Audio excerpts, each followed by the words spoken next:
And the board is closed, so time to bring on board. Cool. Hey, everybody. Can I get everyone's attention real quick? We're going to get started this morning with our Water Literate Leaders class of 2022-2023. With a quick introduction, I'm Benson, first off. Nice to meet y'all. I use the him pronouns. I am the program assistant at the Colorado Water Center. And I am really glad to meet you all after emailing you so many times in the last month and a half. Thank you all for being here. Really appreciate that this Friday early morning. And I'd like to pass it over to our director, John Tracy, to give an introduction. Howdy, I'm John Tracy. I'm the director of the Colorado Water Center, and this is my first Water Literate Leaders meeting. And I'm glad to be here and sort of kicking off the first session of the 2022-2023 cohort. And so I'm going to spend a few minutes and address the question of why water literate leaders. And I'm going to take you on a little bit of journey of my family history. So just to let you know right now, when I got my undergraduate degree at Colorado State in quite a few years ago, several decades ago, I was in civil engineering, and civil engineers always had a big water resources program. And for the majority of my career, both in practice and in academics, you would look at this question and ask, well, who needs to know what about water? And then there would be water lawyers, and then there'd be water engineers, and so forth and so on. But that's where the conversation stayed. Well, you start moving forward, and you get to about a decade ago, and then all of a sudden you started seeing these programs somewhat similar to this. And for example, at CSU, there's a freshman course called Western Water Sustainability. It's a general course. It's not for engineers. It's not for people going into pre-law. It's just give freshman students a perspective on, sort of the idea of what is water sustainability? How do we approach it? At Texas A&M, I was there when we stood up a course called core curriculum, which means it opened up as a core curriculum for the entire university of 70,000 students. And it was called The World Has a Drinking Problem. And it was focused on global water sustainability. It was a cute course. And again, it was this general knowledge of water being diffused out to a wider population. I just got a call from someone I work with in reclamation in the Pacific Northwest region. She's been asked to put together a Water 101 course for all higher level administrators in the Bureau of Reclamation, because quite a few of them come from different backgrounds. An example is the previous director of the Pacific Northwest region, Lori Lee, came up the HR system there. And so a lot of them don't have the technical background. It's like, what do you need to know about water? And Water Literate Leaders was started here a while ago. And so we could see this, this movement of there needs to be a higher level of understanding of water resources and water management from the general population to help us make decisions on where we're going forward. And that's been happening for at least the last 15 years, and it's accelerating. So why do I think this is happening? Well, my background, this is when I get into my background. My father was a professor of accounting at the University of Colorado. And I don't know if you know this about business programs, but accounting has huge numbers of students in it. So the University of Colorado, the freshman accounting course was 600 students in it, and there were 2 sections.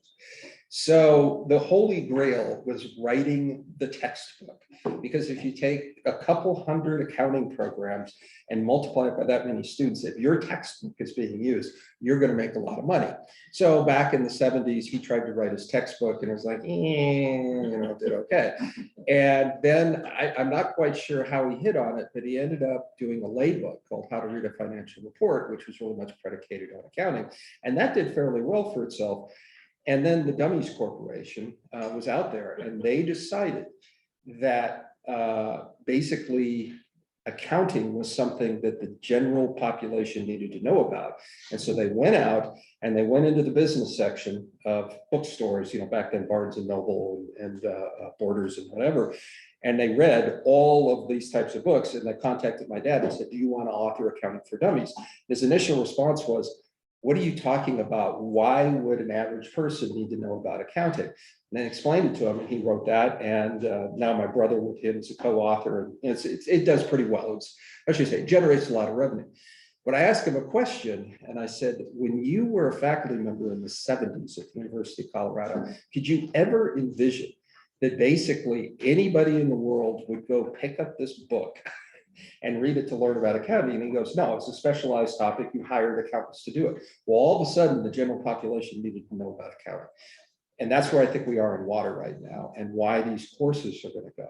We are basically at a point where we need to look at getting everybody engaged in discussions on water, how society values it, how people use it, how it's managed, get them to that understanding so that there could be productive discussions in terms of understanding how it interacts with everything from land use planning to social justice to sustainability of our ecosystems and economies.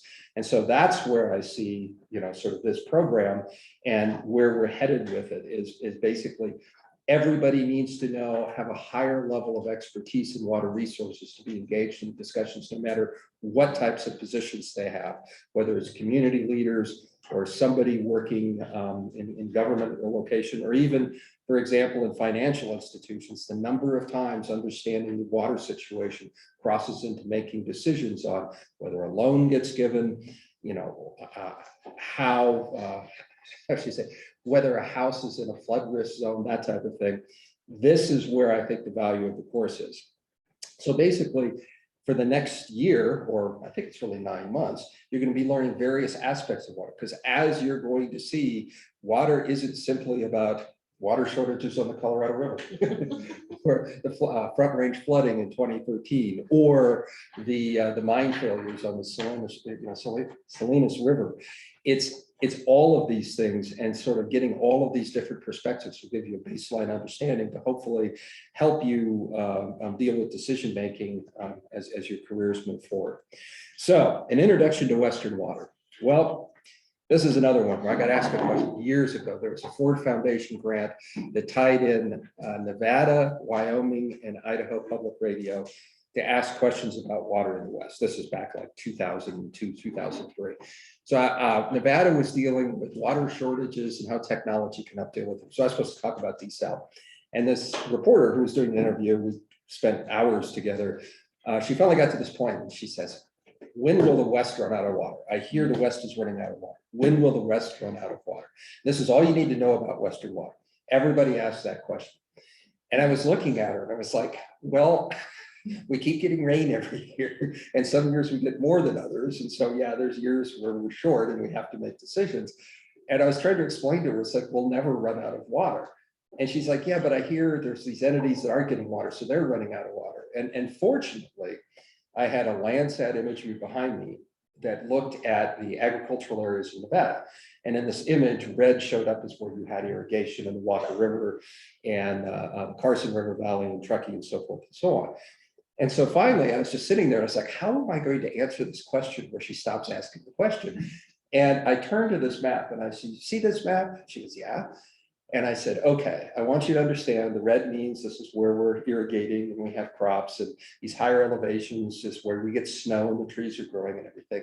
And I said, you see all this other area that's brown? I said, yeah. And I said, that's when the West ran out of water.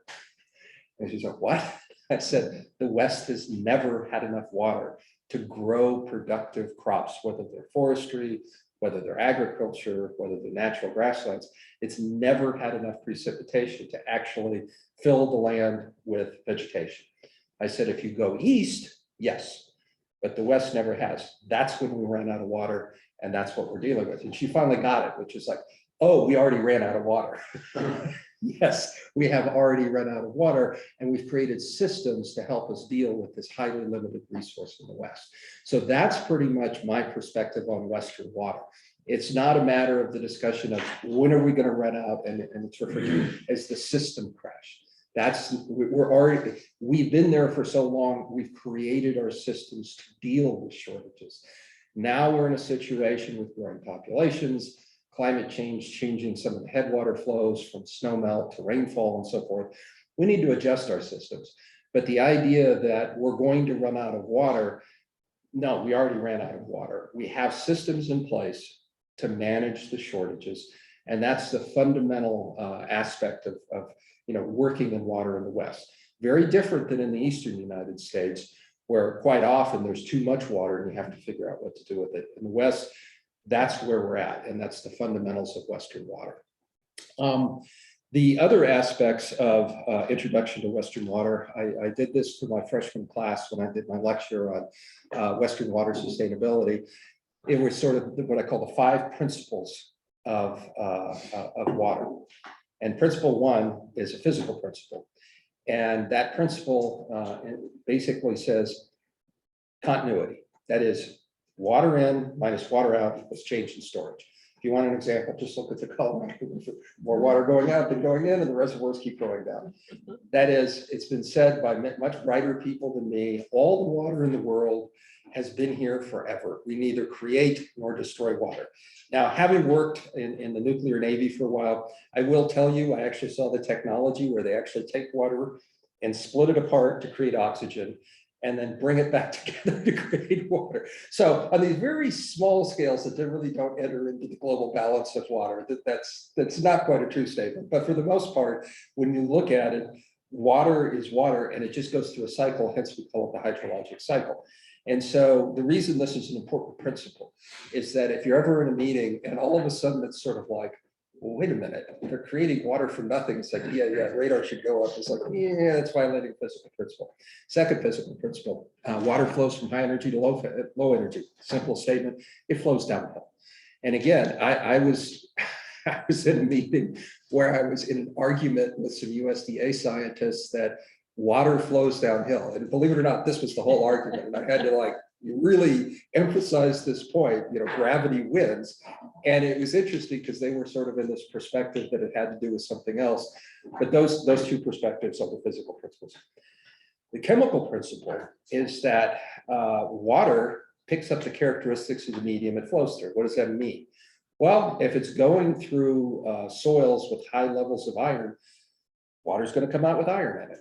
If it's going through pipes with lead and you don't treat it right, it's going to come out with lead in it. If it's going through what's called karst aquifers, it's going to pick up salts. And so this is one that if you have water flow through something, it's going to reflect the characteristics of what it's flowing through. And what's interesting about that is that needs to be understood when you start looking at moving water from one place to another, because what you're moving it through, it's going to pick up the characteristics of whatever you're using to move it. The good news in the natural environment and in the scientific community, we use this principle all the time to figure out where water's coming from. That is, if you look at it, the characteristics of your water tells you where it came from, where it's moving through. And this is used all the time. So that's the chemical principle. The biological principle, all biological activity requires water in some form. Now, there's fascinating examples of this where there's plants that live off of fog, no precipitation. So it doesn't mean it has to be in a liquid form. It can be in frozen form, it can be in vapor form. But what this means is that if you look at an area with biological activity that you may think is a desert, that nothing's going on and there's no water, if there's biological activity, there's water there, there's something supporting it. And so that's important when you look at statements being made. It's like, oh, using this water won't really affect things. And if you look at it and say, there's a lot of biological activity there. If you take that water away, something's going to happen to that biological activity. You need to be aware of it. 2 other principles. One of them is pretty solid. One of them is more of what I call the hypothesis stage. The economic principle is pretty simple. Water moves from low economic activity to high. That is, water moves towards money. Now, we've heard this before, but it is very true. And when you start looking at watersheds, for example, I think the Columbia River is a great example of this. If you start in the headwaters of the Columbia River, you realize as you're moving downstream, yeah, gravity wins, water flows downhill. That's a physical principle. But you start looking at the economic activity as it moves downstream. And as it keeps moving, it is moving towards money in terms of hydropower generation, in terms of flood management. The further downstream you go, the more valuable the management of that water becomes.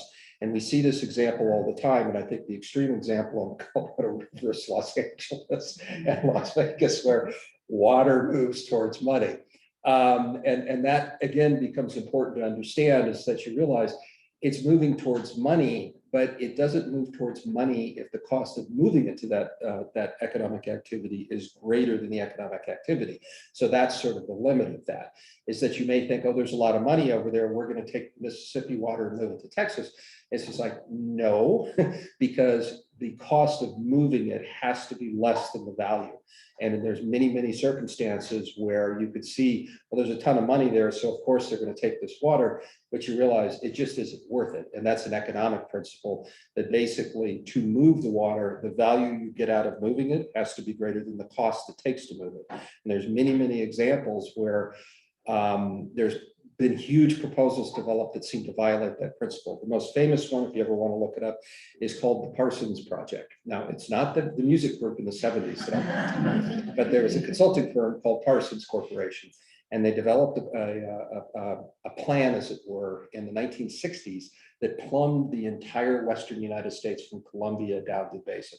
And it's still out there. You can search on it on the web and find it. But basically, if you looked at it from an engineering perspective, it's like, wow, we are going to basically turn the West into a huge plumbing problem, and we're going to get water everywhere. But when it came down to it, you looked at the economic cost of it, it was just, the value of that, doing that, was just not worth it. And so that's the example where they followed the economic principle. Yeah, they wrote it down, not worth it, we're not going to do it. The final one, which is more of a hypothesis, is that there were many books written about 20 years ago, talked about the coming water wars. And they looked at water and water resources as a source of conflict. Over my career, what I learned is that no, water is a source of communication. That there were people say, well, water lawyers are in the room, so look at all this conflict. And my response to them is, think of how civilized that is in comparison to wars that we see going on for ideological reasons. And so this is a principle that is difficult to have enough information to assess, but I've seen more times than not the fact that very diverse communities with very different value systems on how they see water end up coming into a room to talk to each other, and they end up talking about way more subjects than water. They talk about economic development. They learn each other's social value systems, because water becomes so embedded in sort of how they view the world. And it becomes a source that we look at it and we say, oh, this group wants to use this water, which is different. What we want to do, it's conflict. But you realize that's the opportunity for conversation, to learn more about the groups and create environments such as this, very diverse groups of people talking about how they view water, how they value water, and what they think is a reasonable compromise to use this type of resource. So that's another one where if you walk into a room and say, oh, we don't want to be in there because it's going to be all this conflict, well, there could be some uncomfortable conversations, but also realize this is the opportunity to sort of be to learn more about the water resource and how other people value it, and come to some sort of solution that will lead to a level of sustainability of using the resource, rather than working for a while and then somebody grabbing it and then your sustainability is up and running. So with that, I've used up my time, and that's my background. And so that's kind of like the, how should I say? Now you know why we hired him at the water center to be our director. And so that's my perspective of Western water. Follow the what I call the biochemical, physical, and economic principles, and then understand what I consider more of a social hypothesis on water. And I think that will serve well in terms of looking at issues that may come at you. And so with that, now we're into the introductions, where everybody gets 2 minutes to introduce themselves. And so do we want to do it randomly? Do we want to just go around the table? That's up to you. Okay, so let's go around the table, and I'm going to start with Sally. Hi, thanks so much. That was wonderful. Thank you. Really happy to be here. So Sally Pichella, Northern Colorado Regional Director with U.S. Senator John Hickenlooper. Definitely have worked with several of you in my capacity. I am the liaison for the senator for 7 counties: Route, Jackson, Larimer, Wells, Summit, Grand, and Brookfield. As you can imagine, Northern Colorado, some of my major issues that I work on are going to be water, wildfire, energy, agriculture, just some that keep me occupied. So, there, and the headwaters are in NOCA, so definitely it's an important thing for me to be abreast of. And if you're aware of the senator, his background, definitely, he's had a lot of experience dealing with water for Colorado. So I'm really happy that he is in Congress to take that expertise and lead in regards to that. But anyway, yeah, so the reason I'm here is because in most of my conversations, water is a big issue. Welfare mitigation is a big issue, and forest health is a big issue. And so we can't have, we can't protect and conserve and our watersheds if we don't have forest health. So I'm here because there's a lot of conversations around storage, conservation, and management. And so I'm hoping to learn a lot about that. And just really just be learning from you. So thank you. Good morning, everybody. I'm Scott Bailey. I moved to Fort Collins in 1976 as a freshman at CSU, eager to receive an education that would enable me a career in environmental conservation.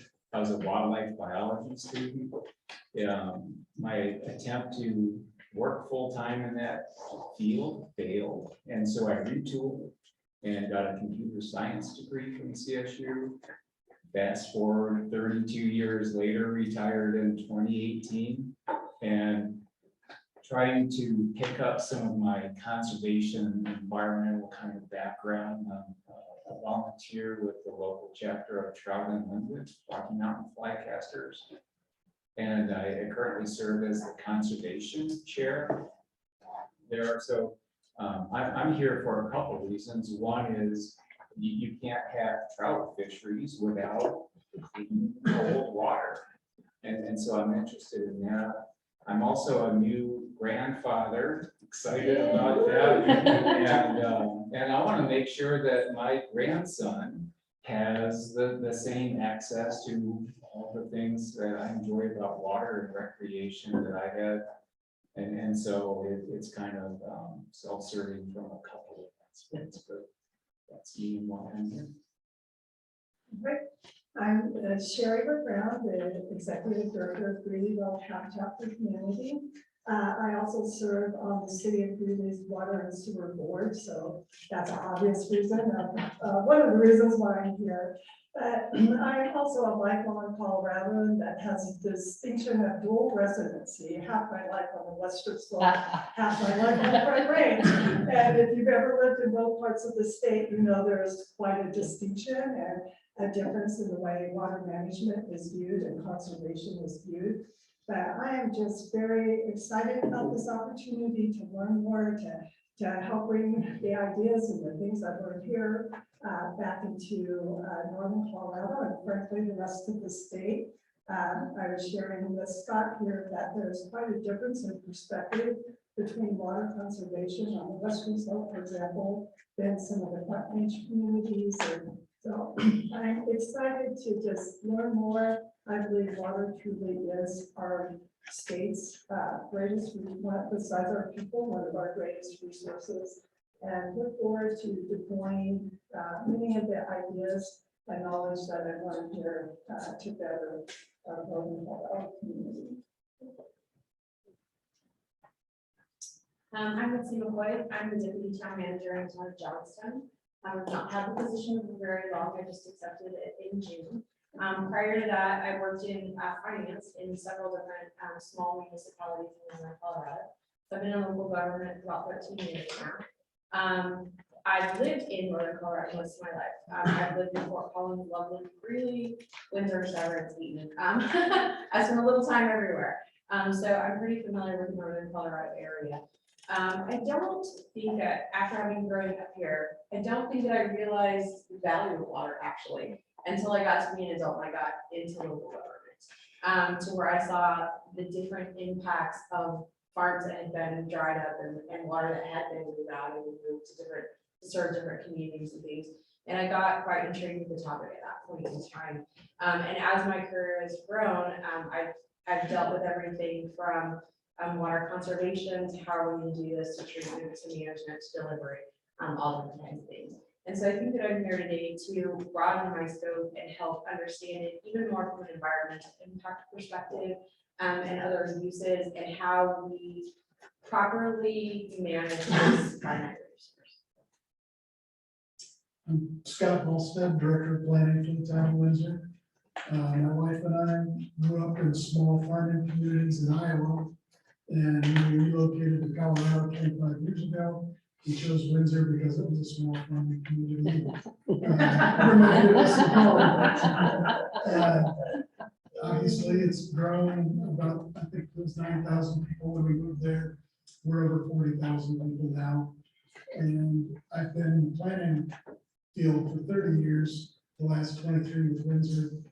I've always relied on our engineering and other staff that are the caretakers of the town's water portfolio.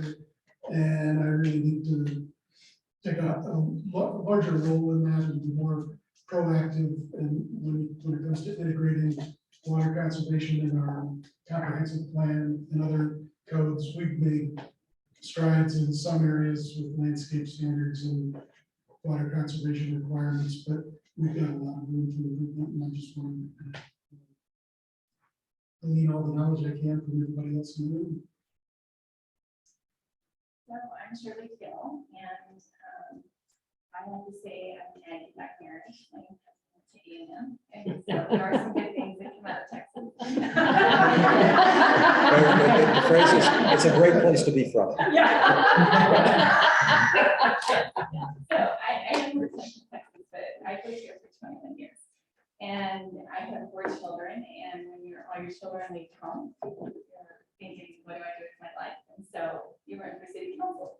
So I am now representing District 4 on the Fort Collins City Council. And oddly enough, one of the things that prompted me to run is, you know how you wake up at 3 o'clock in the morning worrying about stuff?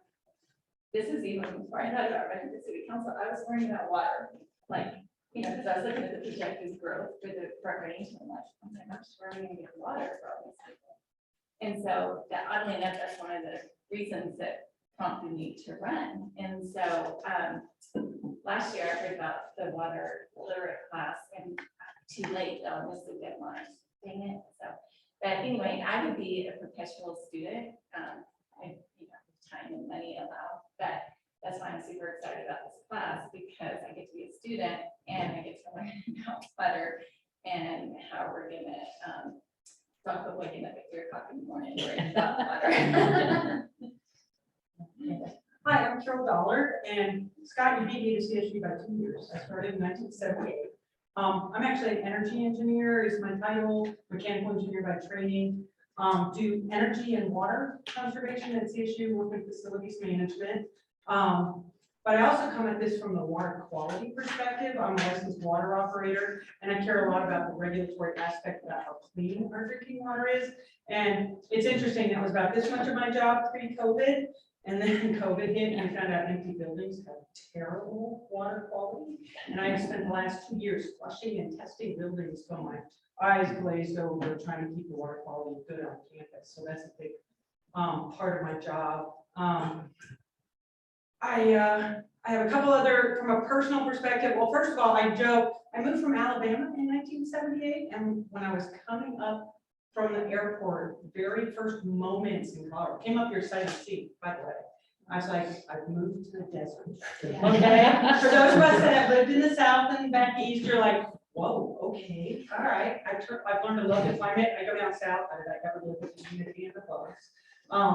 But then from a personal perspective, I've lived in rural West Canyon. Next year will be my 40th year in the canyon. And so from a personal perspective, I live on a well. So I tell people, I know water conservation because I live it every day, because I'm pretty good well, but there's years where we have to really pay attention to what we're using. I've also been a volunteer firefighter that entire time. And so in terms of forest health and wildfires and all that, also very into. So I come at this from a lot of different perspectives and interested to learn. So thank you. Hi, my name is Brian Hayes. I'm currently land agent for the City of Loveland Parks and Recreation Department. And my main responsibility is to purchase land and easements for trails for the City of Loveland. From Colorado, native, grew up in Denver, went to CSU, same time Carol did. And I have a degree in business with concentrations in real estate and finance. I live in Fort Collins with my wife Terry and our cat Smokey. We have 2 grown daughters, one in Dallas and one in Kansas City. We're also new grandparents. Almost every acquisition I work on has aspects of clean water in some way.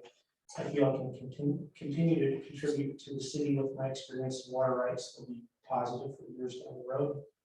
One interesting fact about me, I was housemate at CSU with the current state engineer. And Kevin Ryan is his name, so he's basically in charge of water for the state. He's the water cup, he's the name. And then I see him writing his bike on Facebook, so he does get time off. He's not always worried about the car. But and I submitted a photo. I had trouble finding a photo, but you may, if the photos come out, you notice that I was casually pointing out water, of course, siphon where the water comes out. And you might think, well, that's neat, he's pointing to the water coming out.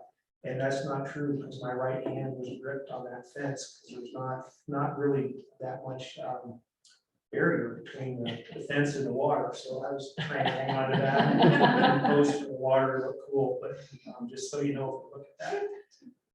I enjoy hiking and skiing, basically anything outdoors. And the last vacation I took was with my youngest daughter. We went to Amsterdam and then to England to watch the Formula 1 race at Silverstone.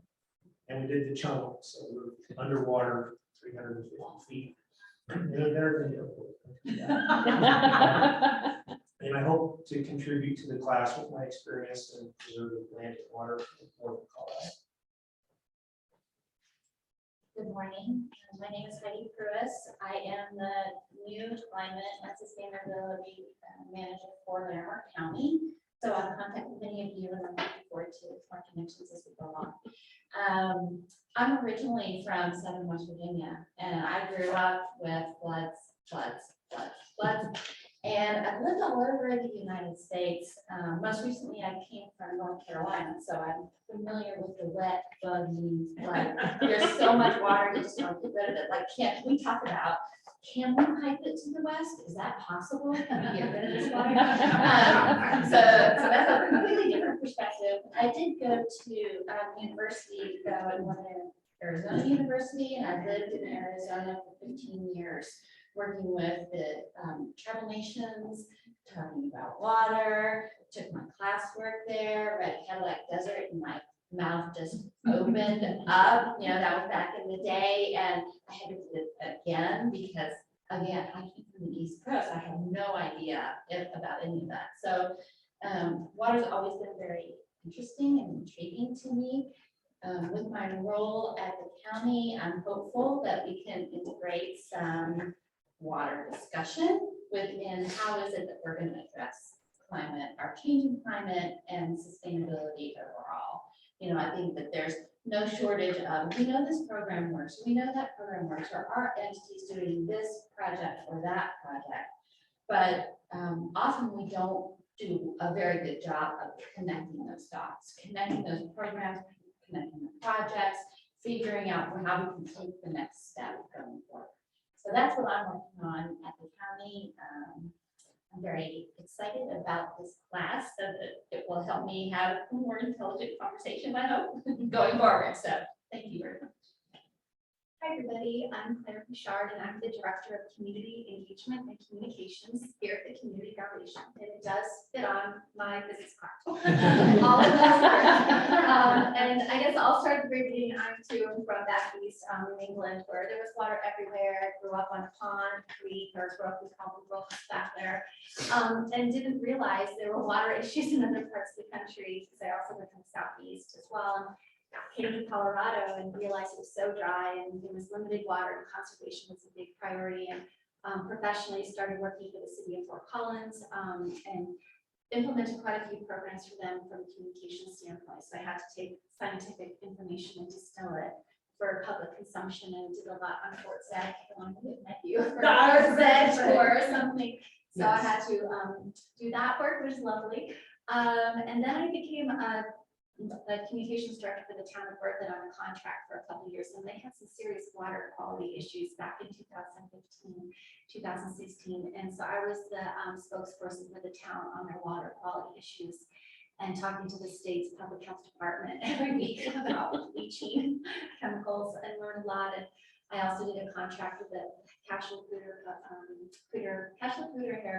Heritage Area, and did a lot of storytelling for them on water history, water law, and had to read and research water law to make a 2-minute video. And kind of was cramming for a test. It really piqued my interest and wondered more professionally how water really works in the West. And then fast forward to the last 6 months where I've been at the Community Foundation, and I lead a lot of the water quality work here. So we have a community group around water strategy, if you will, water strat. And I just want to know more, and I'm thirsty for knowledge, no pun intended, and a lot of really great puns in water. And I just feel like it just adds value to our foundation work. We have several funds, so several accounts with donors that want to pay for and support water issues. And so we are kind of representing that in this class, like how can our donors invest and make an impact in water for philanthropy. Brad Curtis with Northern Engineering and Surveying. Their main office has been here for probably 30 years in Fort Collins. I just started 3 years ago. Born and raised in Albuquerque, New Mexico. So I'm a Lobo, not a Ram. So no apologies, but just if something happens, later this year when they're in town playing a game, just know that might be a stressful moment. But I was born and raised in Albuquerque, New Mexico, known for the Balloon Festival, which was in the parking lot of a mall when I grew up, not to what it is today. But my parents lived in the Midwest as dairy farmers, pig farmers in Texas, also in Arkansas. I spent 10 years working along the eastern coast. So I've seen a lot of diversity one way or the other with water, and it's very funny doing plans for Intel and IBM. Back in the day, water was hardly even considered in New York and those, so it's just kind of interesting when you come here. I do work with, I think, a lot of you guys in one capacity or another. My role in municipal services, I act primarily as the town engineer for several communities that struggle with water along the 85 corridor, going from Nunn down to Platteville. They have one source of water that comes to it versus some of the larger communities have multiple sources. So we work with them, but as most people experience, I think the planning end and others is those that developers that come into the state just have a hard time grasping the importance of water. And I think, John, you went to it too, just those basic conversations of not trying to demean anybody, but trying to let them know that importance, and that's critical. And but again, we work with all the other communities. That's my lens, but also at the same time doing a lot of land development with home builders and things like that, understanding how that plays. So us as an engineering group, we want to promote that to where we can and not solely rely on the governmental rules and regulations, but try and make it a better place overall. But I think for water, for me, my exposure to Colorado originally a long time ago was in college. We'd actually come up to Colorado, and the most important part of water is it's critical to making beer. So if that lends to my side hobby, yeah, that plays a major part into things. So doing the Great American Beer Festival, you know, was the road trips back to Colorado. So, but I've been here for 20 years, have operated as public works director in the eastern portion of Colorado, also on the far southern end. And so this being brought back into the private side to kind of act, I guess, in a way as a liaison for government rules and regulations, but with a private lens is kind of the desire. I think everyone will have a different lens, which is appreciative. And using our phones these days, there's multiple lenses, but it creates the clearest picture ever seen. And I think putting that together and what we're trying to do with this program is putting all those lenses together to make it as clear as possible. I'm Christian Bordewick with Bank of Colorado. I reside down in Mitzi's neighborhood in Johnstown near Shields. I've been a banker, it's hard to imagine, for 29 years, 12 years at Wells Fargo, started out as a teller in Denver. With Bank of Colorado for 17 years up here. Kind of surprised Ben let me in this class. I'm from Wyoming, graduated from UW. So I didn't let you, she let Good clarification. So we've got the bronze boot for a few more months, right, Jennifer? Yeah. Not gonna relinquish it very easily, but who knows? You know, bankers unfortunately are notorious for being kind of generalists, where we know very little about a lot of things. So we know a little bit about distribution, manufacturing, retail, healthcare, real estate. We probably know even less about water. And in my world, we deal a lot with real estate transactions, and everybody knows, I think John mentioned it, you know, financing something. A lot of times real estate transactions have water that go along with it. I was just involved with one where it was an ag property that was one parcel. The house was a separate parcel. There was a ton of CBT shares, ditch rights, other shares that were tied to the property. In the transaction, the buyer and seller want to sell the CBT shares separate from the real property and the other water, and come to find out through Northern Colorado Water Conservancy District, you can do it, but it'd be way more complicated. So when things get very complicated, bankers look to experts. So we hired a water attorney to kind of navigate us through the, you know, that transaction. And, you know, for me, I was kind of hoping there was a water bill literate course that I could take. You know, for me, it's more being able to kind of talk the talk when we get involved in transactions with people. I know I'm never going to be an expert. I've got a buddy that actually sits on the Northern Colorado Water Conservancy Board. And if I ever have a question, I call him, and probably within 30 seconds, I'm more confused than before I call him. So for me, it's like I said, it's getting out of this, more information, be able to communicate in a more, I guess, literate manner. Who's the buddy? Todd Williams. That's it for me. Nice. I'm Janice Younger. I'm with First Bank. They sat the bankers together. I was born and raised in Fort Collins. I've been with the bank for 11 years now. For the last 5 years, I've been heavily involved in both obtainable and affordable housing as well as land development. Both are significantly impacted by water and water availability. Associated with that, I would agree that with Christian, I probably have a lot to learn in this class. And so I really appreciate the opportunity to be here to learn from everybody and from those that are in this room today. Yeah, that is about my gist. So keep it short and sweet. Dave Thorpe, I'm director of entitlements for Hartford Homes, so I'm coming from the Death Star here today. We're actually working on 3 giant master plan communities because we're crazy in Johnstown, Windsor, and Fort Collins. So all of that kind of is the world that I live in right I've got a goofy background. Grew up in the Pacific Northwest. My mom was one of 5. They all lived here. They all still live here except for us. So every vacation I ever had was here. After college, I thought I'm moving to Colorado. And then I get the opportunity to move to Colorado.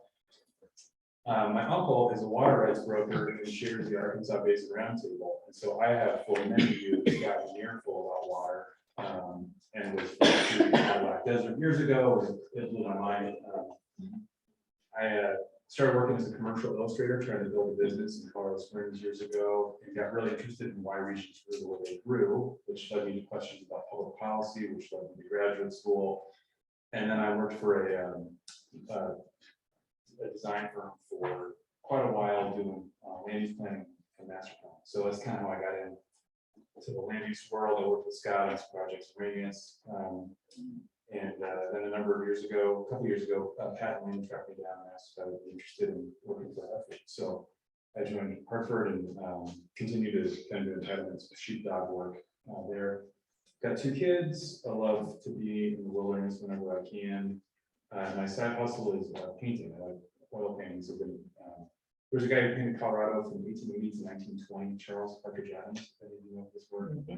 And so I've been doing this little project kind of all like John Fielder, chasing down his views from 120 years ago, with a buddy of mine who's a poet, and Tim's writing about what he sees. So, yeah, I grew up really interested in stewardship and place. And so, yeah, a very kind of odd platypus person. Grateful to be here. So. So my personality. Might use that myself. I'm Ben Snow, and I'm a product of the Intermountain West. I was born in the Wasatch Front. I grew up in the Sonoran Desert, a little farming community called Maricopa, Arizona. That's where I grew up. Attended Arizona State University. My first class at ASU was larger than my entire high school.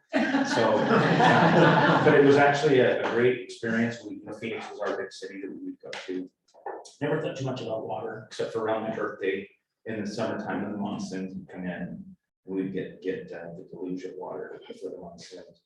I started my career. I have a business administration degree with emphasis in real estate. Worked for about 7 years in commercial real estate development based in Phoenix, but I had an opportunity to travel around the country. And I got turned on to economic development about 7 years into my commercial development career, because I just love that confluence of community and development. How do you build communities? And I've always been fascinated with how people behave. So I love economies and what motivates people. John, I love your comments about there has to be an economic justification for it, because every market operates off of the same principle. So I'm always fascinated with how that all comes together. I came to the Front Range of Colorado about 20 years ago because it was an opportunity in economic development. And for the last 20 years, I've been able to work in a few different communities and have a pretty good cross section from smaller communities, industrial towns, bedroom communities, agricultural base, which is where I am now. For the last 4 years, I've been working in the city of Greeley. We did a small little trip to the Black Hills of South Dakota that I thought would last 4 or 5 years, but we ended up being up there for about 9 years doing economic development for the Black Hills region in Rapid City. Came back to Colorado because I was missing that high growth, the dynamics of a high growth environment. The reason I'm interested in water, particularly operating here in Northern Colorado and Greeley, we have a lot of really smart people that work in our water department, got 3 water attorneys that work for the city. And so Greeley, by my estimation, has a pretty solid water game. And it's been great to learn from some of those folks, but there's always more to learn. And I like when I'm talking to developers from the Midwest to sit down, much like I did with my 4 kids, and have to talk. Except this was the water talk, because a lot of them don't have a clue. They don't have the foggiest. They're trying to get rid of water, and they don't know that a separate line item on the development pro forma is going to be water, and that may be higher than what the land line item is for acquisition costs. So that's always a very sobering conversation with folks, but I feel like I owe it to them so they don't step into a bear trap when they start getting into negotiations here. And it is, watching that video over this past week was really enlightening. It was a really well scripted. I just love that because it opened my eyes and minds to some other different perspectives about water. and finding that balance between recreation and environmental advocates, and then urbanization, which is a big reason why I'm here, is I want to be smart, want to be a little bit more literate about these conversations, and more sensitive, frankly, to the other interests that lie in throughout the state, so that we have greater credibility as a state. My name is Justine Schellenbacher. I work for the city of Evans, which is south of Greeley. I'm the water. We're Chinese Canadian folks. It's like Highway 34, it's like side by other side. My background is in economics, and I really found that I love natural resource economics in particular. I had the opportunity to come to CSU for my master's degree in natural resource economics. I had a similar reaction to many of you coming from Seattle, that I came here in March and was like, oh my gosh, there's not a green thing in sight. But it turns out the sun is amazing, and that's a great compromise. Sunshine. And so I really thought that I wanted to go into water rate studies and kind of go back to the Pacific Northwest. But once I came here and kind of started understanding the complexities of Colorado water, my economic brain was like, this is an amazing problem to get to. And so I'm really excited to be here. I took a position with the city of Evans about 1.5 years ago, working in water conservation. And so I really like that I get to work in kind of a lot of different aspects of Colorado water, which is also why I'm excited to meet so many of you and kind of hear your different experiences in all of these different industries, because all of them are kind of served by municipalities and conservation programs. So I'm looking forward to being here and looking forward to share what I can and learn what I can too. Justine, we're glad you like the sunshine. I lived north of Seattle for about 6 months, and that was about all. I was Carrie Rossman. You were there in the summer. I was there. Carrie Rossman, born and raised in Greeley. So grew up learning about Nathan Meeker and the confluence of the Platte and the Poudre. Have also lived in Windsor and now currently live in Loveland, and work in Estes Park for YMCA of the Rockies, where I'm vice president of association advancement. So I oversee all of our fundraising and philanthropic efforts and all of our environmental sustainability efforts. It sounds like a weird combination, but I raised my hand for the environmental sustainability stuff because I'm so passionate about it, and because of where we get to operate the Y. So the Y is the largest YMCA camp and conference center in the world. We have 800 acres. Kind of between Estes Park and Rocky Mountain National Park in Larimer County, and then over in Grand County, we have another 5,000 acres surrounded by BLM and national forest land. So it's great work to do in Grand County. We have water rights and manage our own water over there. And then in Estes, we just within the past few months have gone on to town water in Estes Park. And as a result of that, learned we also had to sell our water rights. So we sold our water rights and have put that money into our endowment, because water certainly is a long-term investment. I also just hired our first ever sustainability director. So I'm excited to be here so I can share what I learned with her as we move into being a more environmentally sustainable organization. On the personal front, my husband and I live in a neighborhood in Southeast Loveland with our 3 kids, where the neighborhood has senior water rights for irrigation. So it's really pretty because we use that water as a neighborhood to irrigate. But we also, again, are really firm believers in sustainability and want to raise our kids that way. So are under contract on off the grid home that has a water catchment system. So Carol, maybe we could talk after this. And kind of that's kind of me. Well, I'm Alan McGregor. I go by Scotty, but we've got enough Scots here already. So I'll go back to Alan. I've moved around a lot. Earlier in my career was back east and more focused on water quality because we had plenty of water. In fact, most of the time we had too much. in basements, underneath lagoons. We had trouble getting rid of water. So when I came out to the west, it was just an eye opener as to how different things were. I mean, there'd be little islands that looked like cities in the Midwest, like Casper or Fort Collins, but they really were masquerading as eastern cities. It's really pretty dry. The time I spent in New Mexico was a real eye opener, because that's really the first time that everything you did, every move you made had to do with water rights and the quantity of water. A couple stories I love to tell, but one of them was I was head of the wastewater engineering for the city, and just about everything we did was we were always in awe of really two things. One were the reservoirs that were in the mountains east of Santa Fe that were built 100 years ago. Now, talk about people having the vision to see what would still be our main resource, protected watersheds. It basically, the whole watershed looks like a park because it's all manicured to keep the fire danger down.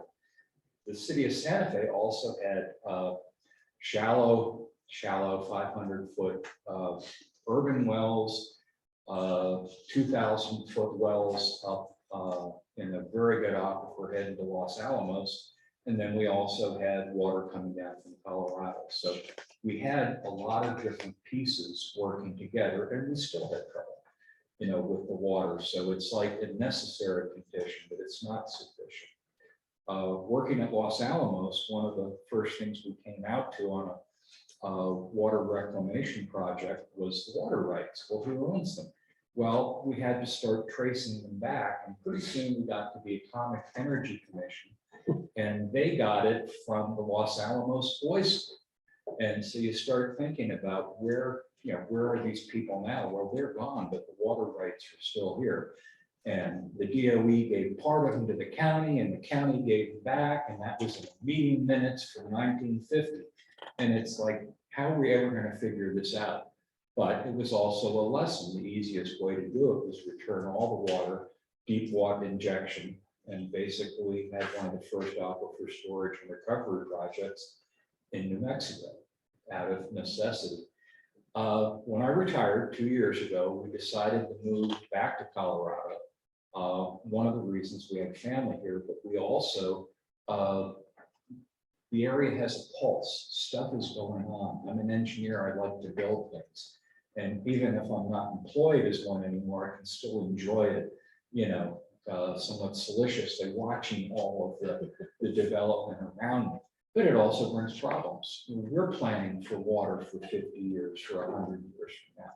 The decisions we'll make now, that's what was great about that movie, that really framed it nicely as to how we got here, but how much more we have to go. I joined the Water Sewer Board.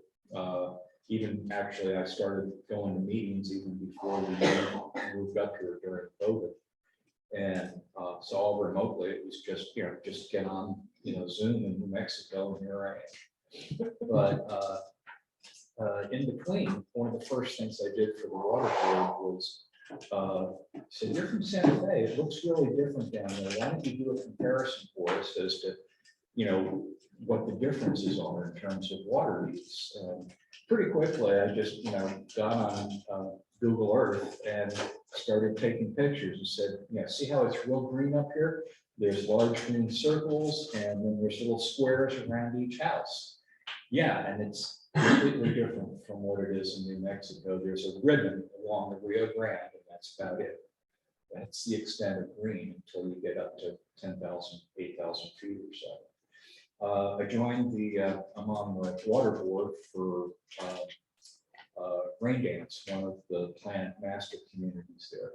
And so in a way, we're the water police, but I just love taking, when I see a sprinkler head, I take a picture and send it in. And they're so glad. Nobody ever, sends them stuff that's going wrong. They just call up and complain about, the water costs too much. But this is, That's where the most basic thing is, all right? You know, you got water per, you know, gallons per inch, gallons per week. How do you do all this conversion? It's complicated, but we'll get there. But anyway, that's enough about me. And so we'll have Jennifer do the final introduction. All right. Everybody knows who she is, but Jennifer Gimbel.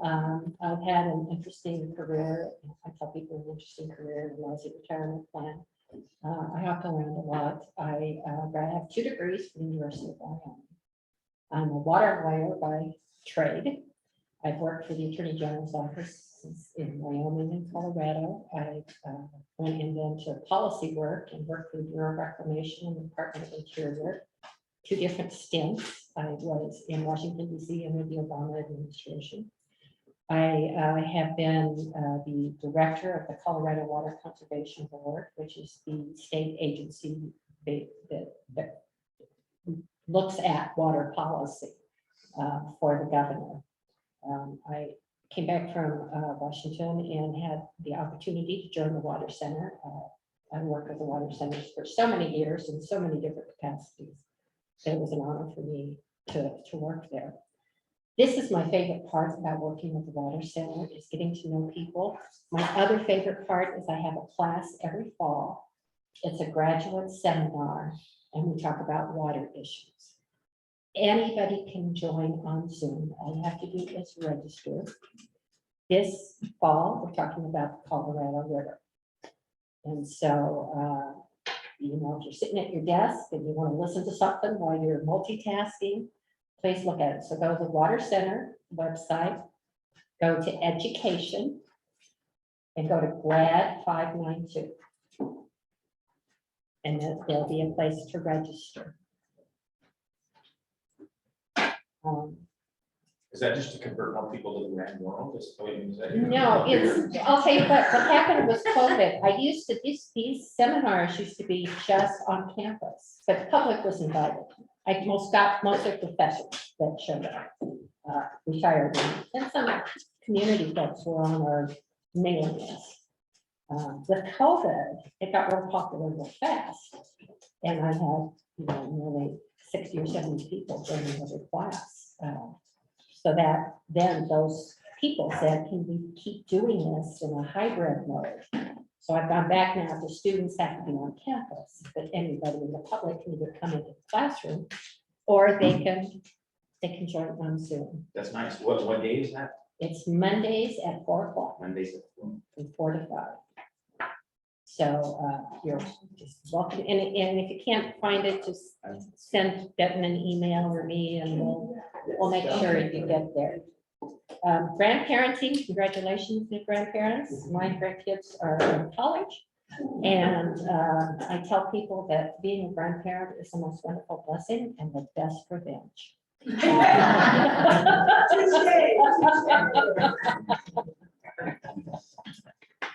So with that, John, I'm going to turn back to you.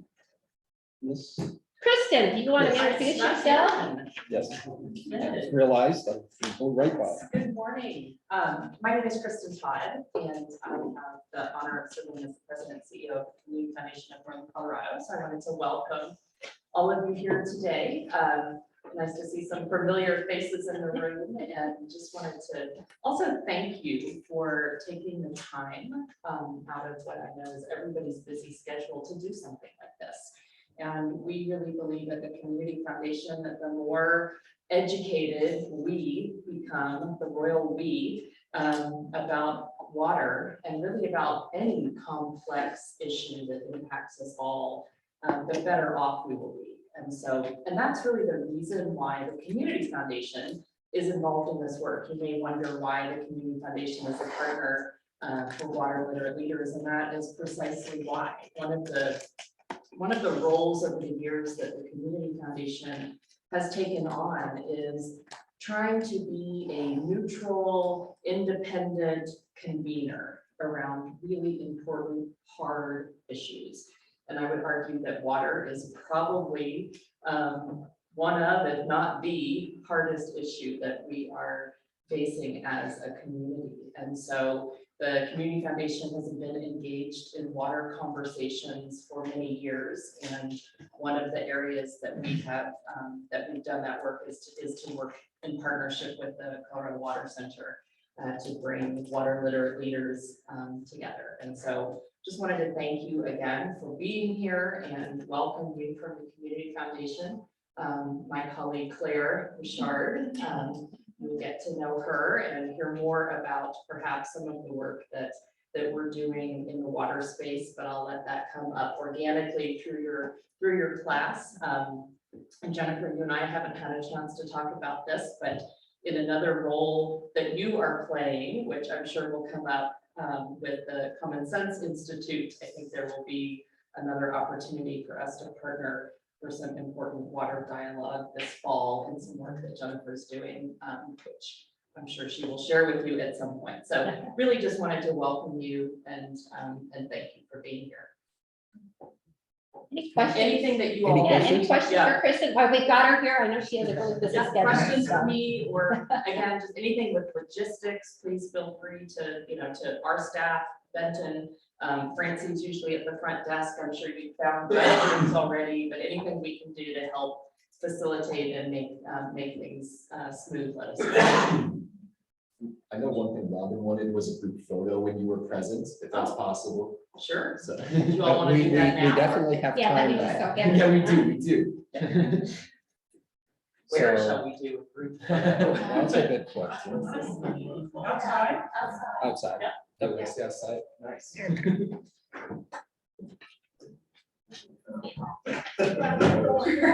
Always a plus.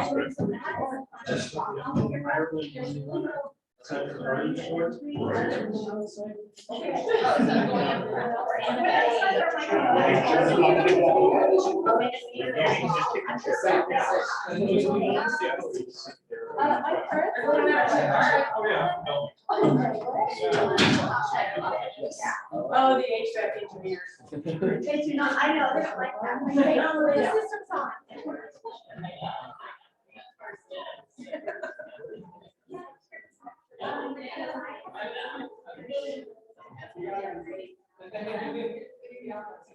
Sorry,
We're out. Yeah, you're like, I'm still doing it. Great. Yeah, that's what I was looking for.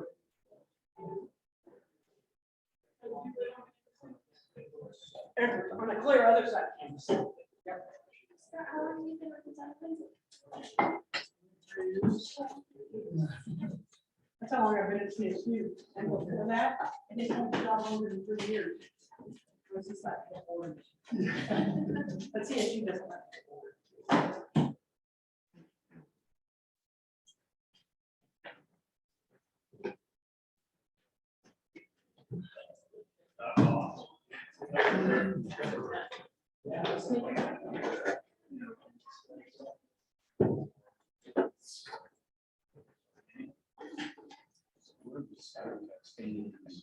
Oh, yeah, so we're gonna, yeah, I've got something.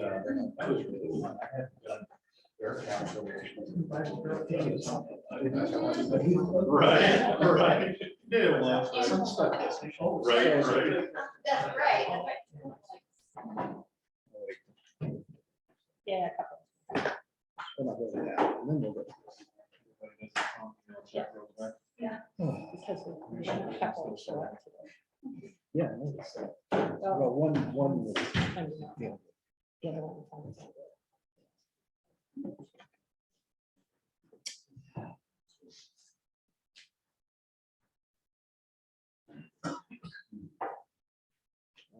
Almost everybody's back. Not quite.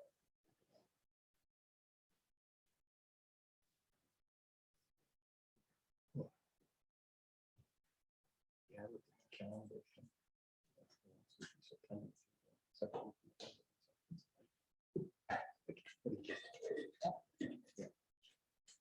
September is crazy. October, I have to finish on October.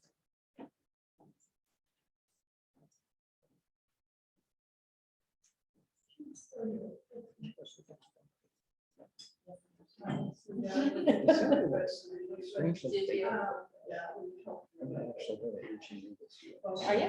But that's usually at the same time as water topics or the. That's true. Yeah, Brad has this issue. He's always got. Yeah.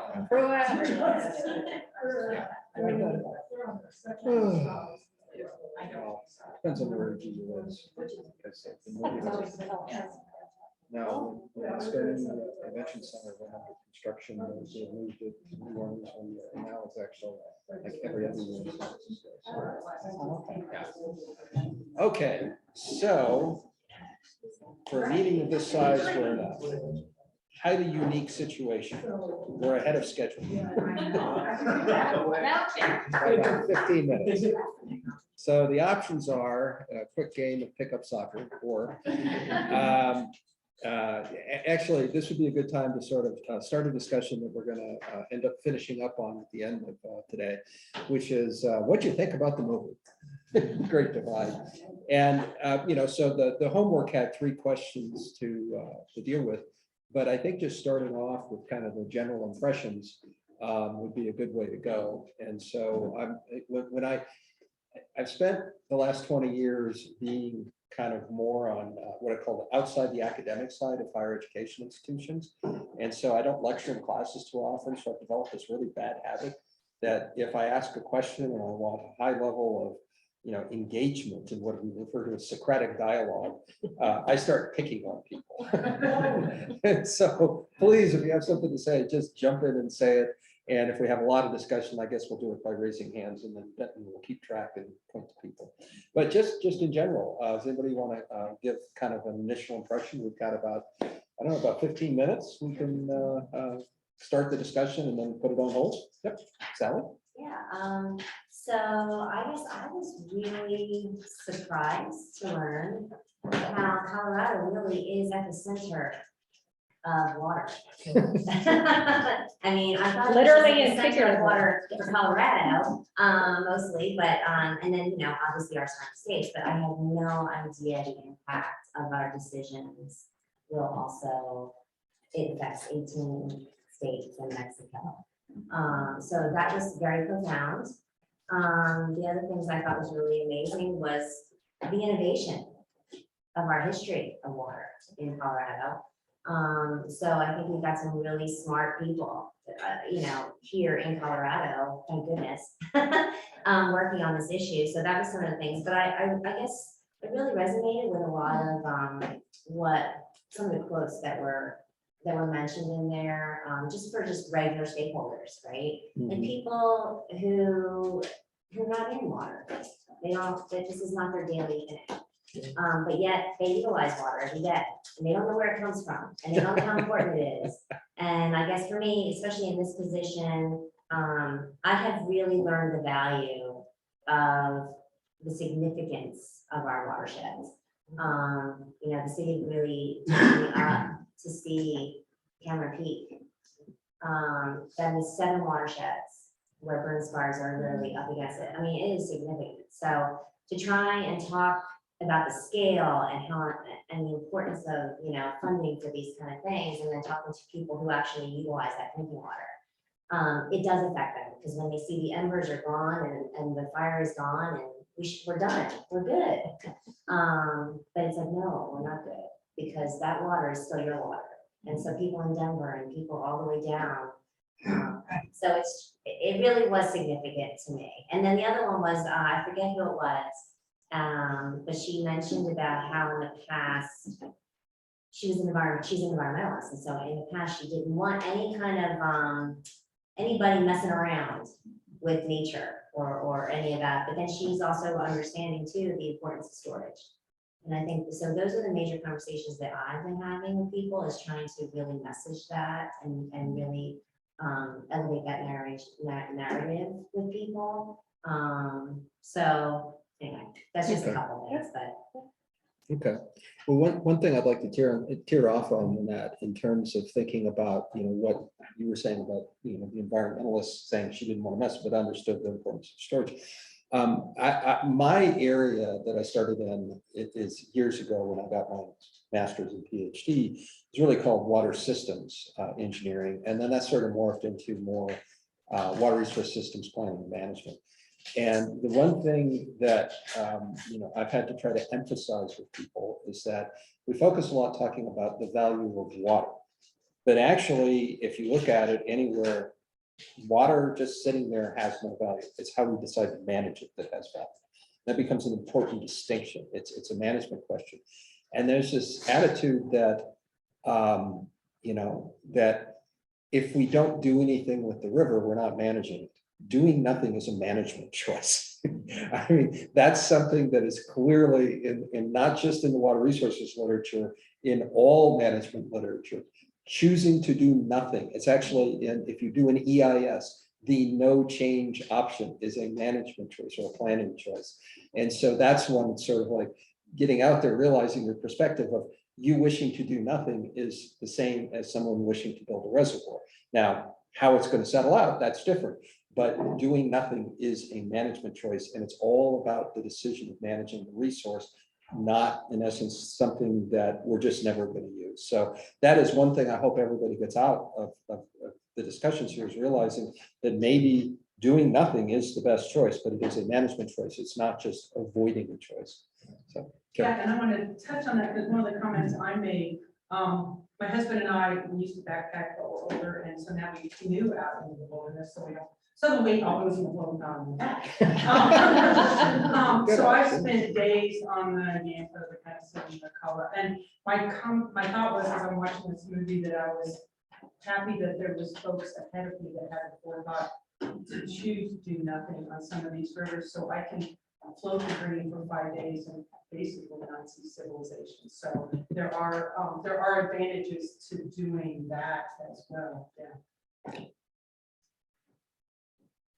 I just had one thought that when I worked for City Loveland and worked along with Claremont County, we studied the soil types a little bit. There was a system called the RISA system, where you looked at the soil type, did it have water, and was that farm a good candidate for conservation? So one of the guys in the movie said, well, Colorado has great farmland. I was like, yeah, it kind of does in different places, but I thought, I'm gonna look up and research the soil types for Colorado versus Iowa or Kansas, or where, some place in the Midwest. because I think when I learned through that Lisa system, there's a type 1 soil out at I-25 and Highway 60 joining across. So this guy has farmed there for years, is soil type 1 and 2. But then I think there's 5 or 6 soil types. But then you look at other farms and everything is 3, 4, 5.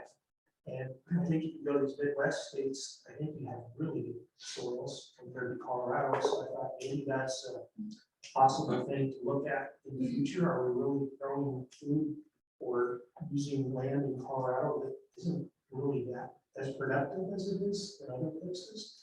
So I was just kind of surprised to hear that somebody's soil in Colorado is great. I was like, man, there's some areas, but I don't know about most areas. I have not seen clay like this since New Jersey. It's almost like you go for a walk and you start to wind up with these clods on your feet. You gotta live in Brazos County, man. It's like, that's clay, that is impressive clay. I live in a 1960s ranch house, and I say we have a self-detached garage. And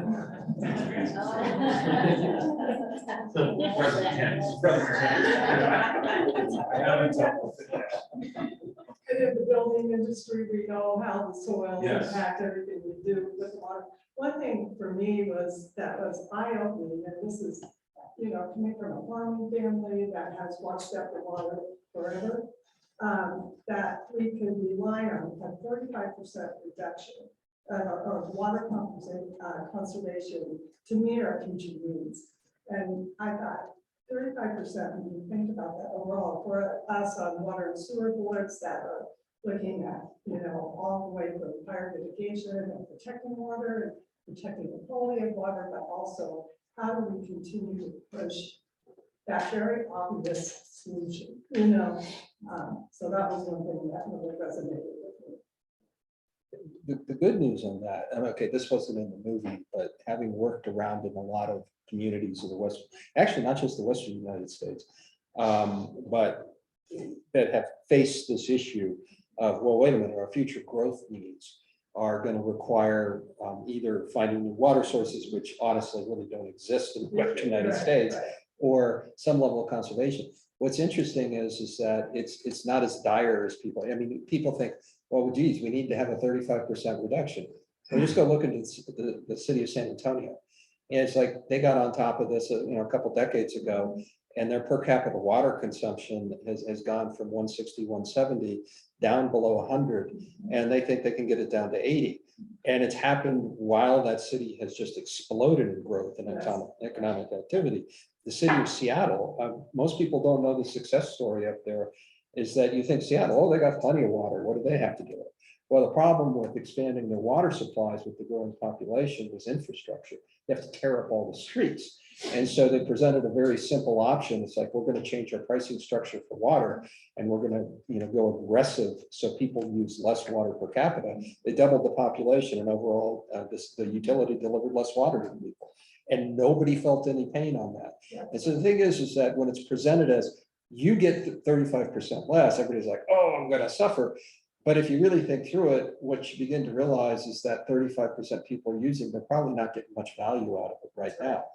And that's sort of, in my mind, that conversation that needs to happen. It's just like, well, you think you're getting 35% less, but are you really aware of what you're getting out of your water use now, to the point that you don't even have to pay for that, so you're actually better off? I mean, those are kind of the interesting conversations that are happening in cities all across the world, and particularly the West, where you're seeing these 50% reductions and nobody seems to have any pain. And so it's not as dire as it sounds, even though sometimes it's presented as a dire, you know, outcome. And I just want to point out, don't forget your large customers. Oh. I put some notes, I didn't do it during my introduction, but some notes. In 2000, we were using CSU as a system in 20-something campuses. 468 million gallons a year. We're down to just above 300. So And everybody's yelling at your office about how little water they have. Exactly. I'm just saying that, you know, sometimes we get frustrated as a large customer. The city spends all this money to do irrigation audits at residential level, and we're like, if you give us half that money, we could deliver 10 times that much water savings. So don't forget your large commercial customers when you really need to save water in sort of millions of gallons. we have the ability to pull that trigger, and so don't forget that in the policy. And we did that with Trino and agricultural. Right, and I'm sure in the food processing industry. Oh, yeah, huge. They're seeing 15% reduction in breathing, and I want to point to what you said about, look at Las Vegas, exploding the growth and actually decreasing their water usage. Yeah, the Fresno actually delivers more water back into the river system via the dewatering of the milk. Yeah.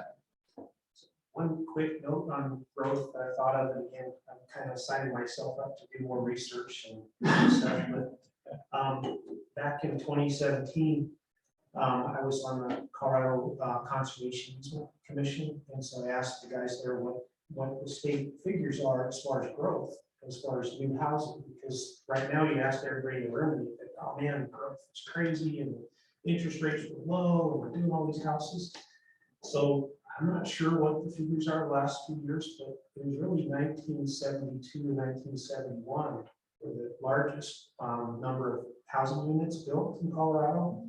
So nothing has surpassed that up through 2017. So I'm not sure what the numbers are for 18, 19, 2021, but there's 65,000 in 1972 and 52,000 in 1971. So that growth was more than what it is right now, as far as I know. But it's just a good historical thing to look at, because most people will say, it's just, there's neighborhoods everywhere, houses are going up by thousands. And so I just want to look back and see what's happened in the last 2 years. Because the early 70s are actually outpace what's happened in the last 20 years. Jump in on, oh, sorry, that's that. Well, sorry, just in the context of general impressions, I admit that I wasn't super excited about finding 90 minutes to watch this film, but I thought it was extremely well done. The photography, the content, the production was really good. I appreciate the voucher to not have to buy it. But I also think that it would be extremely beneficial if there was a way to make this just publicly available. I'd like to share it with the 1,200 members of Rocky Mountain Flycasters, because I think they could all learn from that. So just a general comment there. That was really good. Yeah, actually, so I don't know, in the other places I've lived, in Boise in particular, I kind of got into the film society a little. And what's interesting is that there's any film festivals that occur, and you don't see them all, they tend to be more hidden, as it were. But that's actually one of the venues where it's more economical to have a film like this sort of get brought under a film festival, because then the producers think, oh, it's going to be widely seen, it'll be more popular. And so if there's any kind of film festivals coming up that you guys know of in the region, that might be something to reach out to the producers and say, hey, yeah, and there's all sorts of different ones. Boise, Idaho has one that was always more, I guess I say ecologically focused, but it always had like who was the famous, sort of backcountry ski producer. And so you would have all of these, and then the highlight would be his latest film of somebody bashing through powder in the wilderness. But those types of things, you can sort of tier off of those to get it more, Can you buy it from that Vimeo for how much it costs? I thought you could buy it. Yeah, you can buy it for $20. And then just have. But you'd have to, to get it to 1,200 members, well, I guess you could do it through Twitch. Yeah, you copyright it. But I mean, you could do it with one venue with a lot of people in there. That's legitimate with the copyright, as long as you didn't charge them. But if you wanted it for all 1,200 to look at it at their own time, then all of a sudden it becomes pretty pricey. Thanks. Yeah, a couple of reflections on one. Really encouraged by the dialogue, the roundtable model, just the way that Coloradans talk and share, and what you were saying, John, about education or communication, the water-based communication. I'm really encouraged by that. It doesn't come across as a zero-sum game, in Colorado around that. So that's a particular reflection that I was encouraged by. One question: when was the film made, and what's the status of some of the projects that it mentioned were coming, because a few of those things felt like it maybe made a few years ago. It was like 2013, I think. Yeah, I was gonna say it's been 10 years. Yeah. I know, NISP isn't done yet, but I've heard different things about that, and there were other storage projects in there too. I think they talked about moving that firming and Gross Reservoir for Denver Water. Yeah. Those two are both in construction. Okay. And Chimney Hollow now, all the litigation was finalized with that. Okay. That is under construction. With a wonderful success.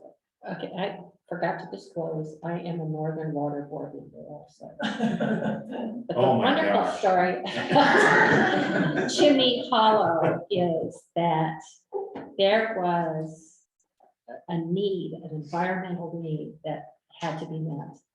And the environmentalists of Brent County came together with Northern, wasn't easy in the beginning.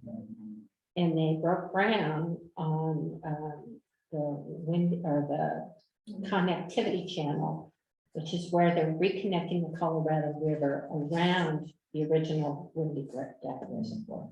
Huge success. We just did a groundbreaking on that. a couple years ago. It's one of those great stories of environmental Grand County, the River District. We'll be hearing from Zane from the River District later. But there are some really good stories out there. And that's one of them. I had a reflection too. I agree with Dave on the roundtable, that sort of collaborative model. That was very uplifting to see that, for at least the last 20 years, there's been a really concerted effort to get everybody with maybe disparate viewpoints into the same room, put them in a roundtable setting, build some trust and camaraderie and understanding of each other's points of view. But I was really taken with the Colorado River Compact and the 7th state and the whole. Boy, you look at the state of Lake Powell and Lake Mead right now, that's really interesting to me. Coming from the desert, I'm growing up down there and looking at these, this voracious appetite that these desert cities, LA and Vegas and Phoenix have on those water resources.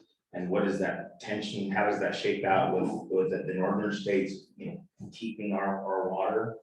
Rather than sending it downstream. So that's something that I'm just really interested in, how all of that is shapes out of Congress and that sort of national level with all the senators duking it out to what the next, if people want to rip that open and renegotiate it, that's something for us to really keep a close eye on. It's the headlines today. And one thing, and Ben put this on your list. We didn't want to, we kind of gave you a lot of stuff today, but one thing we'll bring next week or next month is I and a friend of mine wrote a whole here's what you need to know about the Colorado River for people who are not waterworks. Here are the issues. It's 3 years old right now, so the system hadn't been in such dire straits, but it was headed there. And we will bring you hard copies of that. We can also give you the electronic versions. And I think that I'm helpful. And then I have a couple other recommendations that I'll come up with. So we're going to continue this discussion later in the day. This is a great discussion. This was good. But now we are going to have Jennifer give us, well, basically she's just going to give me an overview of the work you guys need to do. I think that's it. So I think you found the bathrooms. Just instead, if you haven't, they're right there as you walk in the door. We will have lunch brought in. It's really important for you to pick out your lunch when Becky sends that link. Otherwise, you get stuck with whatever we decided to buy. And they will be putting lunch out in the lobby and then look it up and go out for lunch. You've found the snacks and the coffee. We will have tea next time for those tea drinkers. This will be our meeting place for all of our meetings except maybe one. I will tell you that they experimented with doing these meetings in different places and it just didn't work. It was just too much for people. And so we're just going to remain here for the time being. Your name tags, leave them here because we all know what happens to name tags when you get to the car. So just leave your name tags here. We'll take care of it and we'll make sure that you have them for the regular sessions. You see, at your place, you have a notebook that Benton put together that gives you background on your cohorts, kind of a syllabus of where we're going with the class. You have the Confluence book, which is the story of Freely Water. Thank you to Grilly for helping us get these books and giving us some support with that. We really appreciate that. It's always a big help. So if you like history, it's just a very, very interesting read. The authors are really good at how they put things down. And so I highly recommend it. It gives you a good Northern Colorado reflection of what's going on. We also gave you Simpsons guide from the WECO, Water Education Colorado group. They changed their names a couple of years ago, so I still stutter with that. These are wonderful guides written for not a water person, but people interested in water. I think you'll find it very handy. When I do research on papers, I go to these guides the first thing because they're so well written and they have, you know, if you want to get into it a little deeper, Brian, as you do all your homework, they have those references for you. So those are compliments of the Water Center, and we hope that some of them you can get online, some of them you can't, you can order them. But we hope you enjoy those. As part of the class, you have 3 questions to answer after every class, just as you did for dividing the water. This to us is such a helpful piece of information as we put the agendas together for the next few months. And it's also a way to communicate with your cohort here. We put the answers to these questions on our website so that you can go and say, well, what did other people think about this? Or what are their questions, and I don't know if dividing the water questions are on the website yet or not. They're not, but they will be. Okay. At the end of this week, we'll be doing next. Thanks. So please do your homework. Now, I know everybody sitting here has got an incredible schedule. Appreciate the 90 minutes you found for that. But please give us 15 minutes or so of your time. And we'd like to have those questions by the end of the Monday after the class. And Benton, as you already found out, Benton can be a squeaky wheel. And he will continue to be a squeaky wheel. That's in his job description. So it's very, very important, and highly appreciate you doing that. Another one of your assignments for the class is that you have to give a book report. There are a lot of good books out there, besides the one sitting at your table. We have a bunch of books here that we can loan you. Some of them are my favorites, some of them not so much. But very interesting. Or if you find a book about water out there that you'd like to read and like to report on, that works too. So during the break, Benton and I'll put the books out here. There's a sign-up sheet.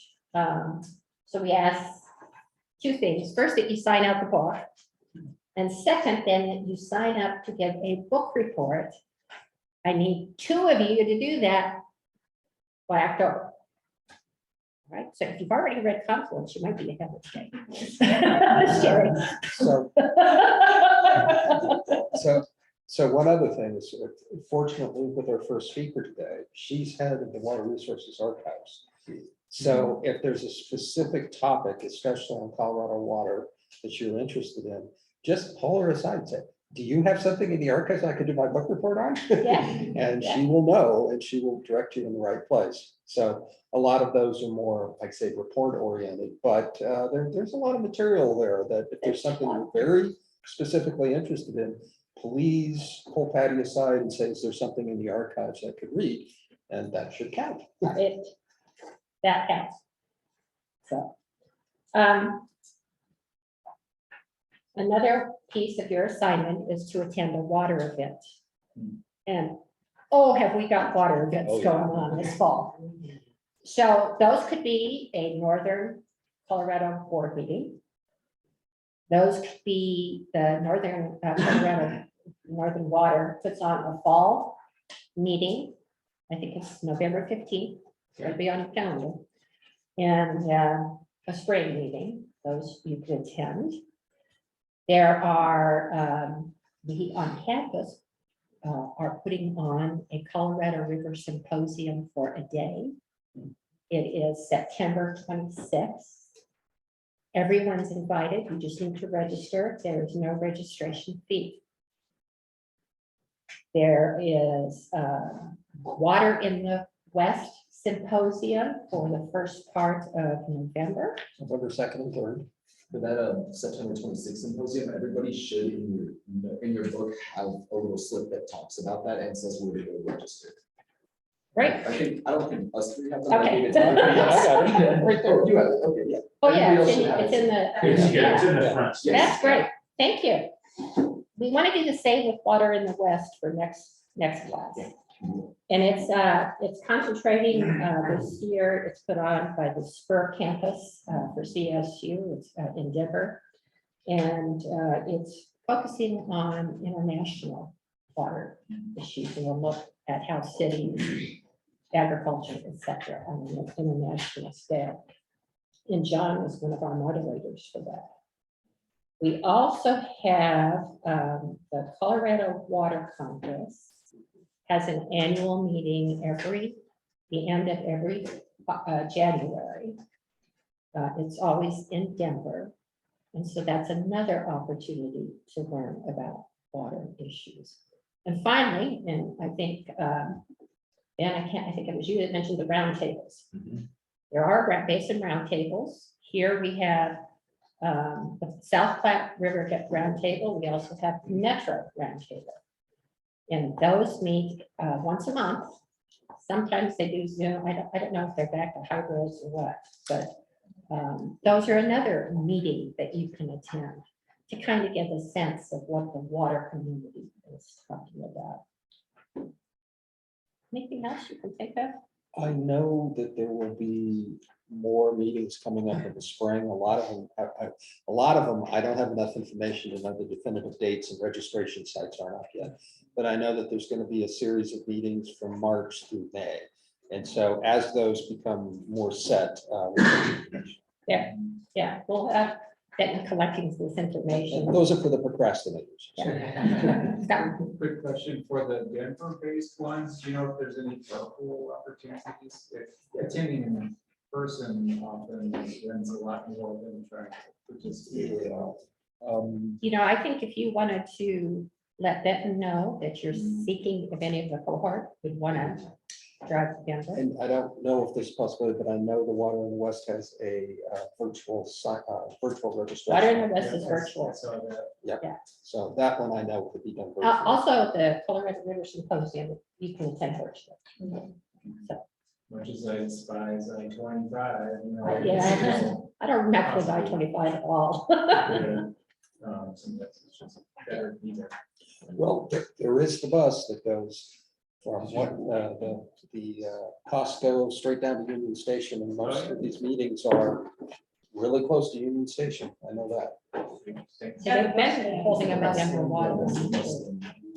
Yeah. And you can actually cast the bus thing at the downtown transit center. Oh, that's right. Yeah. And if you know of water things going on, let us know. We try to keep track of all of that. Finally, field trips. We'll try to get 2 field trips in, one this fall and one in the spring. We did the Primo Foods, which was very eye-opening and very interesting last year. We also then took a trip up to Jimmy Hollow and saw the construction of the dam.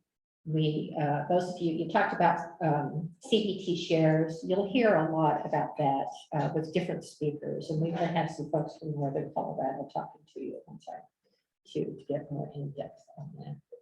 And then I just want to reinforce what John had said about the purpose of this meeting is to get you all to talk to each other. And it's so easy as educators to do the talking. So just grab it and go, you know? The speakers you're gonna find are very knowledgeable, but they all want that interaction with you. So just please remember that. They want to hear from you too. So that was everything for me. Okay, with that, we're going to take a 15-minute break, and then Patty Reddig is going to come in, and she's going to be a wonderful resource to talk about some specific material they have in the archives, and she'll go about 10:55, and then that will sort of be the next part. So take 15 minutes and just talk amongst yourself. Real quickly, for all of y'all that placed orders, I think for the first half, I totally forgot the most important part of your order, which is your name with your order. So if you could come by and make sure, so I can list which order was yours, so I can give you the right key. Please do that during this break too.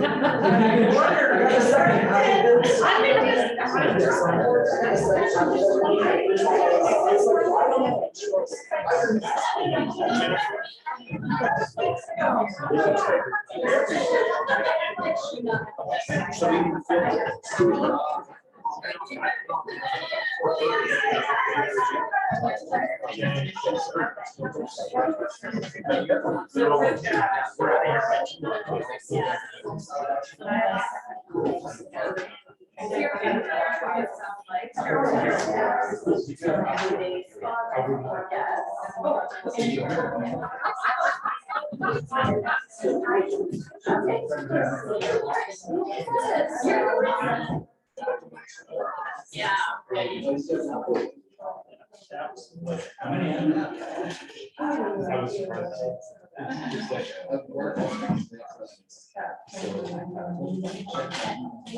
I appreciate that. Yeah, of course. I have the names that I got. Yeah. The first ones I were early.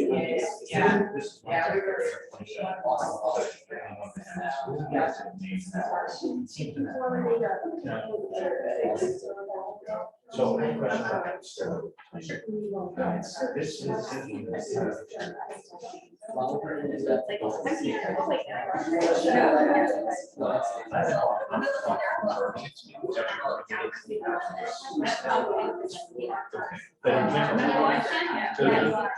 Yeah, that's where I started. That's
about what we were at. It's funny now, it's like, you know, it's scared all the wildlife away down there. It's probably 7 foot. 50 years.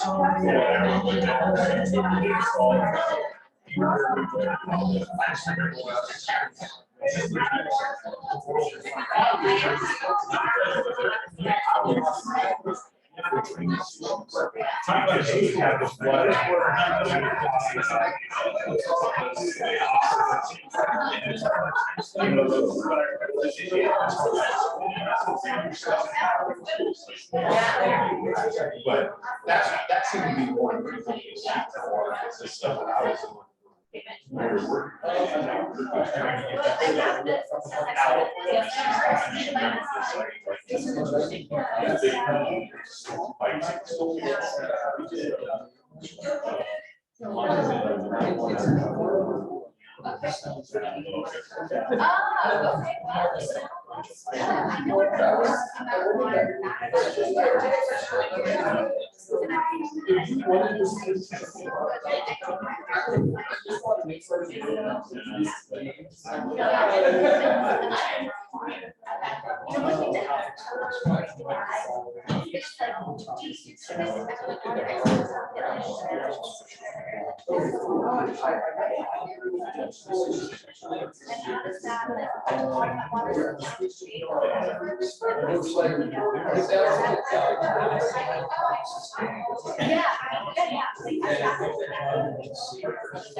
Okay, cool.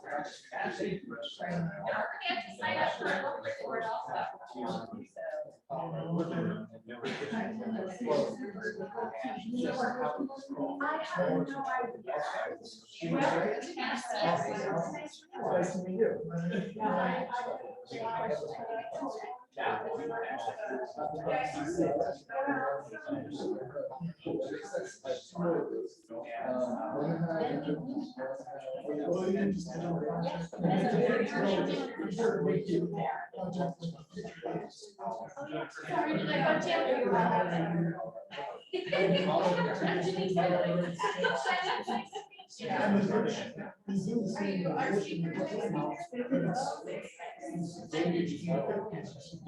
Hello. I don't remember.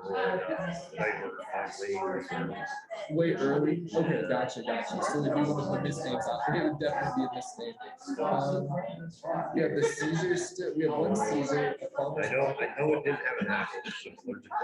Gotcha. Okay. Yes, you were one of the alcoholics. I could also look and say. Yeah, I don't remember what it was. I can check real quick.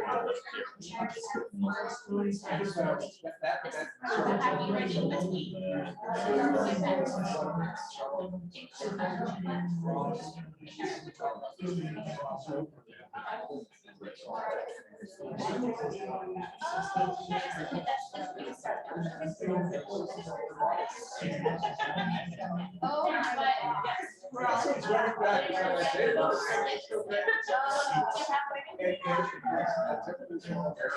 know it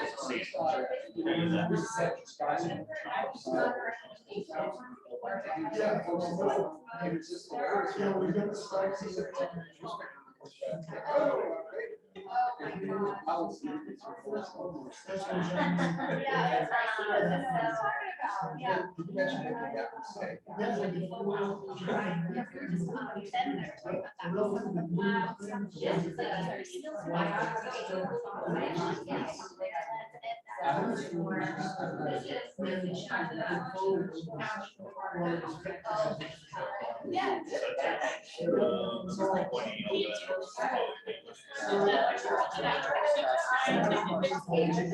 Thank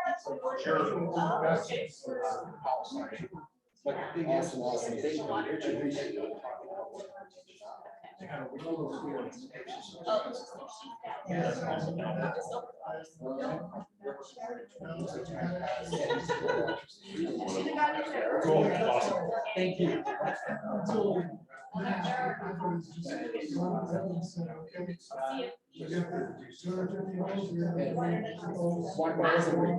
I believe I was thinking of that you ordered.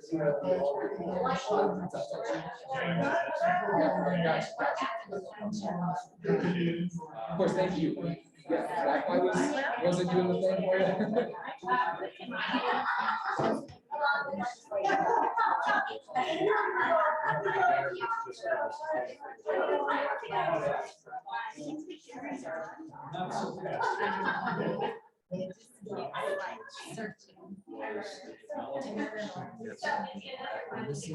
This is the right one. You clicked it and it just like, it doesn't do the thing for you.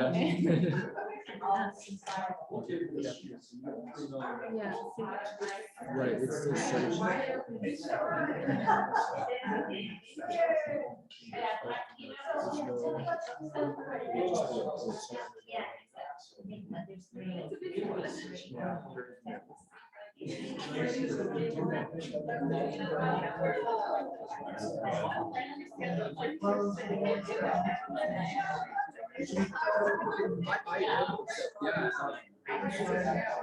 Maybe like, maybe you turn it on to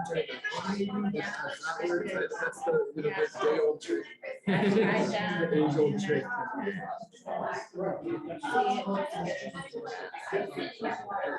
It's so strange. I don't know. Just, oh no! Yeah.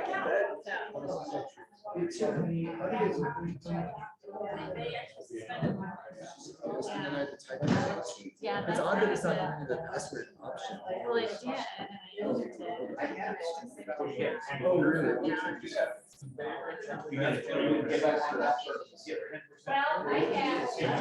I could try one. See it.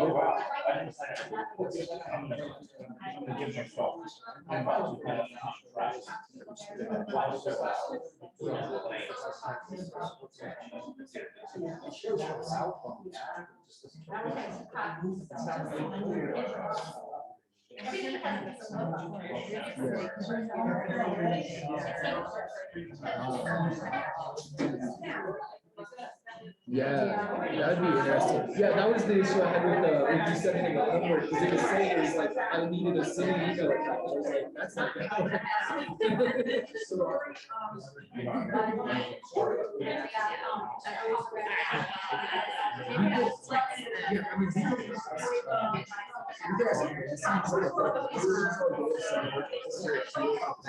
So, yeah, if you'd like to go ask.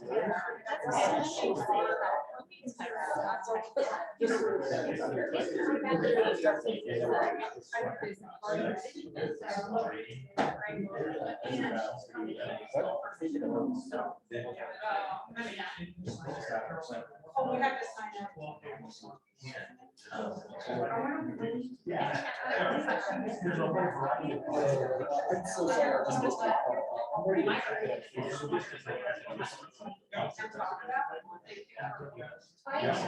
Even though I had a friend.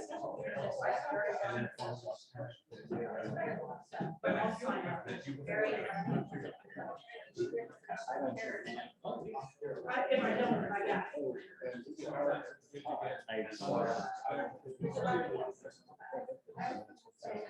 Okay, everybody, time to grab your seat again.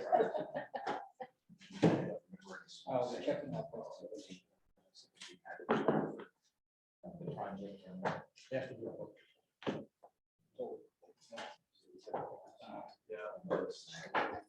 That's the most prominent.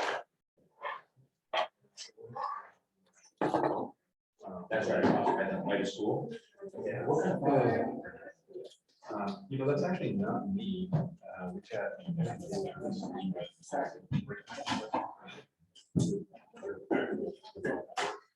He's gonna be doing all that stuff, so we're.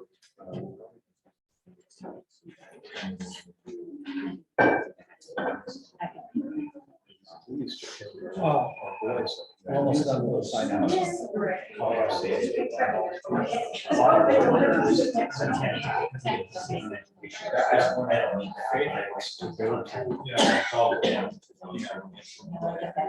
starting to get early.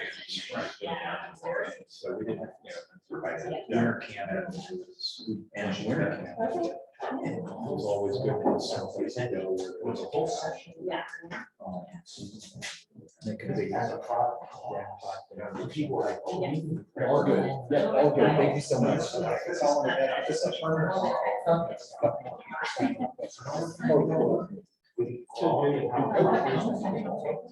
Yeah, like our. Yeah. Yeah.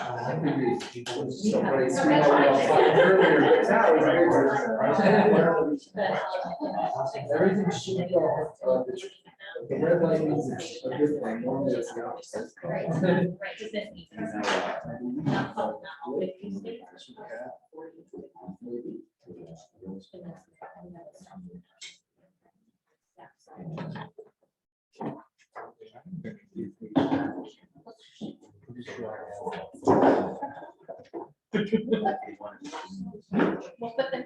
I'm sure you will. Well, thank you.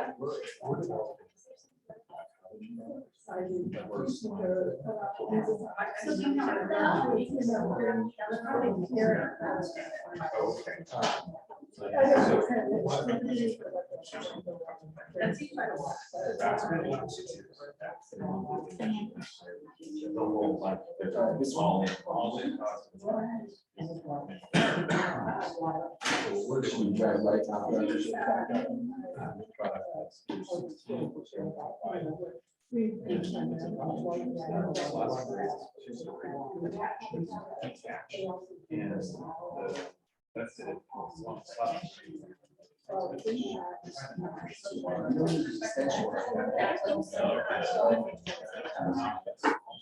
For that expendability. Yeah, it's a little, right, which makes it way over. Check out the words or. So. Yeah, you gotta look at the code. That's pretty, right? Well, that's what was the reason. Okay. We're gonna get started. So I figured, well, this might need it, but. Okay, everyone. We're gonna get started again. Oh, cool. And we worked out the technical. Okay, we're working through a few technical issues.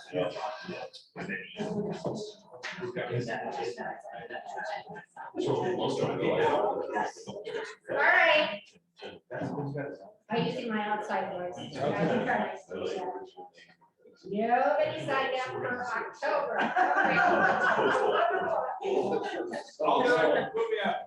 All right, Hey, David, all right, Margaret. Okay. I need one more. I'll do it too.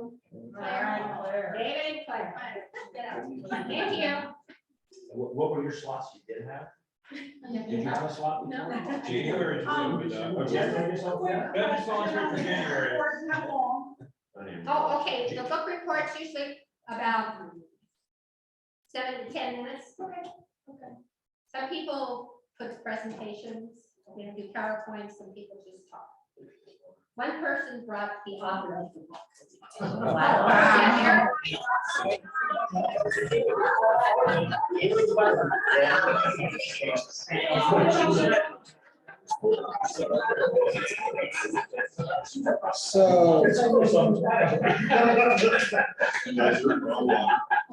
Okay. Hey, we got a good group here.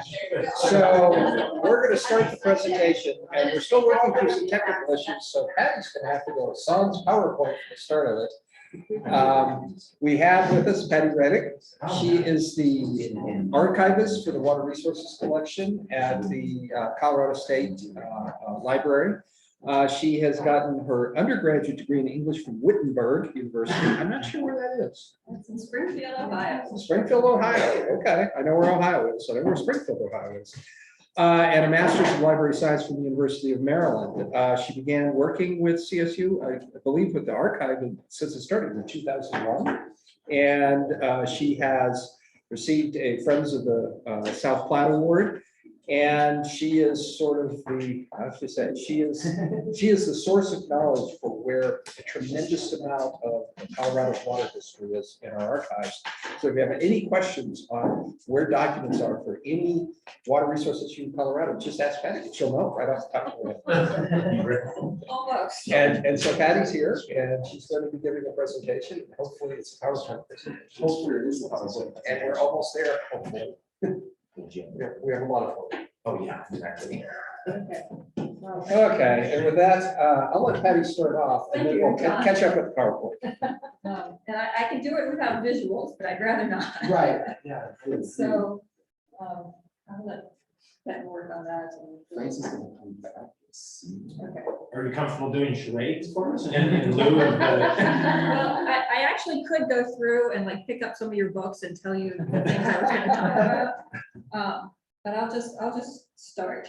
So I'm here to talk about Colorado water history, and to give you some foundation and some facts, some historical basis for your program here, and your continued learning and discussion of this will try to stand out of the way of the technology.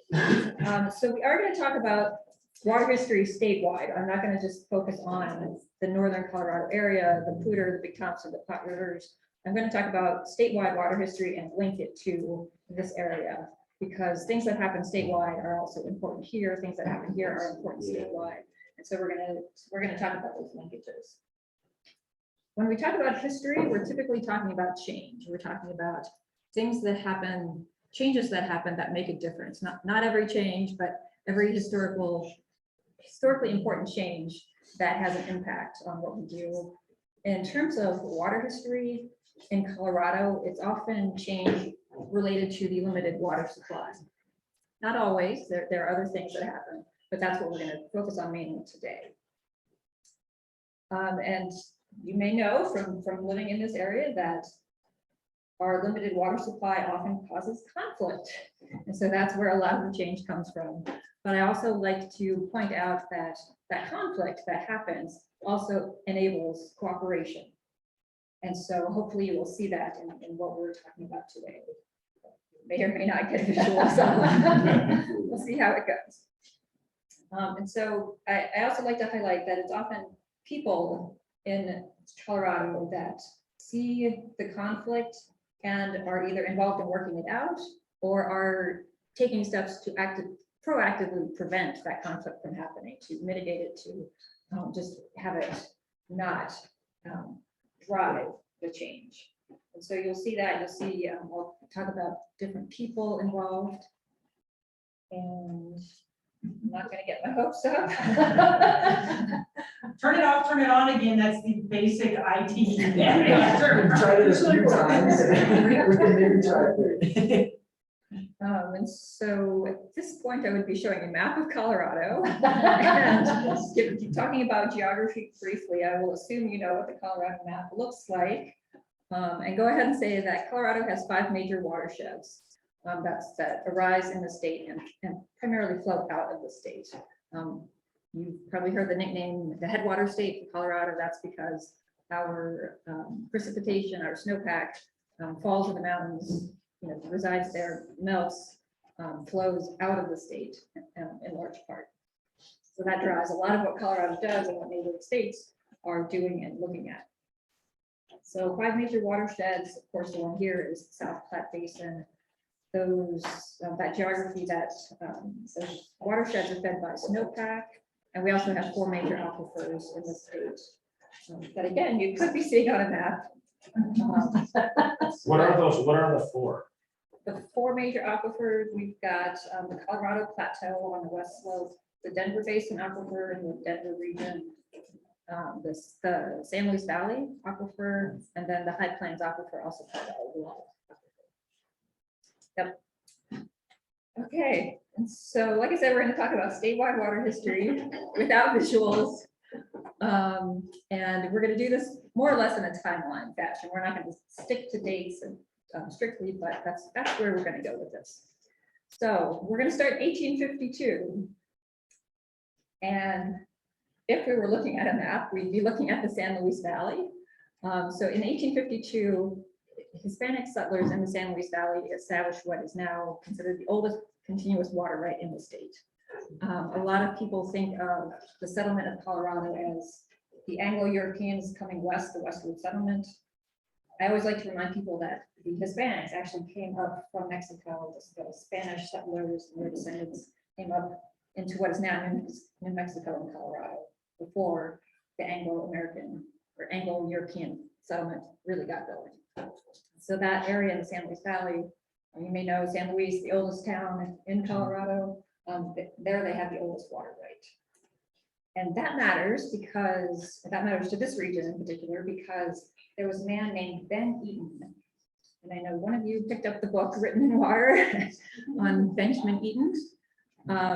He was a person who came to this area in the early 1860s, primarily for the gold rush. He wanted to make his fortune, mining gold, as other 59ers did at the time. He didn't make his fortune in gold mining.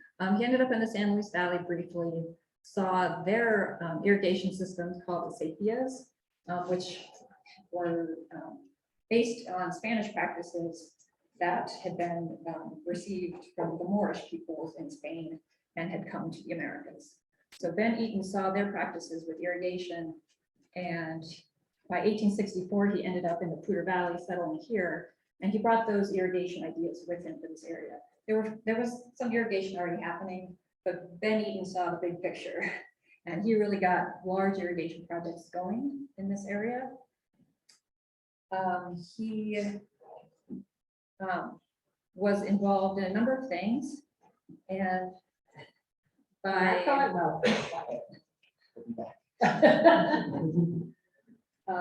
1884, Ben Eaton became governor of Colorado. And again, he really made his name based on all the irrigation that he got going in this area in particular. So at this point, if we had visuals, we would forward to 1876, which is the year that Colorado became a state. And so with becoming a state, we had a state constitution in place, and the Colorado State Constitution is where the prior appropriation doctrine is embedded. It's in our state constitution, and that's the concept of first in time, first in right. And so that's how water rights are allocated in the state of Colorado, going back to the Constitution. And connecting to this region, it actually goes back to a dispute between Greeley and Fort Collins. You may have heard about this. It still happens, I think. Might still happen. So 1874, 2 years before Colorado became a state, the Union Colony of Greeley had been established. Ben Eden actually helped get that Union Colony established. What is now Greeley. They had, major irrigation systems going on by then. Little settlement originally called Camp Collins, now called Fort Collins. Upstream had also gotten some irrigation going by then. And the summer of 1874, really, they weren't getting as much water as they thought they should be getting.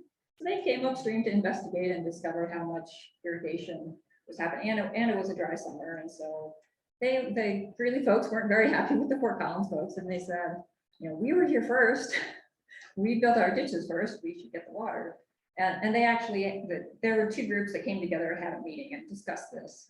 And the Fort Collins people said, well, our ditches are farther upstream. We get the water first because it's here.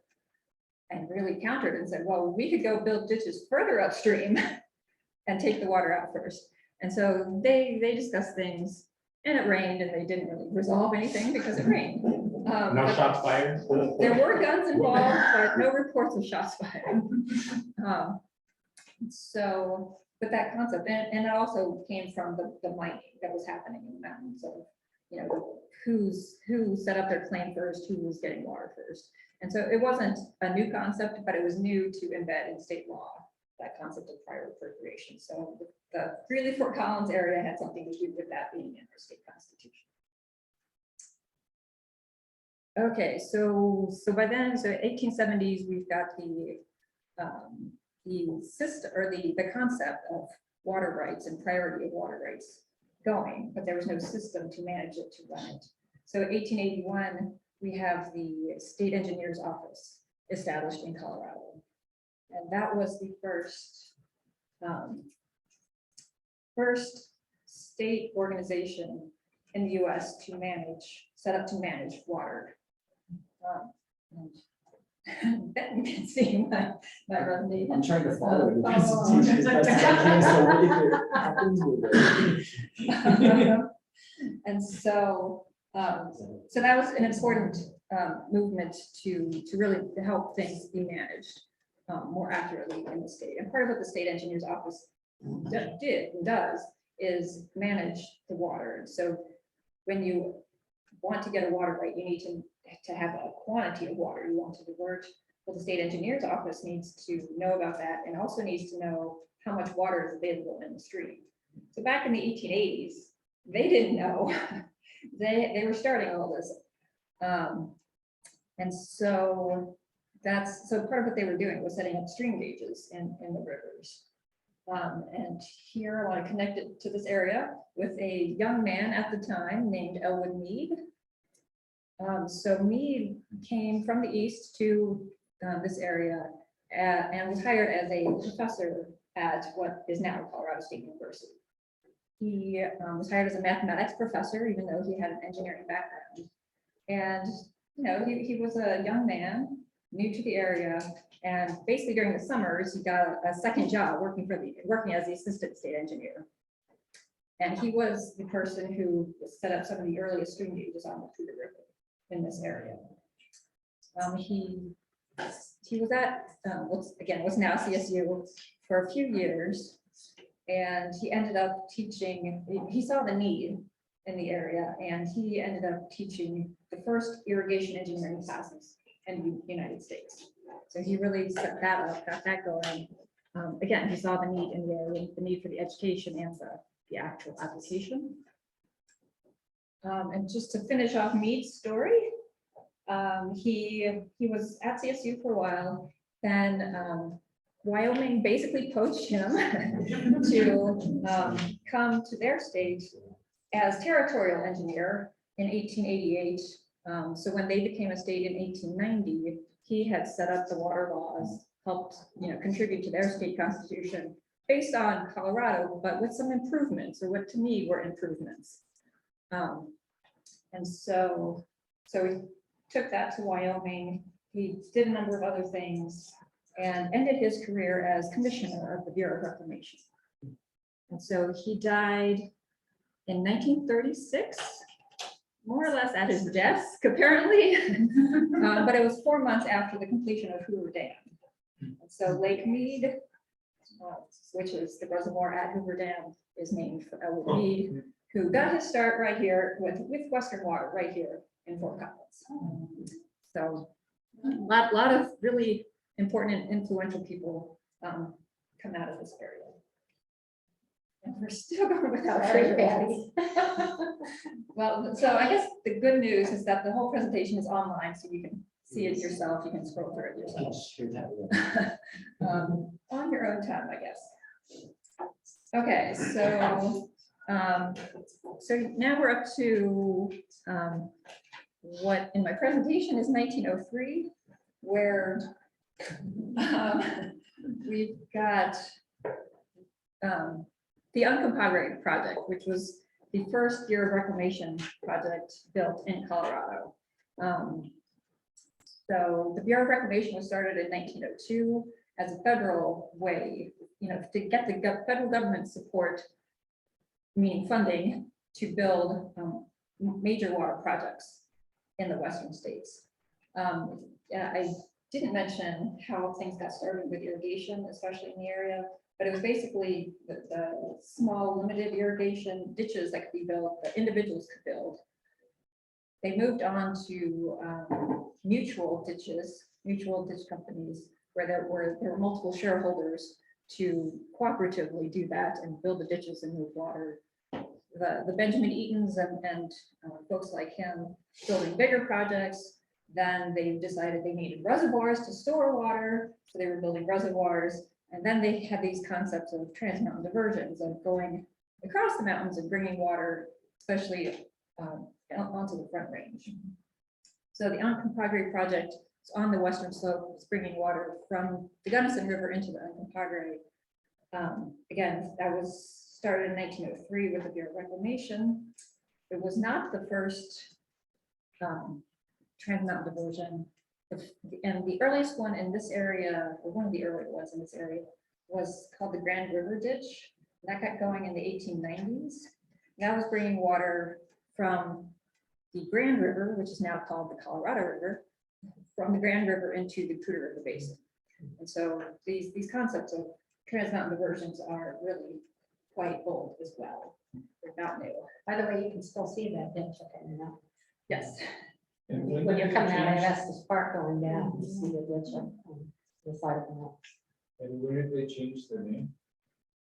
So yes, so the Grand River was the portion of what's now the Colorado River in Colorado up until 1921. So yes, if you see Grand River, Grand Ditch, Grand Junction, that's all connected.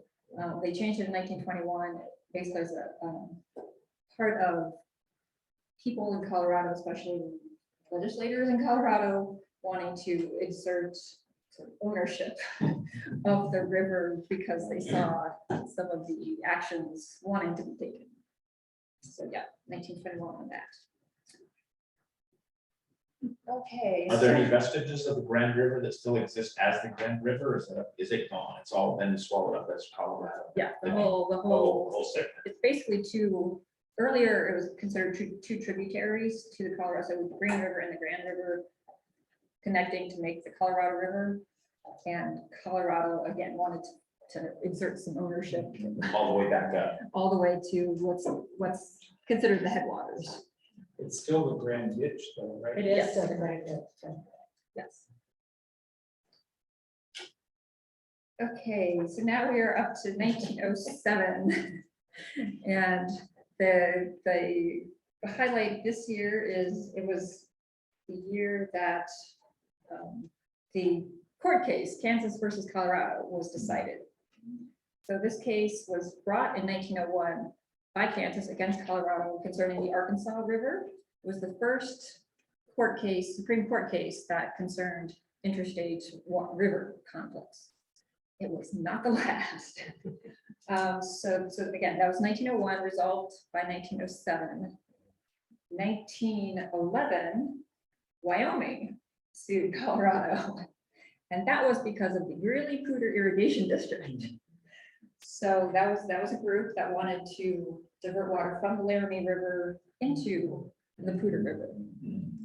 So of course that affected Wyoming, and Wyoming wasn't very happy about that.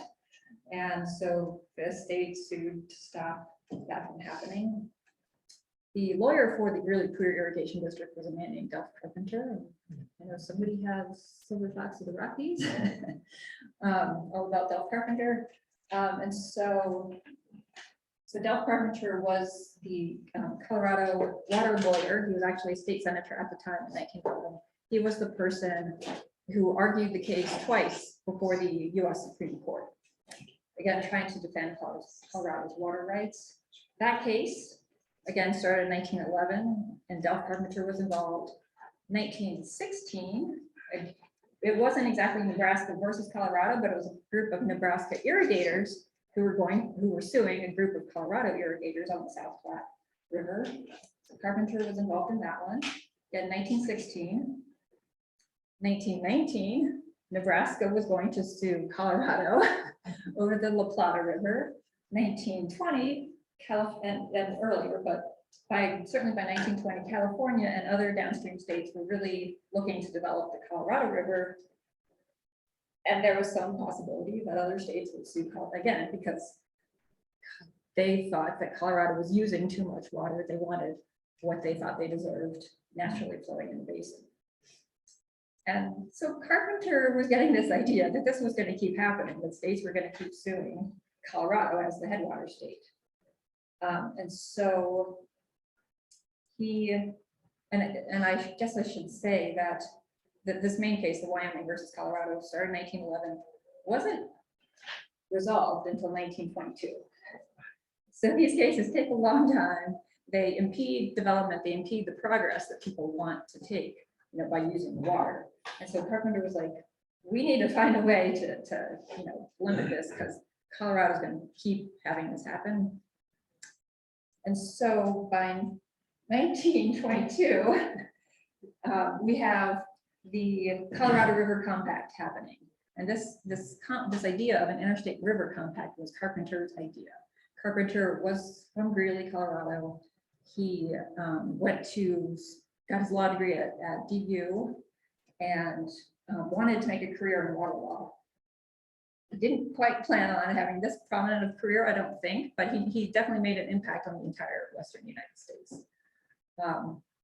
And so he actually had the idea of creating interstate river compacts as early as 1912. But it was a new idea. It was kind of radical. Like, why would we do this? Why would we try to get states to agree on how to use a river in advance of conflict?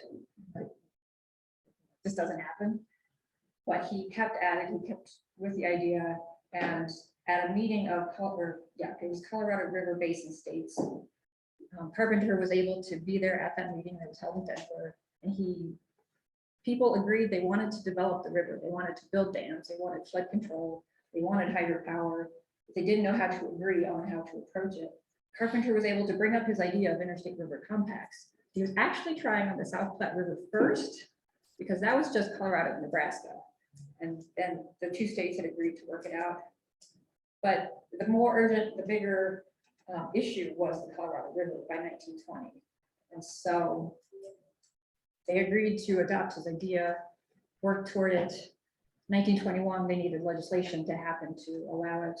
And so in 1922, the Colorado River Commission started meeting, came up with a river compact by November of 1922, and signed off on it, agreed to it. We're celebrating the 100th anniversary of that this year. Lots of discussion about the Colorado River. Again, Carpenter made it happen, and he's really recognized for that. 1923 was the South Platte River Compact between Colorado and Nebraska, and there have been a number of other interstate river compacts for Colorado and other states as well. Moving right along. Not trying to be flexible. Okay, Better hurry, Ben, we're veering towards the present day. Yes, I know, right? No pressure. Okay, so if you could see my next graphic, you would see that we're in the 1930s and there's recurring droughts. So we've got 1930s, the 1950s, the 1970s, and perhaps the entire 2000s so far. But again, those periods of drought, especially the 1930s Dust Bowl type drought, really made people think we need more water. How do we get more water? And so in and there were some ideas for this area, especially coming out of Greeley, where they were looking across the mountains again. They were thinking, hey, maybe we can do a really big project. We can get the Bureau of Reclamation involved.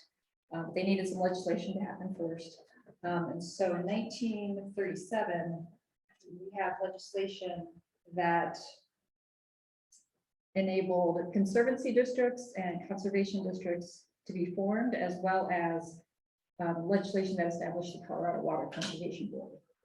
So I know that that's a lot of terms that sound the same. Jennifer can probably explain them best. She was the director of the Colorado Water Conservation Board, which is basically the statewide, looks at set up to look at statewide water policy and issues and some funding and such. That conservancy districts were basically to look at local water issues and also contract with the federal government to build projects. And then conservation districts look at the bigger picture issues in terms of water for their districts. And they're set up differently and have different funding, but then they sound the same. The first conservancy district set up in Colorado was the Northern Colorado Water Conservancy District. So I'm sure you've heard of them. I'm sure you'll hear more about them. And then their counterpart on the west slope is also set up the same year as the Colorado River Water Conservation District. And they were then Northern Water, which is what they go by now, was set up to contract with the federal government to build the Colorado Big Thompson project. So the major Trans Mountain diversion for this area. The Colorado River District was set up as a counterpart to Northern to basically protect and advocate for Western slope water interests.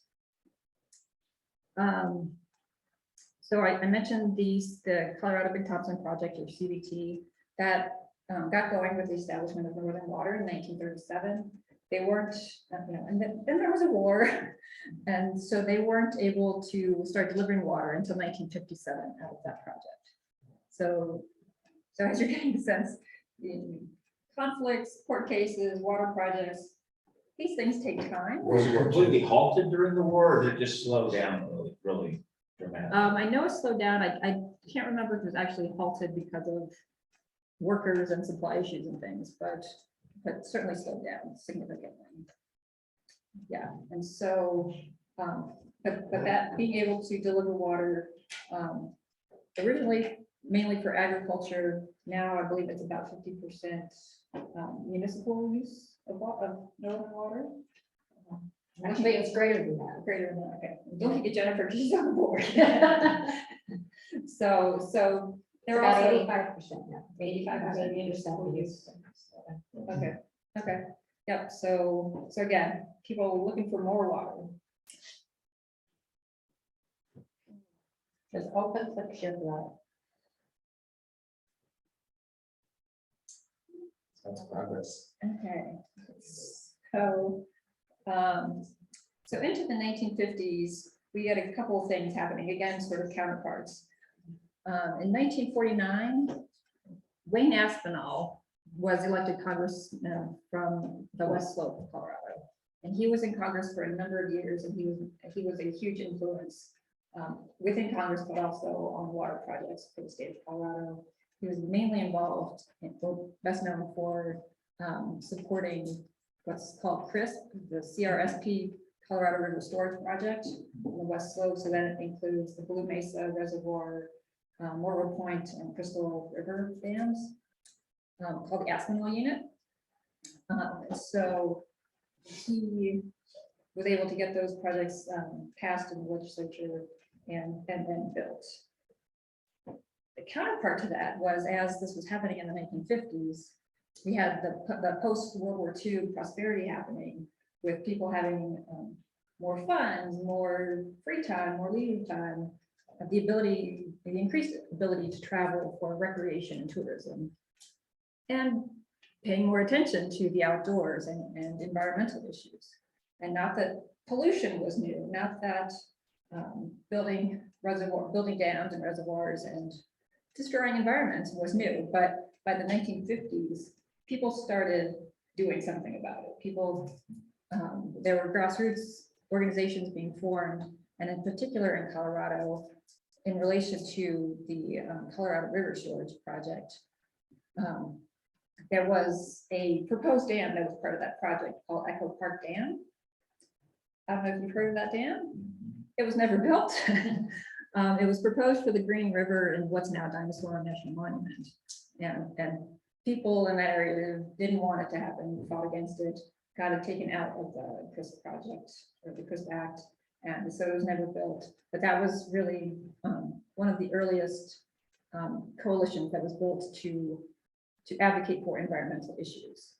And so a number of grassroots groups have emerged, just like them or out of their beginnings. In this area, you've probably heard of Save the Pooter. That's just one of the latest groups. You may or may not have heard of Preserve Our Pooter, Friends of the Pooter.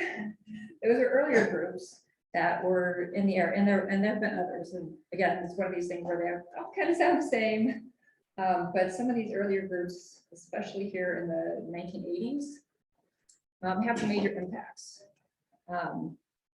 If you've heard of the Pooter River being designated a wild and scenic river, that's the outgrowth of some of these grassroots organizations with their advocacy and their opposition, their things that are for, they're against, that enable the wild and scenic designation to happen, as well as the Pooter Heritage Area designation.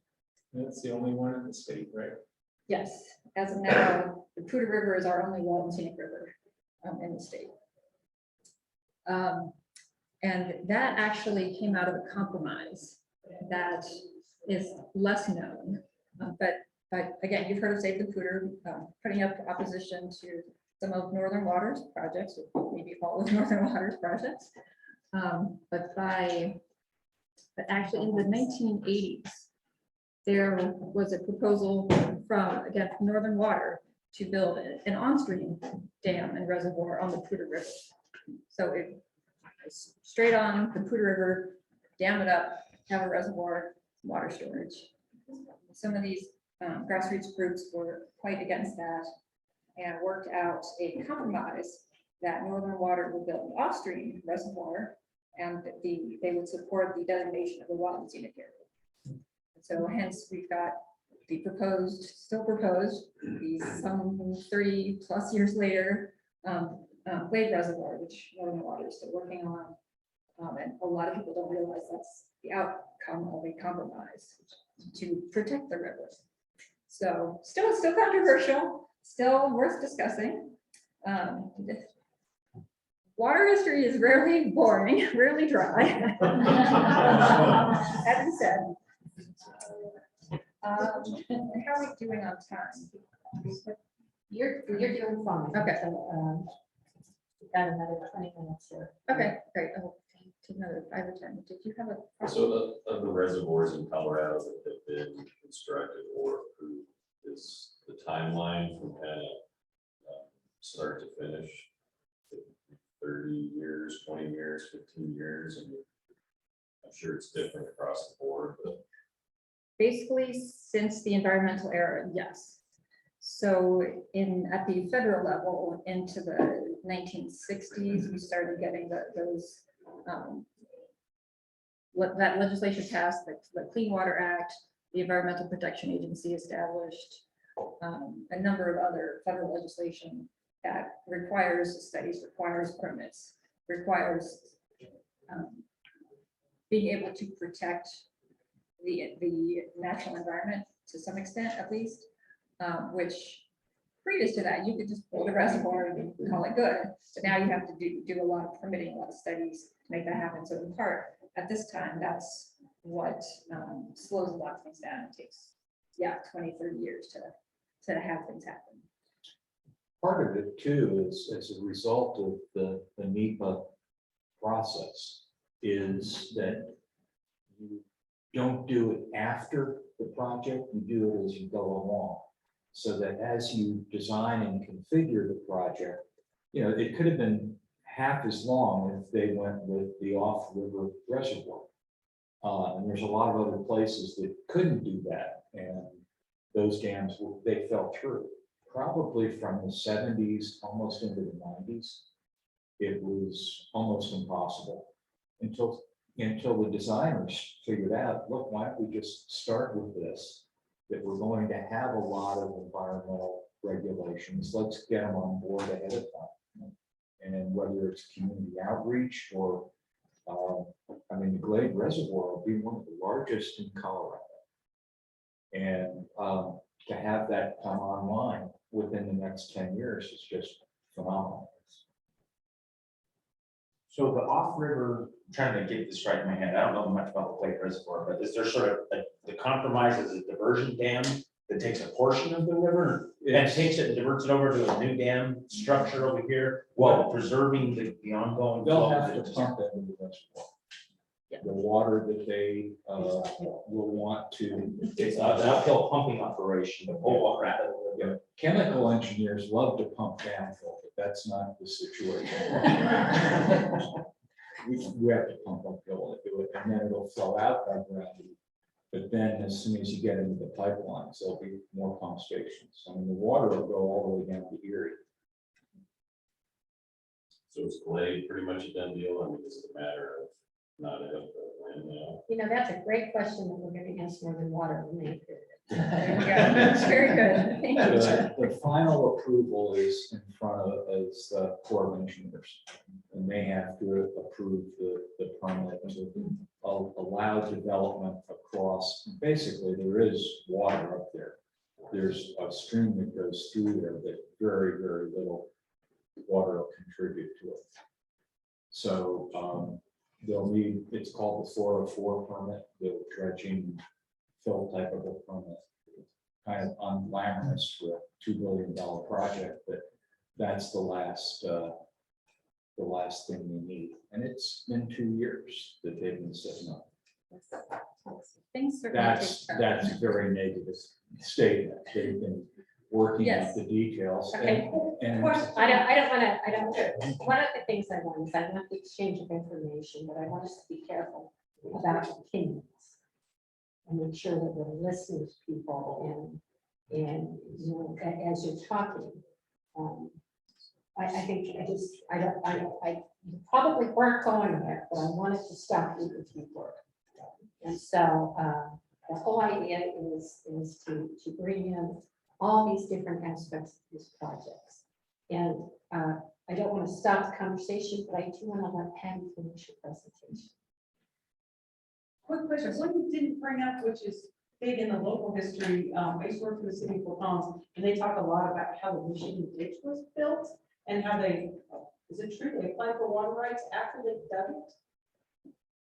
I'm not sure about that. Okay, that's the story, that's the rumor that floats around in the city of Fort Collins Water Department. That they dug it and then went to the courts and asked for water rights. It's possible. Okay, I was just curious if that was true. That was done a lot. Was it? Oh, yeah. You get the water. Interesting. You didn't have to have a water right to divert. You have to have a water right to protect. In Wyoming, you have to have a water right, you have to have a permit to divert. That's not the case in Colorado. Okay, all right. Yeah. Thank you. Okay, yes. So most of this time we've been talking about surface water and the use of surface water. And again, people, as we continue across the decades, are in Colorado have always been looking for more water. Is there another water source? How can we get more water? And so by the 1950s, another drought, and the technology for drilling wells and for groundwater had developed by then. There was more money to pay for that to happen, as well as more electricity for pumping of wells. And so there was more use of groundwater. Well, it wasn't really in the legal system.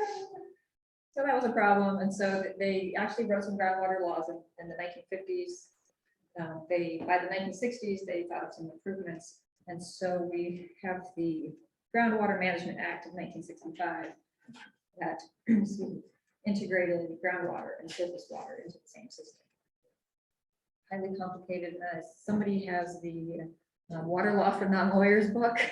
So that's a good one to understand groundwater law and all of those concepts. But also, a few years after that, 1969, we have an act that established the water. It did other things, but that one established the water court system in Colorado, which is unique in the states. Also related to groundwater, and especially in this area, in 2002, there was a shutdown of hundreds of wells in the South Top Basin, shut down by the state engineer for legal reasons, had a major impact on farming, still has an impact. And then the newest, maybe not the newest, but an innovative groundwater project is the Terry Branch project that the city of Greeley has going. That is a municipal use of groundwater. Usually or often in this area, it's been for agriculture. So that's going to be a municipal use. So that's also something that has some controversy to it. Imagine that.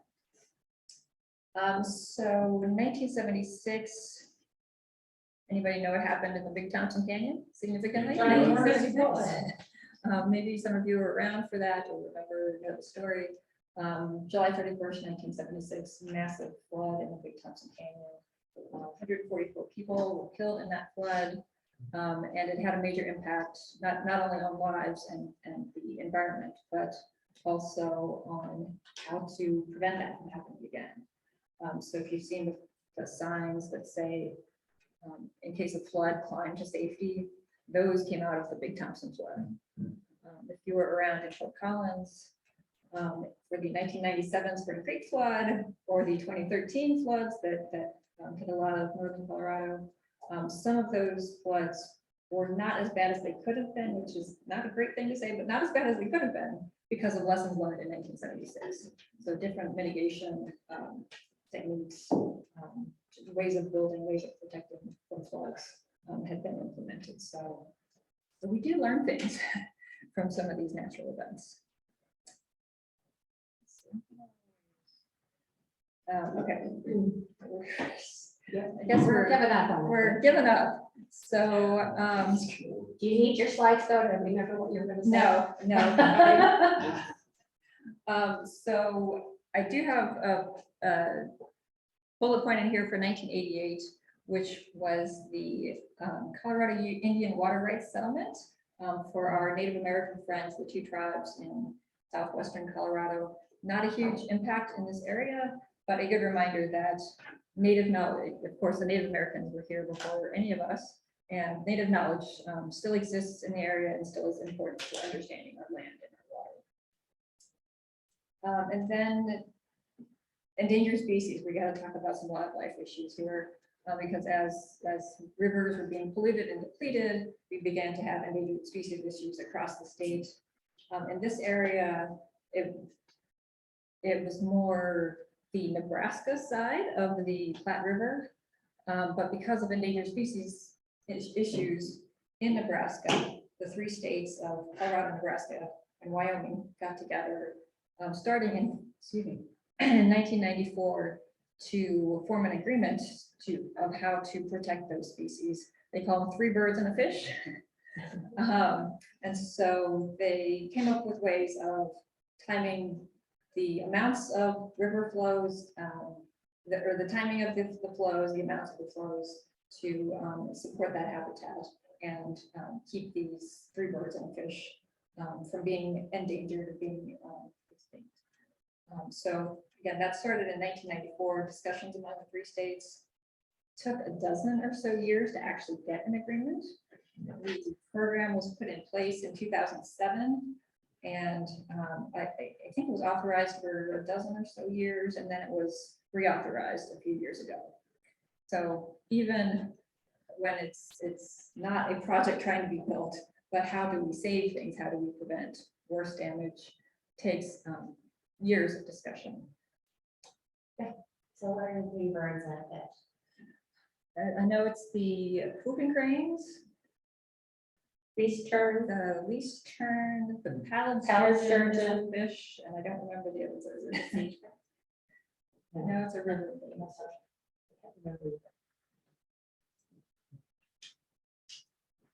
We can look that up. And there's a whole book on that, on the actual negotiations for that agreement and the outcome of that, by David Freeman.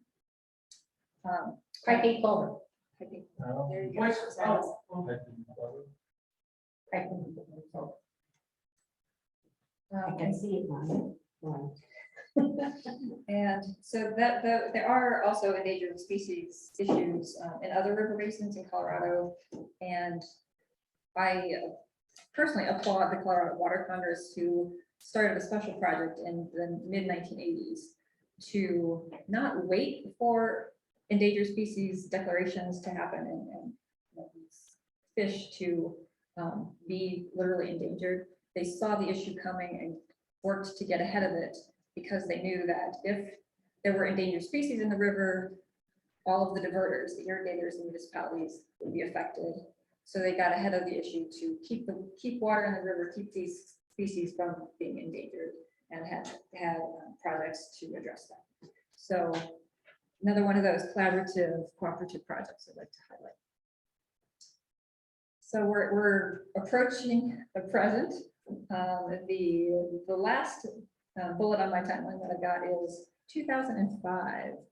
And that was when legislation was passed, House Bill 1177, that established what we now know as the Basin Roundtables and the Inter-Basin Compact Committee. So the Inter-Basin Compact Committee is statewide, and then each of the basins in Colorado established their own roundtables. And this was an idea that came from a man named Russ George, who was a legislator.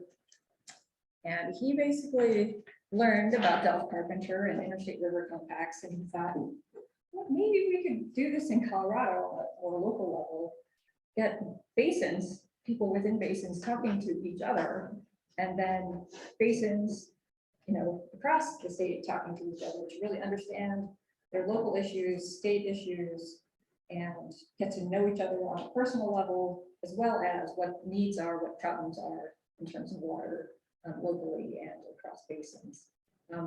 So it's still going today. I've heard good things about it, good things come out of it. I don't know if you're going to get exposure to any of the basins and what they're doing at this time, but it is something that, by all accounts that I've heard, has been successful. So I'm going to stop there with the timeline and see what other questions or other discussion you want to have. You talked about some lessons learned when the big flood in the 70s happened, and the most recent flood was 2013. Yes. Right? Was there any major reconstruction done after the 2013 flood that helps us for the next flood, or? I know, well, I mean, there were a number of bridges and roads and things washed out, which have been built back. I don't know if it's built back better than, to be better protected from future floods. I'm not sure about that. The Big Thompson, I believe. They thought they were doing that, and then 2013 showed us that they didn't, Right. I mean, a lot of. the big You mean that Thompson they had built washed them out. stronger before? They the built them 2013? stronger, higher, whatever. And this 13 took them out anyway. Portions of it, not the whole thing. And I mean, the one that she's talking about in 76, wiped out the entire community. It took out the cycling of the mouth of the kingdom. Think about how high that wall was. Patty, you've been at the Water Resource Archive since the beginning. What was the impetus for developing that or starting that? Okay, so I can talk about the archive a little bit. I try not to go on too long about the archive, because that's what I do all day, every day. So yes, so the Water Resource Archive was started in 2001. as part of Morgan Library at Colorado State University. It was started because somebody else, one of John Tracy's predecessors named Robert Ward, in the late 90s, he had been receiving offers of, so-and-so died, what should I do with their papers? Or I'm retiring, I don't want to throw out everything in my office, what should I do with it? Water people or widows or some, people would ask him. And at the time, the library wasn't interested, didn't have the capacity to work on those sorts of things. But Robert Ward accepted them into what's now called the Water Center, and we just pile up boxes apparently in the office. He was a hoarder, you're saying. He was a supporter of history. And so the 1997 flood hit, affected campus, and there were insurance funds available that the university, any department in the university could apply for.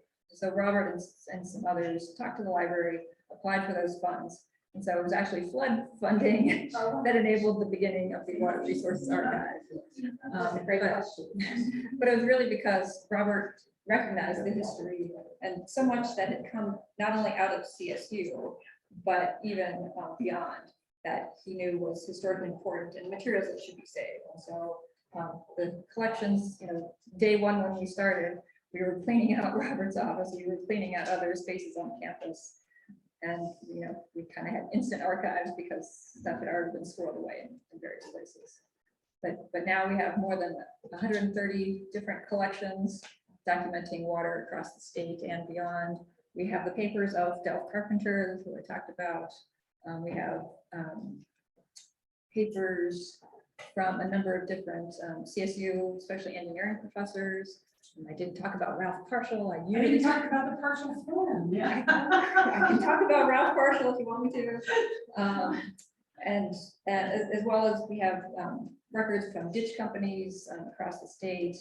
And so a lot of really good history, unique materials that can't be found anywhere else.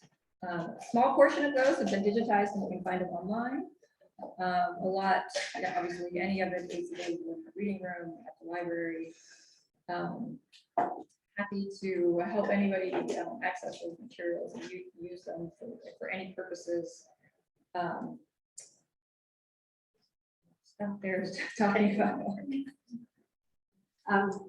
Becker, would you please, in your next email, squeaky wheel, put in a link to Patty's presentation? Yes, So that people can see that. And with that, let's thank Patty for this.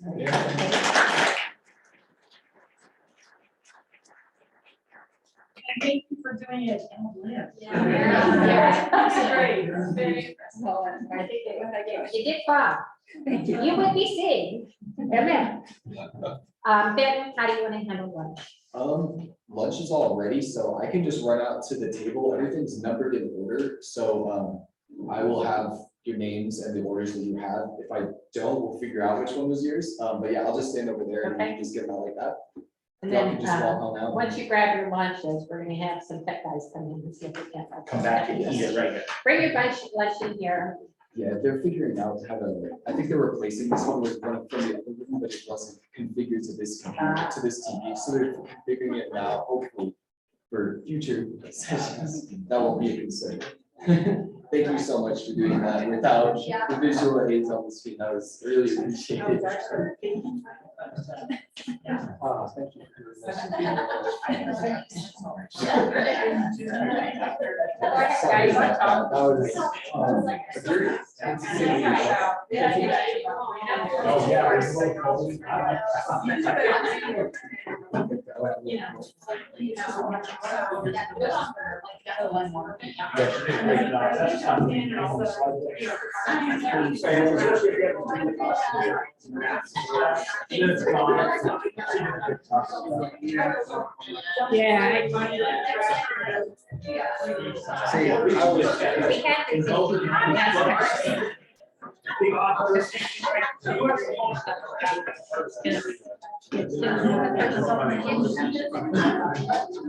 Thank you.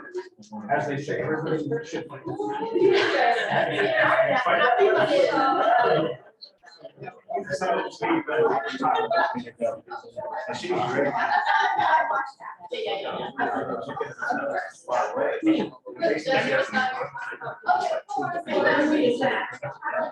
That's like, oh, I love it.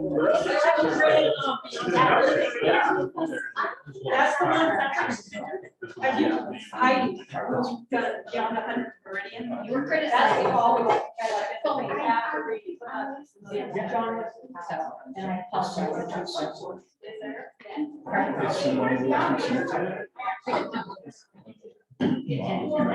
start. Do you know like where the U2 center? I haven't.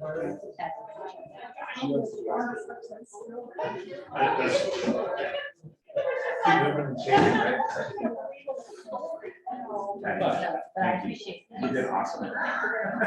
I've been caught in that situation before. It's hard to get those pictures. It's like, great job. Thank you.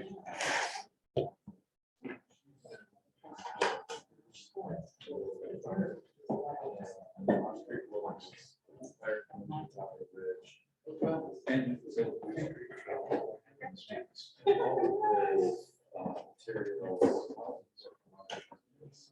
there it is.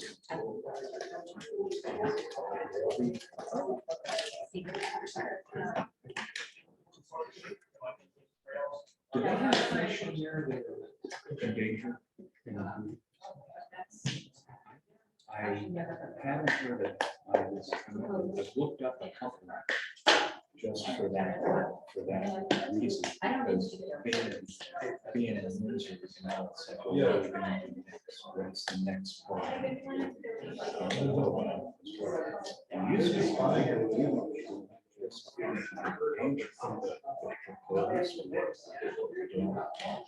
and then considered, and then there was even some list of things we're not even worried about.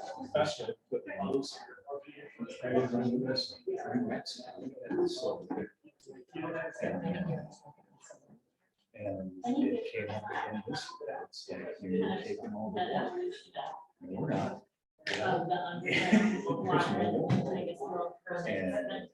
not that much comes out.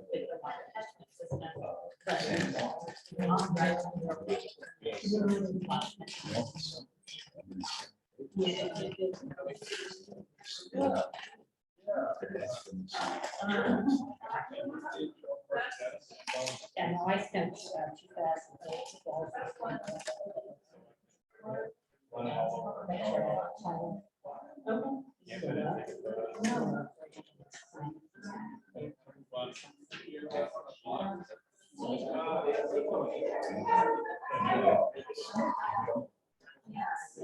It's fascinating. Thank you so much for this. No, it's true. Belated congratulations. Oh, really? Oh, wow.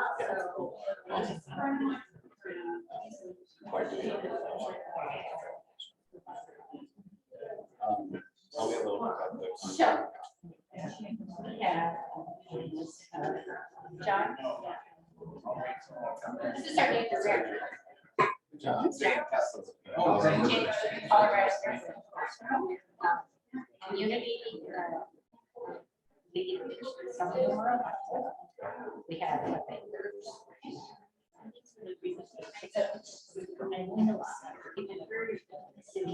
Generally water literate. They, some of them are there, but they're all here because they're going to be. Are having sex. That's right. So I'm not sure how. They're.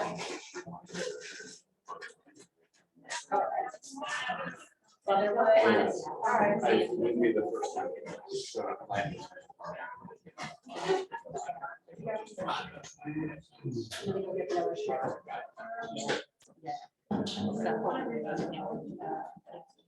Did you order that?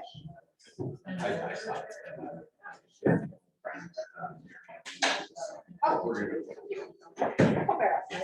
That's good. Yeah. Okay, it sounds, Yeah. Oh, okay. Then it's not like you work for 4 years.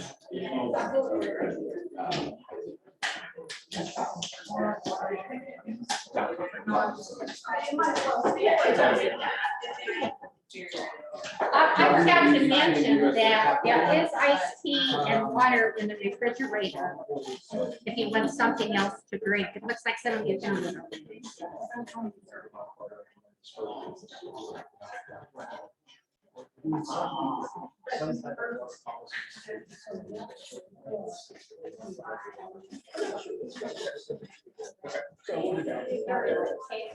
I used to.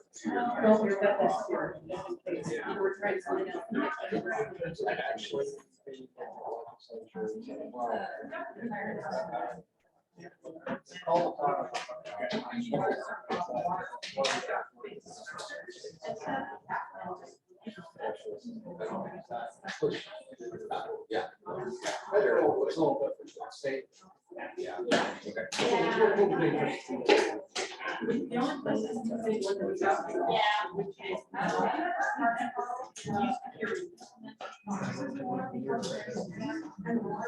Find out very quickly whether our tech issues are resolved. So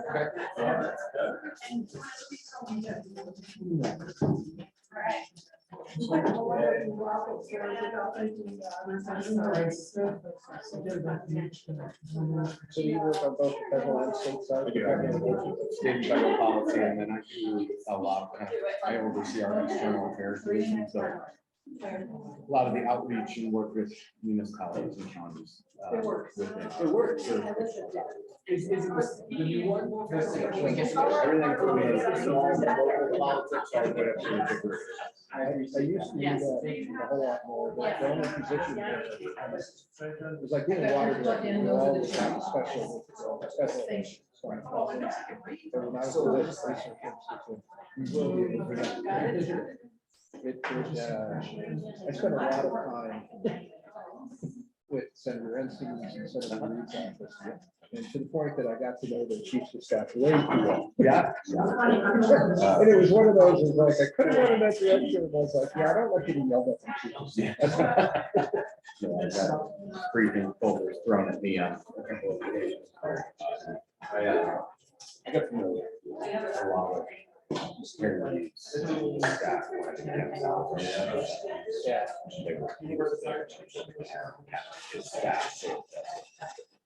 Did you ever get to meet Ty Anderson? Very well, yeah. Yeah, I got yelled at. Yeah. It was great because he called to become the president of the institute, and he had to go 2 levels down, and I was the only one in the office that Friday. So he yelled at me, and I just was like, okay, I think he's yelling this for you. Yeah. That's hilarious. No, Kai is, I would consider him a friend. I still check in on him. He's a big wig lobbyist now. Yeah, I can imagine. Yeah. Well, He trains around. one of the great moments was, I was in the room, the people that started and so basically, I know how I was doing all this stuff. We got basically chapters, 7 snippet, 7. But there's other elements of Vegas and one of them was the creation of the first public museum in Las Vegas, which was I called it the nuclear, it's the test site. And so it's kind of a unique event where I had the facilities, state facilities, and there was going to be a Department of Energy, which was going to have offices, and then the sort of George Museum. I think well, what was great was the GSA. In essence, this idea of the federal government doing condo ownership of the state facilities was just mind-blowing. They couldn't work around this. So apparently, back in DC, there was this big meeting where they had all the parties involved, all the people at GSA that were going to go there. And I used to just right off and read something, give me a speech about something.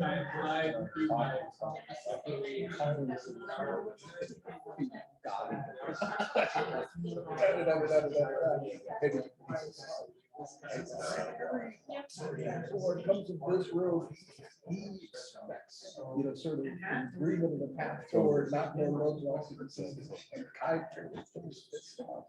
And then you see the C-section reading the floor, and like 1 second later, walk into the room and goes, do we have a way to move forward? And the president here, he said, and everybody, yeah, we can do it. Good, I'm glad we can call it. And it was just like, and it was just, and Steve understood it, all theater and everything, he was so well done. You ever know Brian O'Donnell? I don't think I met Brian. A lot of lands and, lands and work. He should have been someone I was working with, but I did a lot of work back in the day. And for some reason, Lisa Moore was like, even though Lisa was more, in a different area, but for some reason, Lisa was not always. Showing basketball, but they went on to run the interior portfolio. They did a good job within the building and outside of the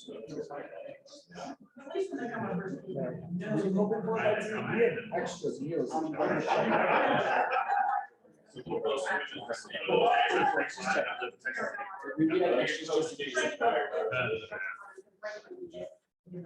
Yeah, I don't think we can afford it. How long have you been here? 2 months. At the end of today. 2 months. Oh, yeah. You come close to that? Oh, yeah. Come up and check and say that, so it's a little radical. Yeah, a little bit.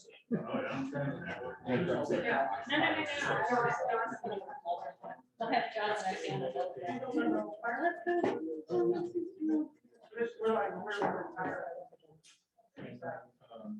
So the. Yeah.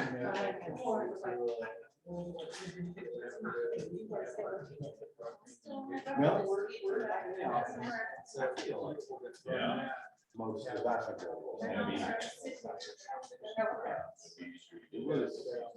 Right.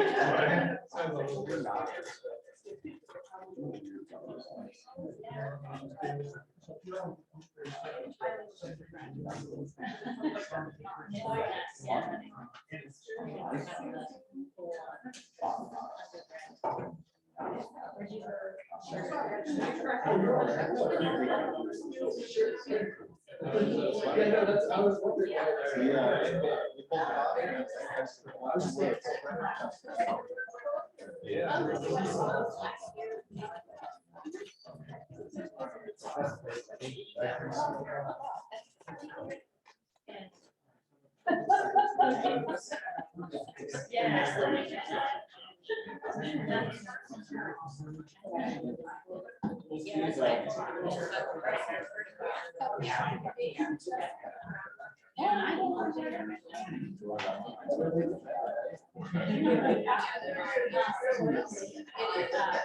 I tried to keep the recording going during the presentation.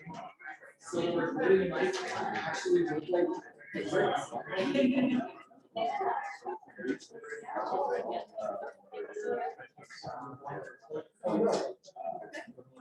Yeah.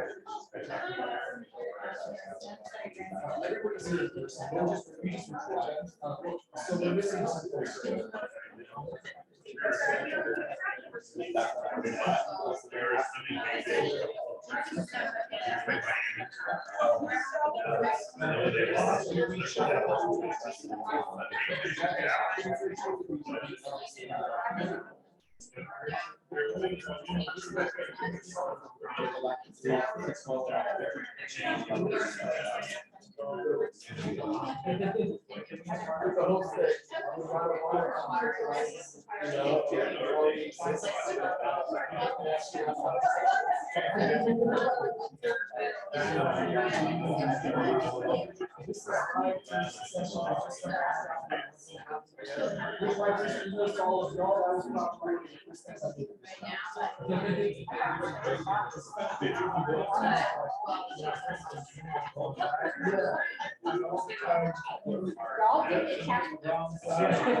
Yeah, put that all together. Yeah, well, I'm glad. Good, good. I figured that everybody would like, I know that they said last year, I was like, I just wanted to like, need to see it. Hopefully, we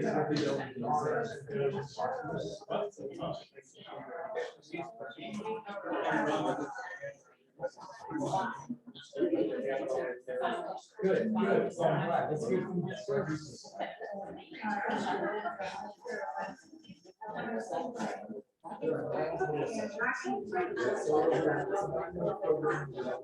Starting with this one.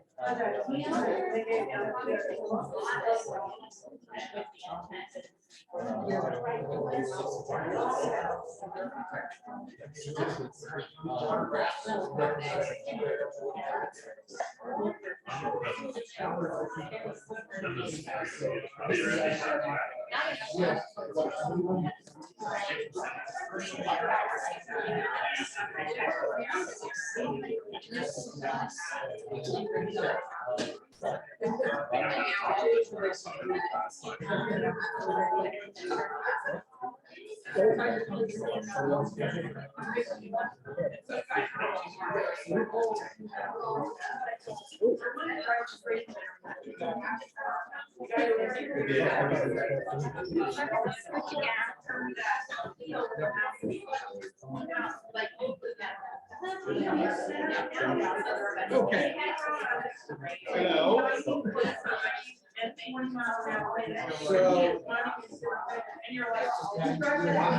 Okay.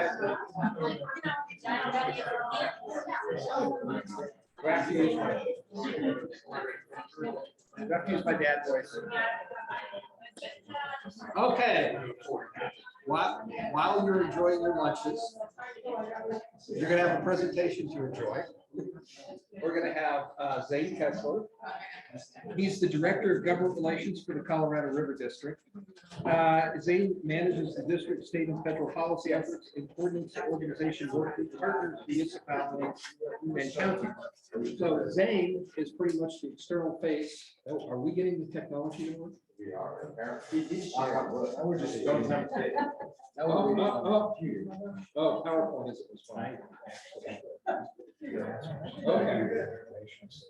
And so Zane is going to be speaking to us about,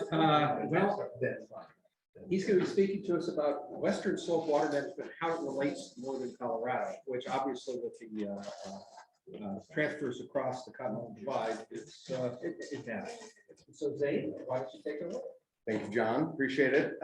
Nice to see you all. Thank you for having me. I'm in from the Western Slope. My family and I live in Carbondale, but our offices are in Glenwood Springs, the Colorado River District, which I'll get into a little bit more. Represents the 15 counties on Colorado's Western Slope that make up the main stem of the Colorado River and its principal tributaries within the state. So that's the Gunnison, the Yampa, the White, and then portions of the Dolores and the Green. And so I do a clicker or an advance. Okay. Next slide. We were created in 1937 in direct response to the creation of the Colorado Big Thompson Project. Next slide, please. Our mission is to lead in the protection, conservation, use, and development of the Colorado River. In a minute, I'll get into a dual mission that we have on interstate matters. But Western Slope water users in the mid-30s woke up to read of the Colorado Big Thompson project and the Front Range's desire to take what was then and still is today water under the Continental Divide, representing the largest Trans Mountain diversion of any kind, largest federal project, taking roughly 250,000 acre-feet out of the Colorado River Basin over to the Front Range for use. Next slide, please. So as I said, we have an intrastate mission in that we represent and protect the water interests of our water users in those basins on the Western Slope. That involves legal, technical, policy work, really serving as advocates and ensuring that our water users on the other side of the divide have a voice at the Capitol, have advocates in the courtroom that are working to ensure that our interests and our needs are met. The second part of our mission is an interstate mission. In that statutory language that created the district, we're also charged with representing and protecting the state's interest in the Colorado River, as outlined within the Colorado River Compact of 1922 and the Upper Colorado River Compact of 1948. That's where things get a little tricky because in some ways, we're butting heads with the Front Range and pushing back on proposals to take more water. We don't always see eye to eye with many of the major diverters that use water out of the Colorado River on this side. But at the same time, we're at the table on the interstate issues, where I tend to believe, and I think my board of directors and most folks would believe that the interests of the state are usually pretty evenly yoked when it comes to our common enemies, if you will, in the lower basin. So it's a unique niche role that we occupy, but we are formal advisors to the state of Colorado when they are at the Upper Colorado River Commission negotiating, or on the 7 basin states meetings, negotiating how we're going to do more with less water in the Colorado River. Next slide. So I covered a little bit of this, but our work on the Western Slope really focuses on supporting productive agriculture, one of the largest economies in our region and statewide. Securing legal protections that protect that West Slope water and keep our water on the Western Slope, which is where that friction with the Front Range often originates. We do a lot of work on healthy rivers and water quality. That's both in response to drought. For anybody that's, I'm not a scientist, I'm a social scientist, but anybody that's studied water quality, the solution to pollution is dilution. As we have more consistently hotter temperatures on the Western Slope and less water in the river, when we get to water quality becomes a major issue that we're dealing with. That also is a result of Trans Mountain diversions. When you take more water out of the headwaters, you have significant externalities that you have to deal with. Water temperatures, less water in the river, hotter the temperatures outside, the more frequently that we're seeing acute temperatures that threaten fish and the aquatic environment. This year, for the 3rd time in as many years, we've seen fishing closures from the headwaters in Kremling all the way down to Rifle. So these are pretty significant challenges that we're working to deal with on the Western Slope, largely trying to represent our constituents' needs, but also trying to collaborate with the Denvers, the Northerns, the Colorado Springs, and the Aurora diverters that where I think it's fair to say that those diversions have environmental impacts on the river. And then drinking water supplies, of course. We have growing municipalities on the Western Slope as well that need reliable drinking water supplies to ensure that their economies and their communities can grow in the same way that communities on this side of the divide grow. So we're going to dive in a little bit on the Colorado River Basin. This is the Colorado River District territories. You've got the Yampa, the White, you've got the main stem of the Colorado and the Gunnison, the little section of the Dolores, and then the green here. That outlined in blue is the River District territory. To the south of us is Southwestern Water Conservation District, our sister agency in the Four Corners that really has a very similar charge and similar mission and the statutory language that forms Southwestern is is almost identical to ours. I want to point a few things out on this map. Here you can see in shaded gray the areas of pretty significant population and economic activity that rely on water diverted outside of the Colorado River Basin to supply their needs. So of course you have the Front Range, you have the Arkansas River, you've got the Wasatch from Salt Lake City, you've got the San Juan Chama project with diversions from the Four Corners area. And then, of course, you've got the San Diego, Los Angeles Metroplex, you've got the Imperial and Coachella Valleys.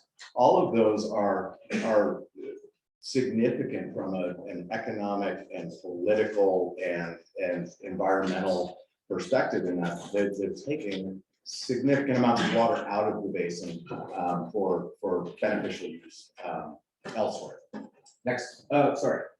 One other thing I would note, Colorado's western slope, within our geographic boundaries, 65% of the river's natural flow originates from within that boundary. So largely as snowpack.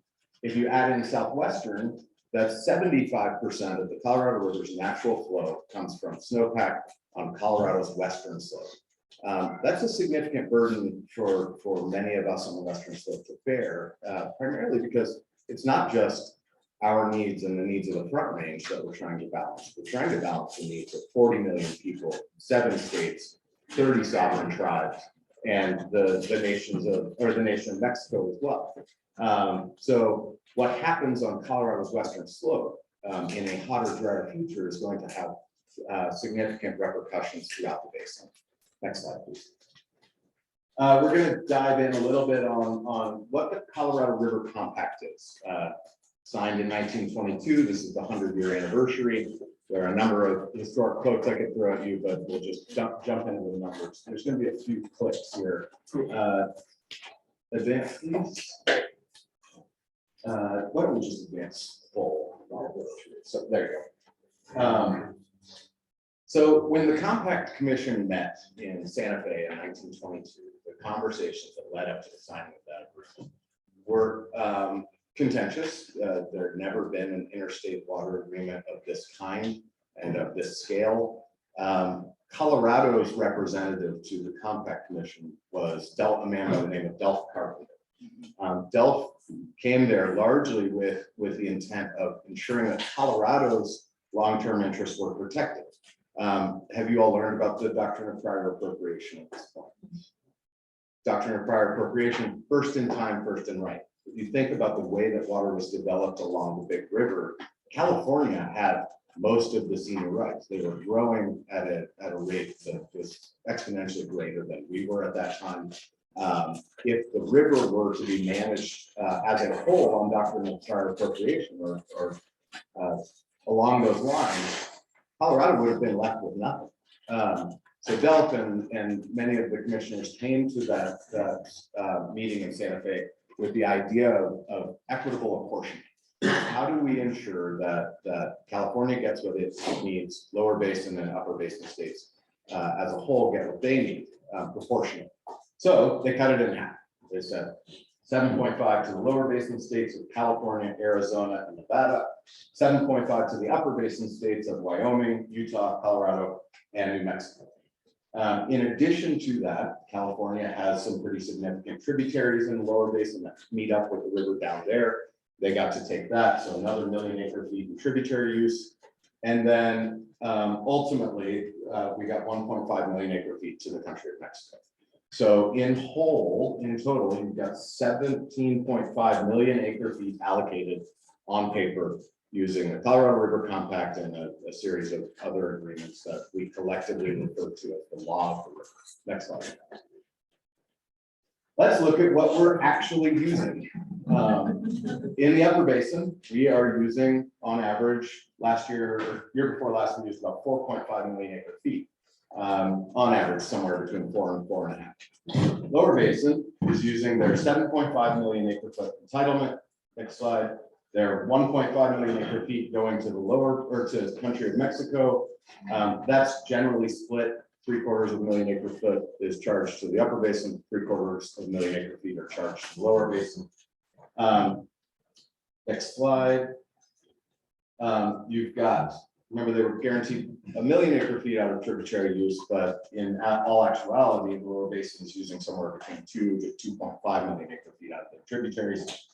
And then 1 to 1.5 million acre feet of evaporative losses in transit, evaporation off of Lake Mead, pretty significant losses within the system as a result of evaporation.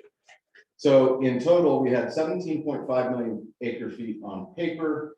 If I do my math right, we've got somewhere over 18.5, 19.5 million acre feet in actual or in use. Next slide. Then comes 2000 and the beginning of what has become a multi-decadal drought that has really driven the system into a point of, I don't think it's hyperbolic, but to say that we're at a point of crisis. Next slide. If you look at these temperature change at this map, this is 1895 to 2018. This is data generated by the National Oceanic and Atmospheric Administration. This map is given to us courtesy of the Washington Post, who did a big expose about 18 months ago on climate change and temperature change throughout the nation. But one thing that you can see is the largest hotspot in the continental US lies directly over that area that produces roughly 65 to 75% of the river's flow. Next slide. Zooming in, you can see that our counties within the river district are seeing pretty significant temperature rise. Moffat County close to 4, Mesa County over 4. Even in the headwaters where a lot of the snowpack is at, we're seeing 2 to 3. Garfield County, my home county, stretches obviously from the Utah border to Glenwood Canyon. As a whole, we're seeing 3.5 or more percent, or sorry, degree Fahrenheit rise over that 100+ year period. Why does that matter? Next slide, please. We know through solid science that's come out of Colorado State, Boulder, NOAA, solid defensible science that for every 1 degree Fahrenheit rise that we see, we're experiencing somewhere between 3 to 9% reduction in stream flow. That is because higher temperatures obviously increase evaporative loss. There are longer growing seasons. So plants in the riparian corridor are using more water naturally, as well as soil moisture, which we'll dive into. But if you do the math on this and you figure 4%, you cut that 4 degree Fahrenheit rise, and you cut that percentage in half, we're dealing, so just aim for the middle and go for 5%. We're dealing with 20% less water in the river than we were 100 years ago. Next slide. Soil moisture is something that I think I just alluded to, but it's really hammering the system. These are pictures from the beginning of the last 2 water years, or snowpack accumulation season. So mid-November, the runoff season is over, the ground begins to freeze, and that's when we get a clear picture of what those soil moisture conditions are going to be going into the snow accumulation seasons. In 2020, you can see this just looked like a massive, nasty bruise across the entire western slope. 2021, a little bit more colorful picture, but not really that great. This is important because as we see hotter temperatures and these soils dry out more and more, the water that does occur or does come in snow doesn't return in the same quantities to the river that it used to. In 2020, I think we had somewhere near 80% of snowpack. We saw 30% of average runoff. Last year, a little bit better soil moisture conditions, but still not great. We saw 94% of average snowpack, I believe, and we saw roughly 60% of average inflow into Lake Powell. So the system that we've built our societies and our economies around is changing out from under us, and soil moisture is one thing we're watching very closely. Next slide. Population growth. I graduated from Colorado State in 2004, and the drive from Denver to Fort Collins is entirely different. We're growing by leaps and bounds. The state of Colorado is expected to nearly double by the year 2050. I think we're at 4.5 to 5 million people now. We're expected to be at 9 million by 2050. The Colorado River Basin as a whole is expected to go from 4 million or 40 million and change today to 76 million by 2060. So that's where I think all of us as water leaders need to be. I mean, we have some major challenges facing us. One way I try to explain it to family and friends who are not engaged in water is we are sticking more and more straws into a drink that is continuously getting small. And it's going to meet, there are going to have to be some hard decisions made in the coming years to address such a challenge. Next slide. Let's look at the natural flows on the river. This is the amount of water that was allocated under the compacts and the law of the river, about 17.5 million acre feet. We've already established that there's significant overuse beyond 17.5 million acre feet. This is essentially the hydrograph reading at Lee's Ferry, which is the marker point between upper basin and lower basin, every year since 1906. Next slide, or sorry, next animation. This is the 10-year running average. The upper basin is required to deliver 7.5 million acre feet on average every year, but it's measured in a 10-year rolling average, 75 million acre feet over 10 years. You can see that only once has the 10-year average ever met the amount of water that is guaranteed to the parties on the river. This is the running total average to date. So, I mean, I guess I don't really need to explain this very much, but next slide. This is the one that really scares me over 10 years time. This is from 2012 to 2021, the 10-year average for the river today. So again, the river has more straws in it than it can supply. And the river is getting smaller as climate change and continued drought hammer the hydrology. Next slide. And I'll try to move through these fast. So we're doing okay. So what happens when you have an imbalance on the river? We've got more use than especially in the lower basin than what we in the upper basin can supply.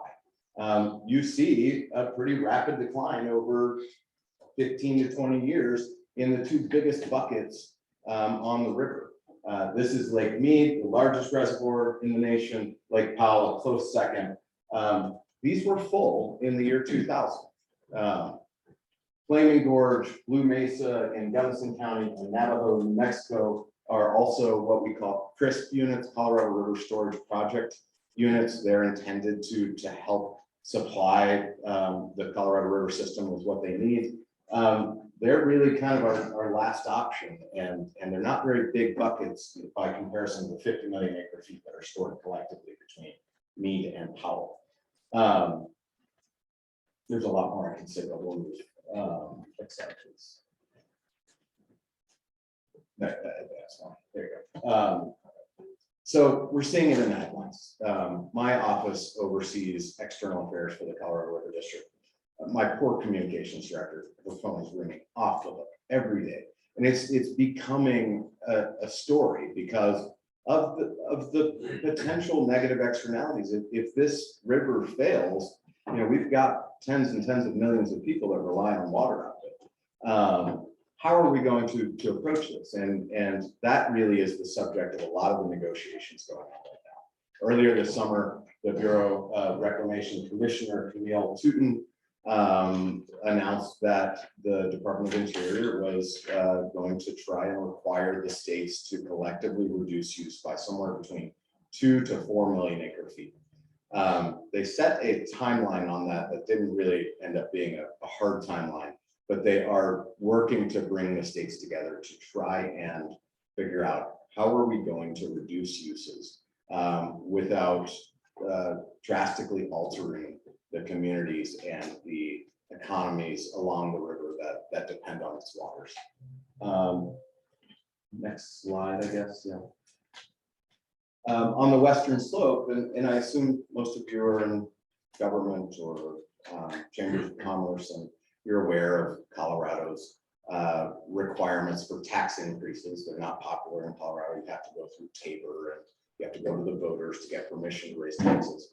On the western slope, we saw these challenges facing us, and we went to the voters with a ballot question in 2020. And I tell you this because you are leaders in your communities, and I want you to understand that water, while contentious and oftentimes people throw out the Mark Twain adage of whiskey's for drinking and water's for fighting about, we don't see it that way on the western slope. And I don't see it that way in Colorado or throughout the basin. I think water is the tie that binds. It's what we are all bound by the fate of this river. Whether you live along the South Platte and rely on CBT water, whether you live along the lower Gunnison in Delta County, we all have skin in the game, and we all have a reason to come together to try to do something. So we acted locally on the western slope. We put a ballot question out that would essentially double our mill levy so that we could start investing in efficiency and water projects and productive agriculture and other things that will hopefully allow our constituents to do more with less in that hotter, drier future that we're expecting, or that we're experiencing. The ballot measure passed by 72%. We had Mesa County and Pitkin County voting in the high 70s. Pitkin County voted 82%, Mesa County 79%.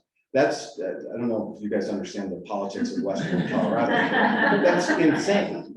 Rio Blanco and Moffett County passed by 65%. Rio Blanco County had never passed a countywide tax increase since Tabor came into existence. So people are paying attention. People understand, even if they're not hydrologists, they don't understand, how does climate change impact this? What does the next 10 years look like for us on the river? What is the Colorado River Compact to do? We can never expect everybody to be a water expert. But what I'm trying to point out is that people do understand that we're facing challenges. They recognize that the fourth generation rancher in Montrose recognizes that his ditch is running dry, about 4 weeks shorter of water than his father or his grandfather.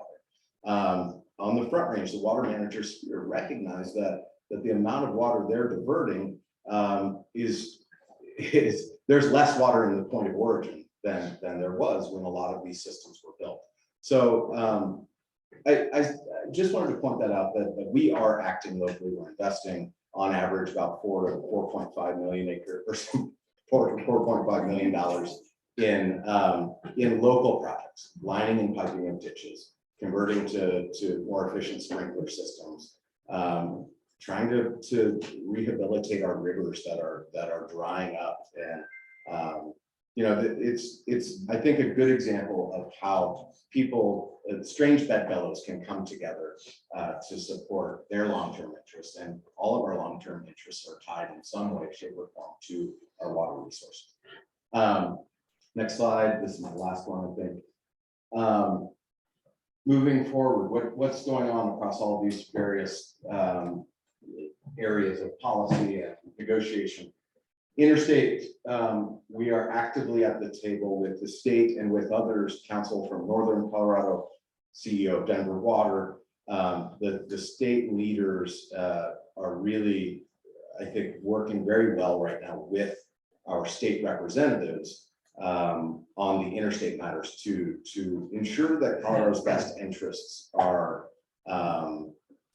represented at the table going forward. Federal policymaking. I do a lot of our lobbying work at the federal level and in DC more often than I like, but the federal policy angle is important. Same way at the state level, our legislators aren't water experts, but a lot of times they say, here's a great idea, let's run a bill. A lot of us are working to educate our elected officials to ensure that they understand the complexity of the system, the need to work with our water users and our water managers when it comes to federal or even state level policy. Speaking of state level policy, I was talking to John for a bit about the amount of time I'm at the Capitol, same problem. In Denver, you get folks that are saying, great idea, let's do this. And it's, hold on, let's try to bring folks together from both sides of the divide. Let's figure out how we do this in a smart way, or don't do it at all. Front range conservation outreach. My team on our external affairs staff is working on some targeted marketing here in Larimer, Boulder, and Denver metropolitan area to try and move the needle a little bit on educating water users here about the impacts that their water use have on our state's namesake river. Those fishing closures I mentioned earlier.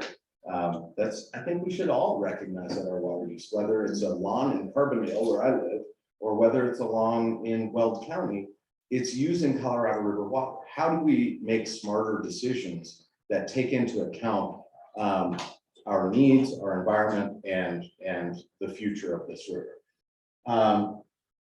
I already mentioned some of the local partnerships and funding that we're doing. Forest, watershed, and soil health are a huge priority for us.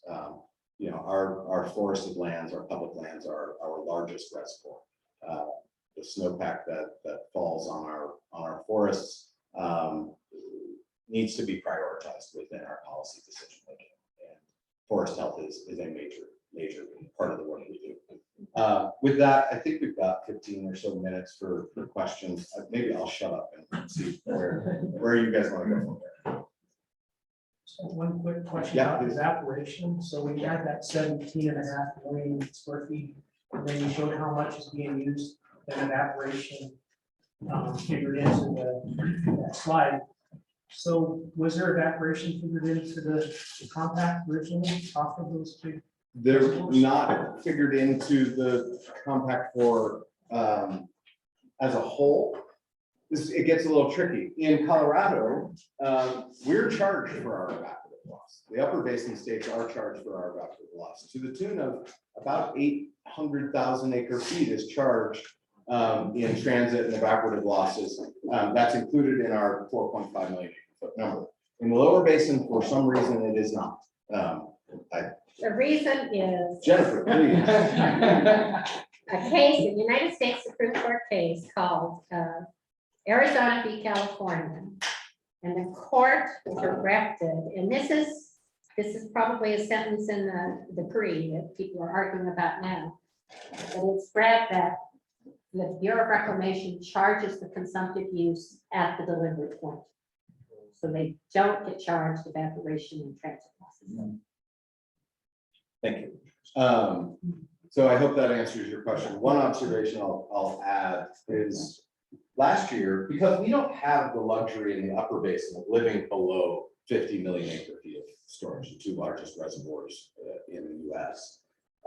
These guys do. They live below, and when the spigot's on, they're irrigating. Here, you know, when the snow is gone off the hillside and the ditch runs dry, our producers stop irrigating. It's just we live within the hydrology, and that's reflected in our annual consumptive use. Last year, I think we used about 3.5 million acre feet because that's what the system, or that's what the hydrology could provide us.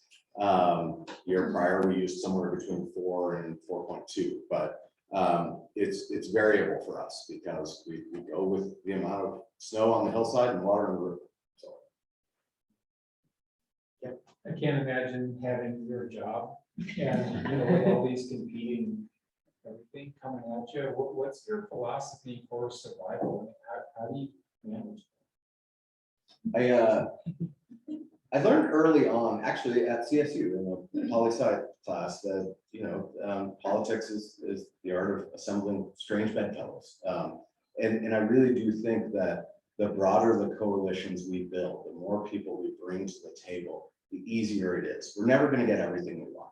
We're not going to turn off the Colorado Big Thompson project, as much as many of our constituents would love to get that win after 8 years.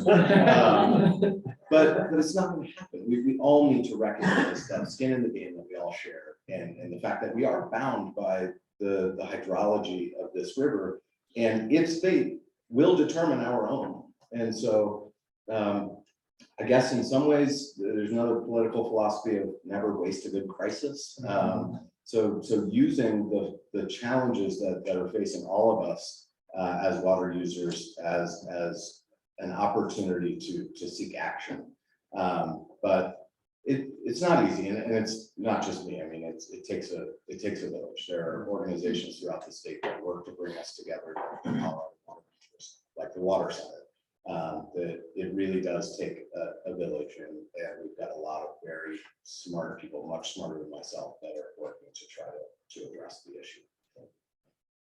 My boss would kick me if I didn't say that any solution on the Big River will require meaningful and permanent reductions of use in the lower basin. That we have to figure out, how do we convince the federal government or the courts or whoever it may be to require the lower basin to live within its means in the same way that we do here. And that's going to be challenging. What judge in his or her right mind is going to turn off fire hydrants and spigots in Phoenix so that Farmer John can continue to flood irrigate alfalfa in Utah? So we're certainly not free of sin here, and there are a number of ways that we need to be better about how we use this limited and dwindling resource. I'm a numbers person, and so I'm curious, the compact allocation, we had 40 years of gauging the river production, and I understand we're now in 20 years drought. But was it that 40 years they kind of averaged to determine the allocation, or how was that? I'm not sure I understand the question on, can you back up just a little bit and walk me through it? Yep, so we learned in our history lesson this morning that they started determining the volume produced from the rivers in the 1980s. This was signed in the 1920s, so you technically have 40 years worth of history to understand that. I guess was that 40 years used to determine the compact allocation? No, so the compact, I think the Department of the Interior or its predecessor had been, I mean, we had gauges on the river in the late 1800s to determine flows. There were modelers and far less sophisticated models, but we knew exactly how much water was passing Lee's Ferry for a period of time. I'm not exactly sure. So Eric Kuhn would know the answer. And Jennifer, Can I answer yes, please. Because I can answer for Eric too. It's an interesting expose on using the best science available. So there was science available, but analyzing that science went into two camps. One camp, the USGS, that took a stricter conservative view, and one camp was the predecessor to the Bureau of Reclamation. And that was the camp that the negotiators went with. Probably because it gave more water to play with. So it's that interesting. Yeah. So to add to this, and I know some of the history, but this is also, I think, one of these valuable learning points is that, yes, they went with the optimistic estimate of how much water is available. However, when you think about any water management you do, whether it's Colorado River and allocations, or whether it's providing water in the city, water resources is not about managing to the average. If we all had average all the time, we wouldn't be in this room. It's simple. It's managing to the extremes. And that's true on the flood end, and it's true on the drought end. And so this is one that I've learned, and the Colorado River is living this right now. But in every river system I've ever worked in the Western United States, everybody comes in and tries to maximize the benefit on the average. And very few of them spend the time to think about it. It's like, how are we going to set our management to get to the drought? And this is a classic example of no one spending the time initially thinking, oh, wait a minute, this is great when we're at average, but, and you can see this in almost every water management system throughout the West, is that they manage to the average, not to the drought. And that whole mindset and paradigm needs to change. And this may be the tipping point where people finally say manage to the drought. This is the extreme, but it's the average right now. That's 10 million acre feet out of 17.5. We're experiencing about 10, yeah, right? A little more than 10, maybe 12. We kissed it in 1976 or whatever it was, but then it came right back. So, Right. yeah. The early 80s, wow, and mid 80s were quite a time of plenty. That's when they were proposing ski areas downtown Glenwood Springs. That's when they almost overtopped. Yeah, exactly. 83. Yeah. But one thing my boss likes to say, and he's been at conferences with Jennifer and Patty and others, I'm sure, where he says, we've got to plan to the extreme. Like, we need to be thinking about if the climate models are correct in this hydrology continues to crash, we need to be thinking about a 9 million acre footprint. How are we gonna do that? How are we going to ensure food security and, you know, thriving agricultural communities that line the river and have for more than 100 years? You know, there's a lot at stake here, and you know, they're, again, glad to have many smart people working on it. Is there consensus about managing to the extreme? I wouldn't say there's a consensus. There's a conversation. There's a conversation, yes. Did you ask?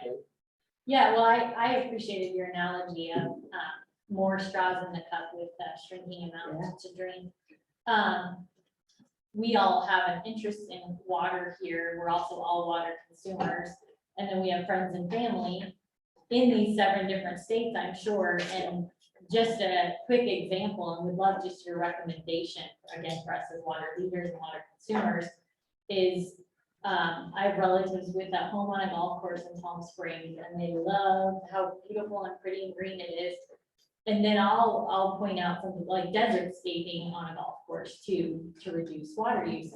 And we get immediate pushback, how ugly that is, it's not pretty. So what's your recommendation to navigate some of these challenging conversations to get people to really understand that red line? I don't know if you want my advice, but maybe. I think we have a lot of resources at our disposal that are not looked at that often. Colorado State, I'm not just saying it because I'm a proud CSU grant. I mean, the amount of literature and product that's coming out of the Water Center, out of the different departments, there's a bill that's being proposed for the Capitol this coming year that will hopefully, it's not going to require HOAs to do anything, but it gives some tools and some resources that already exist to our HOAs and others that give them some model drought resistant landscaping. Land use planning, and this is a little bit more complex than the conversation with our friends, Yeah.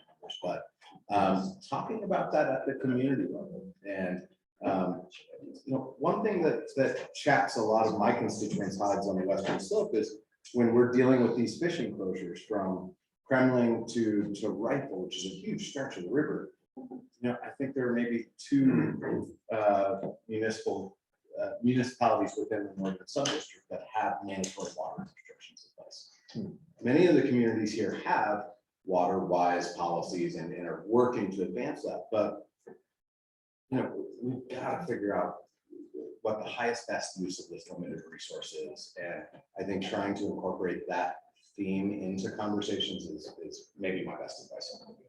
It looks like we're right at time, but we've got one more question. Okay. Yeah, what's one thing you're tracking that gets you excited about the future? What's That's an excellent question. Give this doom and gloom presentation. The politics of water, it is not that what I said earlier, the old analogy. It is, we're all in this together. That ballot measure, I think, that we passed on the Western Slope in arguably some of the most conservative tax averse counties in the state, and thus arguably in the nation. You know, that they came out and supported it. And I would encourage municipalities and counties and conservancy districts on this side of the divide to do the same and put our money to work locally so that Colorado can lead by example. And I think that's what I'm hopeful for. Colorado really is leading by example. There are huge areas in the lower basin where, you may know this, John, when was it that California finally decided to regulate groundwater? Oh, wait a minute. In the 90s. They passed the law, but they're still not doing it. Okay. Arizona, 85% of the state doesn't regulate groundwater. We are a century ahead in this conversation and in our management and use of this resource than many others. So proud to be a Colorado. So to be fair with the lower states, though, Nevada is the only state that set its groundwater appropriations law predicated on living within the means. Right. So Nevada did, but they only get 300,000. They don't get the big. And I would say in these conversations, give Nevada some credit. Everybody loves to pick on Las Vegas, but they have decreased total water use since the mid-80s. At the same time that the Las Vegas Metroplex is one of the fastest growing regions in the nation. They're doing it smart. They're recognizing that climate change exists and that they've got to do something. They're outlawing mega swimming pools in these mansions out in the deserts. They're paying to remove turf.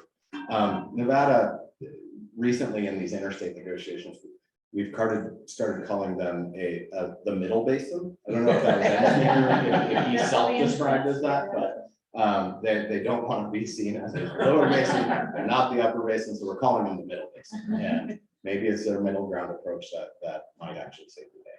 They actually also spend a lot of money building an intake at the bottom of those. That's true. Oh, it's nice. Yeah. So they can, you'll hear. They'll suck it dry. At the bottom of Lake Mead. A race so to that the it bottom, meets if you will.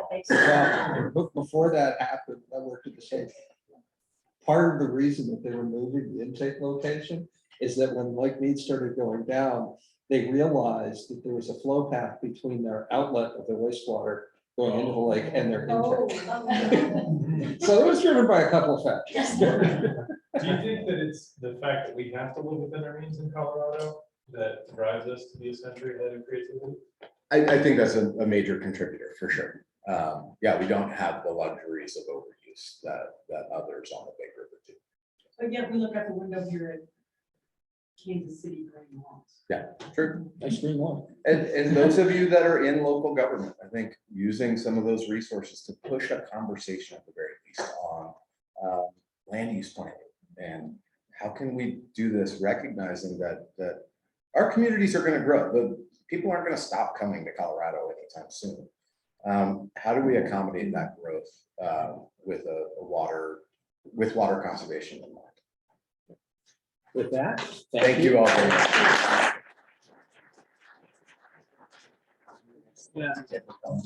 Next, everybody stay in your seat. Unless you're really happy. We have Martine Marcus. He's a professor in communication studies at Charles University. We'll get through this. You came extra prepared. No, my laptop went back. So you understand that. He's director of the CSU Center for Public Deliberation. And also, you're in the newly created Masters of Public Policy. So he is going to be talking to us. Okay. All right, guys. I'm gonna let her use her outside. These guys are just too soft-spoken now. We're gonna move on to our next speaker. I think you'll find that very, very interesting. If you want to talk, I'm gonna take it outside.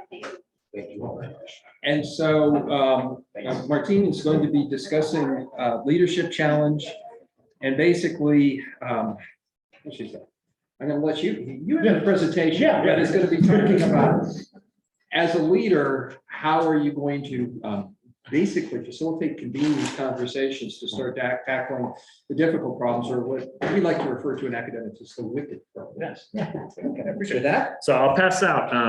I have a handout with most of my substantive slides. A lot of my slides kind of slowly build, so it's not every single slide, but and this is part of a much bigger presentation. I'm gonna skip around a little bit today to get through. You want me to catch all up? You're a little bit behind, so still end at 12:45. I think you initially said 12:50 to 1:45. So I'll skip a lot, but there's more text there. My email is on the first slide, so if there's anything particularly interesting that you want me to follow up on and talk more about, I'll kind of add into it. Let's skip that part for now. So my work, I'm a communication studies professor, been at CSU now 19 years. 16 years ago, I started the Center for Public Deliberation, which serves as an impartial resource to the Northern Colorado community. I actually train undergraduate students as facilitators, and we design and run events. We do a lot of stuff for the city, for the school district, for the county, different kind of community organizations and the university. But basically kind of based on this theory that I'll cover a little bit today, that democracy requires some pretty tough conversations. So I'm glad I came early, not only to grab lunch, but to listen, right? Because I can really play off a lot of things that he said. But it's also dangerous because I want to tell all these stories that Kent already says, and I already have not enough time, right? But he set up the wicked problem pretty well, right? So the basic transition from that presentation to mine is we have to have some really tough conversations and make some tough decisions. But unfortunately, human nature and a lot of our political systems are not wired for that. Right? We don't naturally have these conversations. I agree very much with him that Colorado is much better than most, and particularly with water. I love the way he kind of framed it as, this is a particular challenge, but could this be a challenge that brings us together? Because you'll get a good sense of that in my presentation. A lot of my work naturally is, how do we move from this basic kind of political viewpoint or framework that's very adversarial, us versus them, red versus blue, and so forth, which I'll argue today brings out the worst in us, right? It makes it really, really hard for us to have good conversations and build trust and then take on our shared problems. So I'm all about how do we shift from this adversarial mindset to a collaborative mindset, which when done well, brings out the best. This program itself is an exemplar of this, right? This is exactly the kind of programs that we need to build. So I'm always happy to kind of support this. I've been giving this talk 5-6 years or so, right? But then the specific challenge that he set up, right? Because humans are at their best when they recognize a shared problem, when we tap into human creativity and collaboration to do things.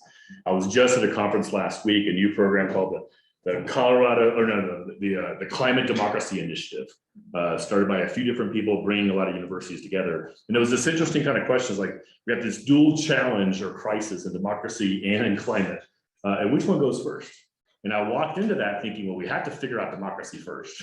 As if we figure out how to talk to each other, maybe we could take on these challenges.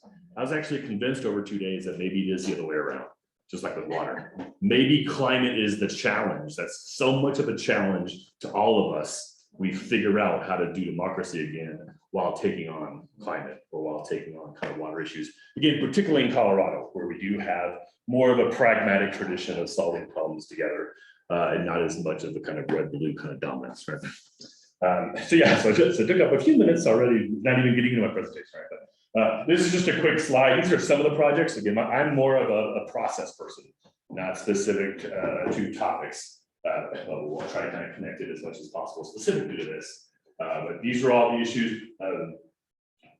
I like to put this up because this isn't, ivory tower professor coming to tell you all how to do things, right? Everything I talk about today is built from practice, from real world, engaging real people on tough issues, helping them kind of come together, right? So what I'm going to do today is kind of make 2 big points pretty quickly. And again, I'll skip around a little bit, but happy to hope this is the beginning of a conversation for a lot of y'all, if you're interested in it, because obviously I am here local. So I'm going to talk a little about why are we so polarized? Why are we so angry, right? Particularly kind of nationally, with that starting to kind of flow down more and more into our local communities. And then what can we do about it? How can we change the way we talk? How can we change the way we meet each other so we're able to take on these shared problems? So a lot of my work digs into social psychology and brain science. I actually, if y'all were around a few years ago, I helped on the back end of the stadium project at CSU, right? I wasn't there at the beginning. I'm not saying it would have been that different, so I was there from the beginning, but once it got polarized and everyone's angry, everyone's screaming at each other, I got an email from Tony Frank going, hey, can you help us with this? Right? And I remember just staring at that email for a while going, we ran some meetings. Our meetings actually went pretty well, but we could never change the divisive. It really kind of divided the community in some different ways. So after that project, I basically do what I normally do, is like went to the library, right? Like, why could we not get people not to be polarized? Why people made their decision about the stadium like 2 minutes in before they knew where it might be or what it looked like or anything, right? And their minds were set. So I spent about 2 years really digging into brain science and social psychology to kind of understand how our brains work, particularly from a process design perspective or facility. Like, how can I design processes to avoid triggering the worst of human nature and actually, hopefully tap into the best of it, right? So these are some of the books that I read. So you got a list of these if you like books you want to dig into. This one won a Nobel Prize, that humans are very much wired to think fast. We're cognitive misers. We don't like to think, right? We don't want to, so we want to use a simple rule or heuristic or make decisions or lean on the decisions we already made or our team or our tribe and so forth. But we do have the ability to think slow. And so part of that, okay, how do we switch from thinking fast to thinking slow when we need some slow thinking, right? When we need better conversations. This one, you are not smart in 46 other ways you're deluding yourself. A lot of the social psychology books are pretty negative, right? How your brain distorts and deceives. My favorite title is What Makes Your Brain Happy and Why You Should Do the Opposite. That's a good summary. Jonathan Haight's book does a really nice job of getting into the moral foundations of progressives and conservatives and how to help them understand each other. Has some great TED Talks if you like those. If you're data people, a lot of my work has always been not only like blue and red coming together, but also kind of this inherent tension between democracy and expertise, which is going to come out a lot in this group. Democracy requires, we need good information, but if experts dominate, that's a problem, right? But then if just the public dominates and we undermine experts, that's a problem. So we always have to find the right balance of how do we kind of weave those together. That's a big inherent part of my work as well. So this is the first book, I think, written in the 90s about why do people hold on to misinformation, even though all the research shows that they're wrong, right? I give a lot of talk to city managers and council people, and that one always gets a reaction, right? Because they just realize it's so hard to get people to change their minds. Facts don't change people's minds. This is a newer one that kind of talks about depth of expertise. And this is actually a brand, if you've seen, I know some people in the room see me give this talk. So here's something new. This is a brand new one that just came out. Nice summary of it. But one thing that they really add, which I think is really important, when they talk about my side bias, which is very similar to confirmation bias or some distinctions. But that basic idea that once we make a decision, we're biased towards it, right? Our brain seeks out information that confirms it and tries to avoid or ignore or refute any information that challenges it. So we have very different rules of evidence once we pick the side. He shows really convincing evidence that for a lot of biases, the more educated you are and the more intelligent you are, the more likely you are to control the bias. For this one, it's the opposite. The more intelligent you are and the more educated you are, the better you are at nut picking and cherry picking and finding it, right? So if you made a decision, a lot of my friends with PhDs, right?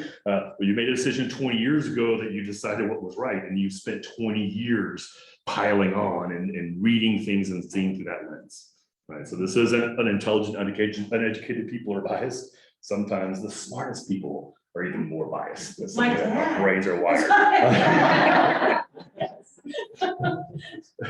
I won't even start that with my dad. All right. Yeah, the example earlier about how do we deal with family, right? That's fun. With my family and I decided to stop talking about politics. Like, hey, let's just stick with like sports and weather, okay? And I'm the expert, so forth. All right, so if these next 10 minutes are particularly interesting to you, I've got a little 5-page article I published in National Civic Review, and I also have the 60-page like deep dive into the literature and so forth. So feel free to email me, I'm happy to send it to you. But here's a really quick summary of that 2 years of research of what we learned. That first part is the negative part, because the negative part is stronger, right? But we will get to the positive. This will be a roller coaster. We're going to get dark here for the next 15 minutes, right? But then at the end of it, my goal is to like fire you up. You can do this. We know how to do it. Don't run out of time, yes. Yeah. I was giving a 4-hour talk of this, and we had one group that had to leave right in the middle, like 20 of them. I'm like, I'm sorry. Like, watch the video. We'll cheer you up. So some of the kind of key problematic themes: we crave certainty and consistency. Our brains are wired that once we make a decision, we protect it and defend it, like I already mentioned. Second, we're suckers for a good versus evil narrative. There's just a kind of an anthropological fact across all cultures, across all times, that we are primarily narrative creatures. We think in terms of story, we process information in terms of story, we remember data by putting it kind of in the story in our brain.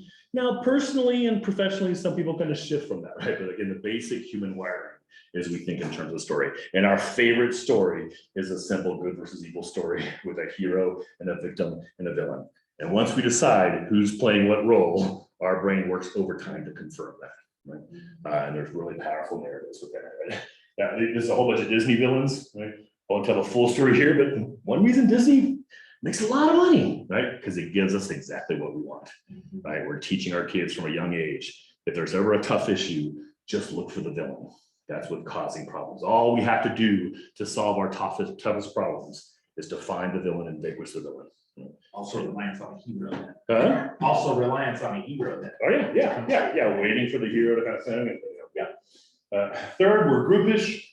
In popular culture, we hear a lot of tribalism, political tribalism, political tribes. Tribalism is a more complex term. There's some different facets to it. So I actually like Jonathan Haight's term of groupish, because it avoids that. And it also touches on that we're actually not that selfish as humans. right? We're designed to be in teams. We're designed to be in groups, right? And of course, these three combined, right? So we like to be in our group. We like to believe our group's the good group, their group's the bad group, and we're certainly. And that all leads to the fourth one, which is most important to me. My initial academic background and training was in argumentation. How do people make arguments? How do you make a distinction between a strong argument and a weak argument? How do you help elevate the quality of arguments and reasons people have? But because of these three, we're really bad at thinking and making sense of things. Right? We're really good at cherry picking, which I think a lot of you already kind of know, picking out the examples that fit. The new term I used a little while ago was nut picking. Maybe I've heard that term before. The internet's really good at nut picking. That's finding the worst possible example of the arguments of people you disagree with, and then sharing that with all your friends, right? So that this is what they think, right? So that's what so much of our politics, particularly online, right, is the best possible example of my side versus the worst possible example of their side. And obviously it's clear who's good and who's evil, right?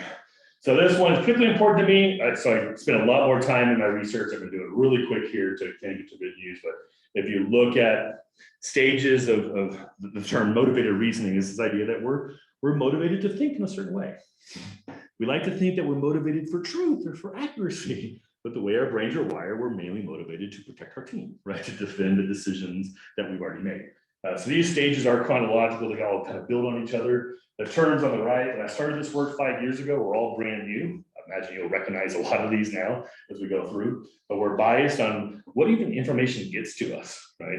Where are we getting our information from? What is our news source? Who do we have conversations with? Even if you don't, a lot of this is subconscious, you don't realize it. A lot of this Google and Facebook does it for you, right? The algorithms are kind of designed to give you exactly what you want in scary ways. The most important stage is we're biased on what gets to our ears, and then we're biased on how we make sense of it, how we process information, how we consider evidence. Right?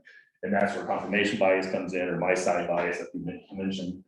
This paragraph that Jonathan Haidt's paraphrasing Gilovich to the books I talked about, that's been haunting me for about the last 5 or 6 years, particularly since the 2016 election, right? But it kind of summarizes a lot of the social psychology, that the way our brains are wired, when we want to believe something, the question we ask is, can I believe it? And if there's just a little bit of evidence that fits, and we have one good example to kind of lean on, like, we're done, we can stop thinking. Right? But if we don't want to believe something, the question we ask is, must I believe this? And our rules for evidence are completely flipped. We just need one example, one source, something that puts some doubt on it so we can stop thinking. And that's the power, right? That's the power of, say, if you want to believe mainstream media is biased against you, you find one good example that shows that, and you can use that one good example to justify dismissing anything the media tells you that you want to hear, right? So they're really kind of powerful. Yeah. The other one I won't get into too much, just quickly, the backfire effect. New one, it's been overstated at sometimes, but there is some really interesting research that, if I'm trying to convince you you're wrong, in some senses, the better quality of my argument, the stronger the source and the data and the clarity of whatever, the more you tend to backfire, right? Because your brain still finds a flaw in it, right? It still finds something, maybe because I'm a professor, right, or whatever. But at the end of the exchange, she's even more convinced that she's right and I'm wrong, right? And what that research is showing us from different things, again, facts aren't going to save us. When we're in an adversarial, angry situation, facts don't work.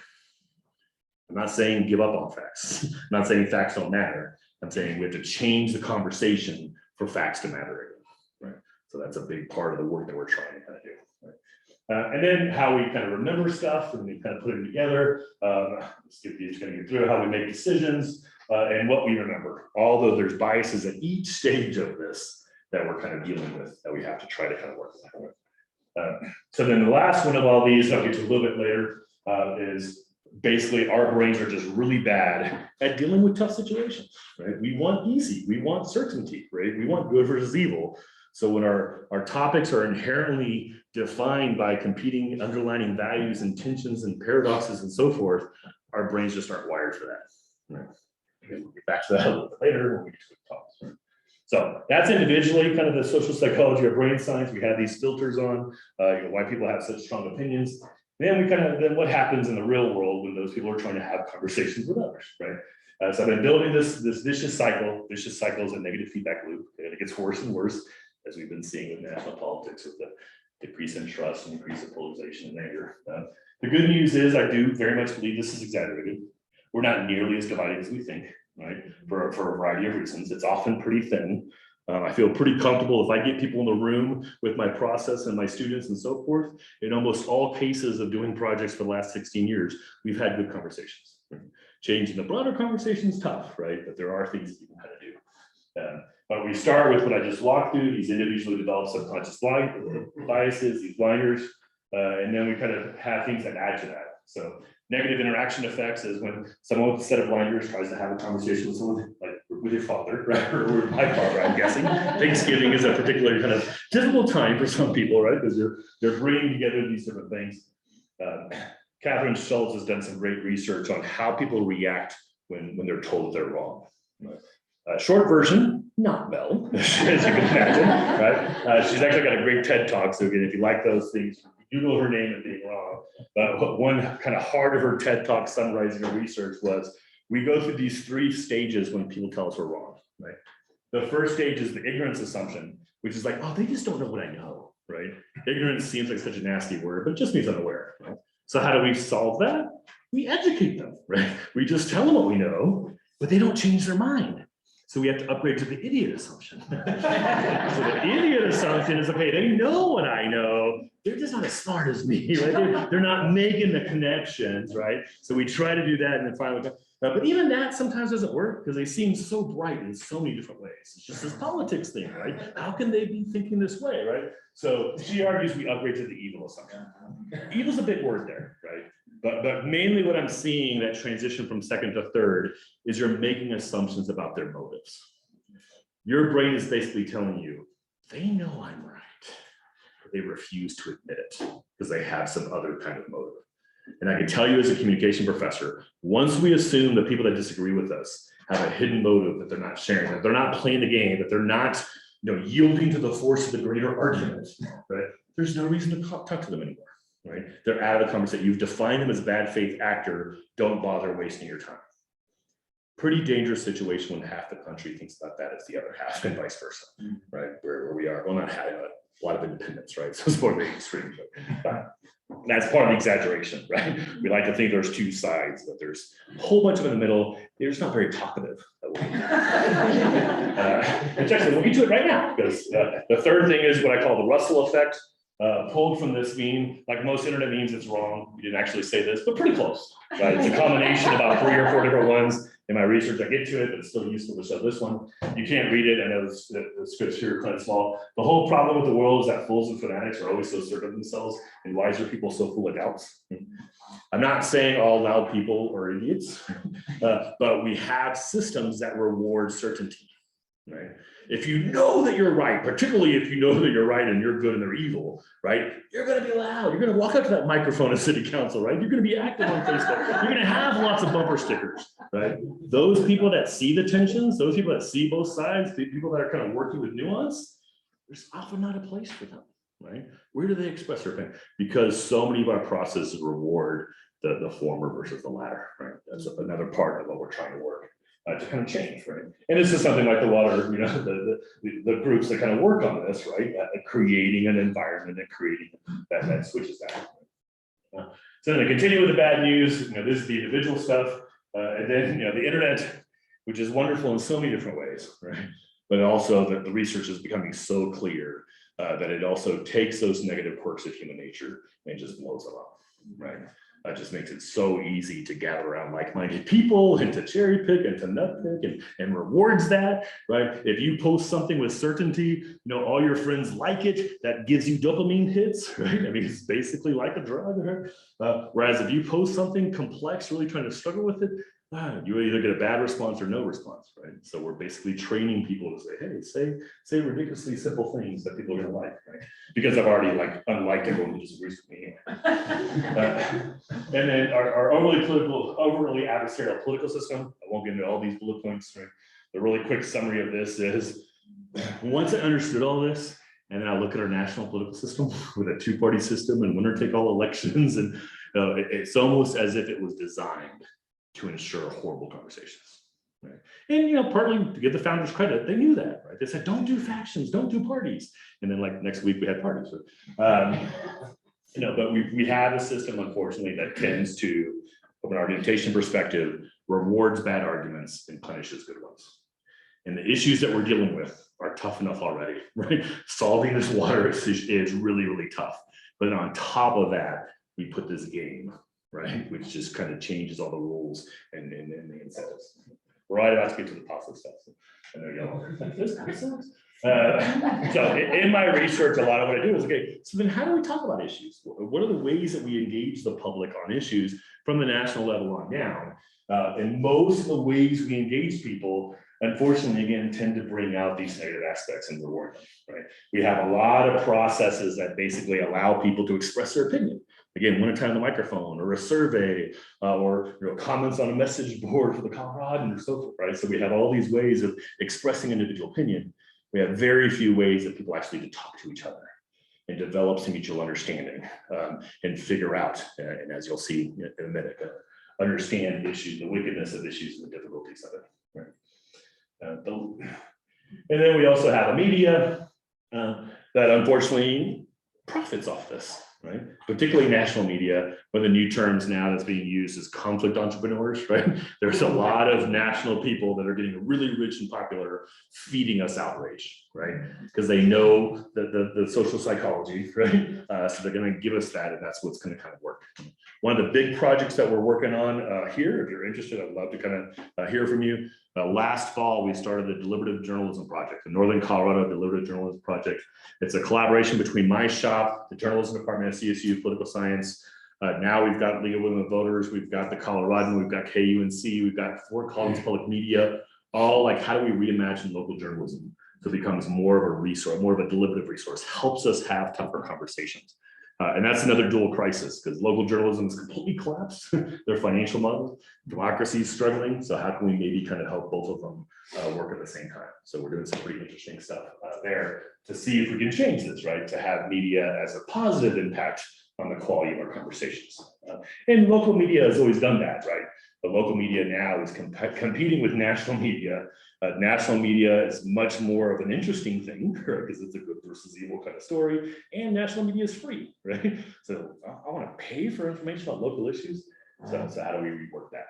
But all this negativity leads to some pretty bad situations, right?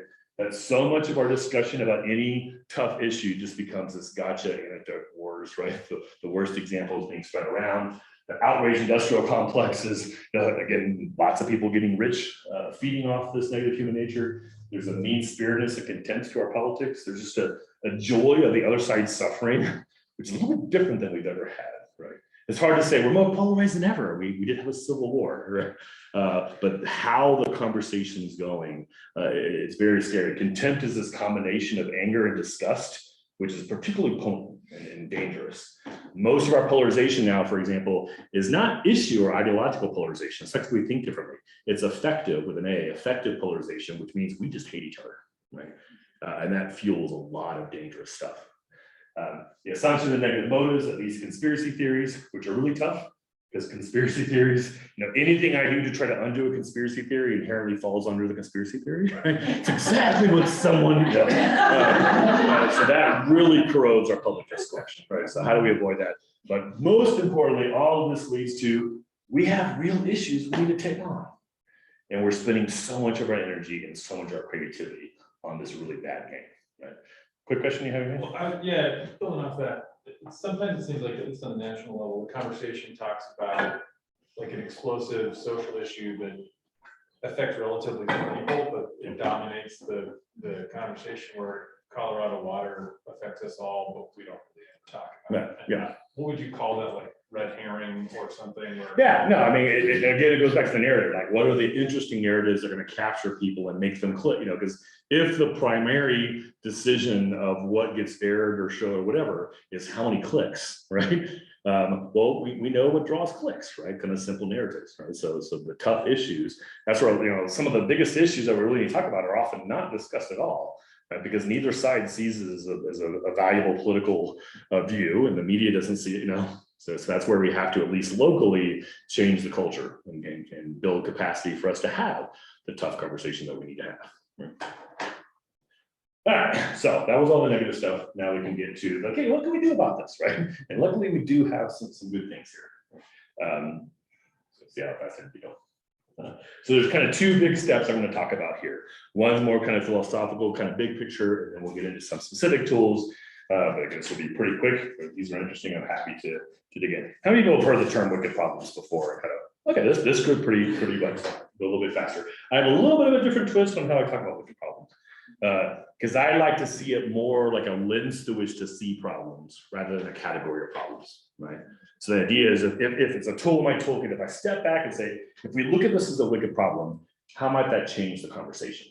How might that open up space for a different kind of conversation as we're kind of going through, right? So generally how I define wicked problems, you see on the board, right? Or when you use a wicked problems lens, you're looking for the underlying values and the inherent tensions that come up between that. You're identifying those values, you're putting them on the table, you're recognizing the inherent tensions between them, and the conversation becomes, okay, how do we deal with it? Best way to talk about this is an example, and this is always a really interesting situation when I come here in particular. Because for about 15 years, I've been using water as my example to explain wicked problems. And the main reason I use water is because most people don't understand or care that much about water, right? So I can talk about this issue to kind of show this great example without challenging a lot of people's direct beliefs. Here, that's the opposite. Y'all know a lot about water, or at least interested in it, but I still think it works, right? Because I'm just used to starting with this one, right? But this is what I call the wicked problem slide. A lot of my issues, sometimes just internally for me and my students, sometimes we actually make this part of the actual process. This one we did, but I dive into an issue. A lot of my work is making sense of the noise. And we have all these ways for people to express individual opinions. I try to make sense of all that. And then I try to create these documents that help us engage issues. A lot of my work, going back to my argumentation days, is to how do people make value arguments? How do people talk about values? We like to think you can't talk, values are individual. You can't talk about values. Well, my argument is every issue we're dealing with inherently is value laden, inherently has tensions between the values. We have to learn how to talk about values, right? And the conflict entrepreneurs really know how to talk about values, but badly, right? Because they can really use values to divide people and make the conversation really adversarial, right? So how do we build resources to have the value argument, but much better value arguments? So that's how I use wicked problems. So I created these 9 things. Again, this was when we did the Pooh run through it 12 years ago, 13 years ago. We built, imagine a lot of these still kind of apply. But we just asked people like, hey, what concerns do you have about the Pooh River? What's important to you? So forth. We had 300 people show up to an initial event that will have half sheets of paper that people kind of filled out.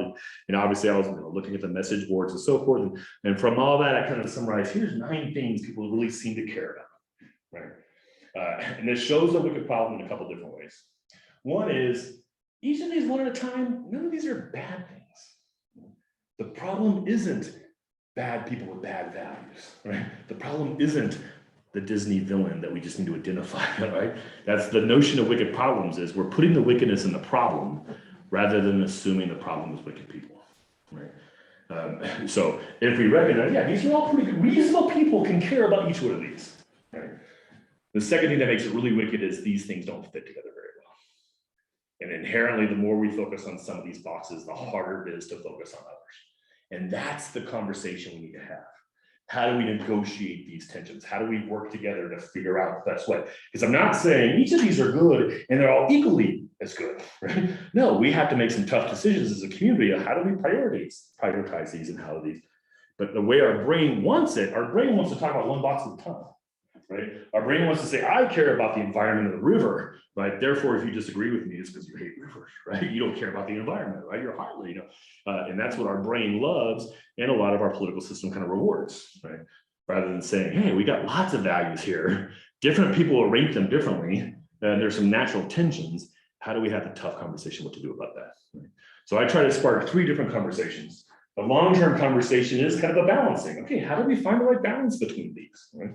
And what ways is it out of balance that we might need to shift? Right? And as concerns grow about less and less water, well, then things are going to change. Right? So these things aren't static in a way. The shorter-term conversation can be a recalibrating. It can be a realization that you know what? Right now, one value is dominating too much, or one's being left behind, or so we need a pretty big shift. Right? So this allows for pretty strong activist voices. Hey, we need to change things, but I'm always really nervous when things are framed as if only one value is relevant, right? Because again, that taps into the worst of human nature. So I'm okay with a strong activist voice as long as it's, hey, this one value among many needs to be elevated. Right? And then long term, ideally, we have a transcending conversation. We find ways of creating win-wins, right? We realize that because maybe these aren't zero sum, maybe these are ways of working together. But unfortunately, we don't tend to have these three conversations if we have the much easier conversation available to us, right? Which is we just got to get rid of the bad people with bad values. And I've got this magic bullet that all we have to do. If everyone just thinks like me, we'll have it solved. So really fast, I'm just going to touch on a couple of these. Again, we can dig in if any of these spark something to you later. This is one that we created in Steamboat that we're trying to kind of build local food. This is, healthcare in some ways is really complex, but you can also think we want those three things, and those three things don't fit together. But we don't tend to talk about, figure out the balance between those. We tend to pick one or two at a time, right? There's a process we ran on downtown Fort Collins. Like, we want Old Town to be lots of things to lots of different people, but some of those things don't fit together. So an actual process that they had worksheets that they, prioritize these and had conversations with people at the table on how we go through these, right? This one I particularly like because it gives the best example of that transcendent option, right? In some ways, the idea of the triple bottom line, most people, triple bottom line is that a term that you've heard before. I'm assuming again in this group, a little bit more of a mix. Single bottom line is profit, right? My job is to deliver profits to my stockholders. Triple bottom line doesn't demonize profit. Yeah, profit's good, right? But we also need to care about people, and we also need to care about planet, right? So it's environmental concerns, economic concerns, and social concerns. Fort Collins is a triple bottom line city. We have a sustainability director, and under her, there's an economic and environmental and social sustainability. Every major policy goes through that lens in a sense. What's the impact on all three? Right? This was actually developed by environmentalists, like late 70s or so, that realized if the environmental movement stays completely adversary, it's us versus them, right? The environment versus the economy or versus the developers, they knew they were going to lose because the other side had a lot more money and power. So triple bottom line was to reframe it instead of demonizing profit, right? Let's say, yeah, that's important, but how do we find the right balance between these three things? Right? And something like green jobs, it's obviously huge in Northern Colorado and CSU. A well-paying green job is good for the environment, good for people, and good for the economy. So all of a sudden, traditional adversaries are working together. Right? So that's the ideal. If you can find a way to bring the odd bedfellows together that we kind of heard, right, and say, wait, we got a common problem here. Now you start tapping into a different part of human nature, right? This is one we did. We ran a lot of events for Platte River Power Authority. Theirs was really interesting to set up as a wicked problem because these three things were they're three pillars of their mission statement, right? Their job is to, financially sustainable, reliable, and environmentally responsible energy, right? Those are three great things. They don't fit together very well. And as we try to decarbonize as quickly as possible, there's some big tensions there. So that whole part of the process was, hey, let's just identify that tension and put it on the table and see how we work through that instead of, again, framing things in simple ways. This one's a little bit different because this is how we did it about a year ago or so. How should communities react to COVID? COVID itself is more of a technical problem, right? We do have a vaccine to it, but how communities respond to COVID gets wicked really quick. Right? This one's a little bit different than the others because I put public health in the middle and kind of center it. I'm implying from the beginning, we have to prioritize public health. But that being said, some of these other concerns that are expressed by people as we talk about how we should react to COVID shouldn't be dismissed. It certainly shouldn't be ridiculed. Right? So I can tell you one clear thing from the social psychology, right? Shaming people, ridiculing people does not work, right? That significantly backfires in some important ways, right? And so if we start a conversation like this, what is that potentially going to change the conversation? And then lastly, I'll do a little exercise I do without time, but the argument here is democracy itself, or American values itself, are wicked. If you take each of these values one at a time, they're all good things.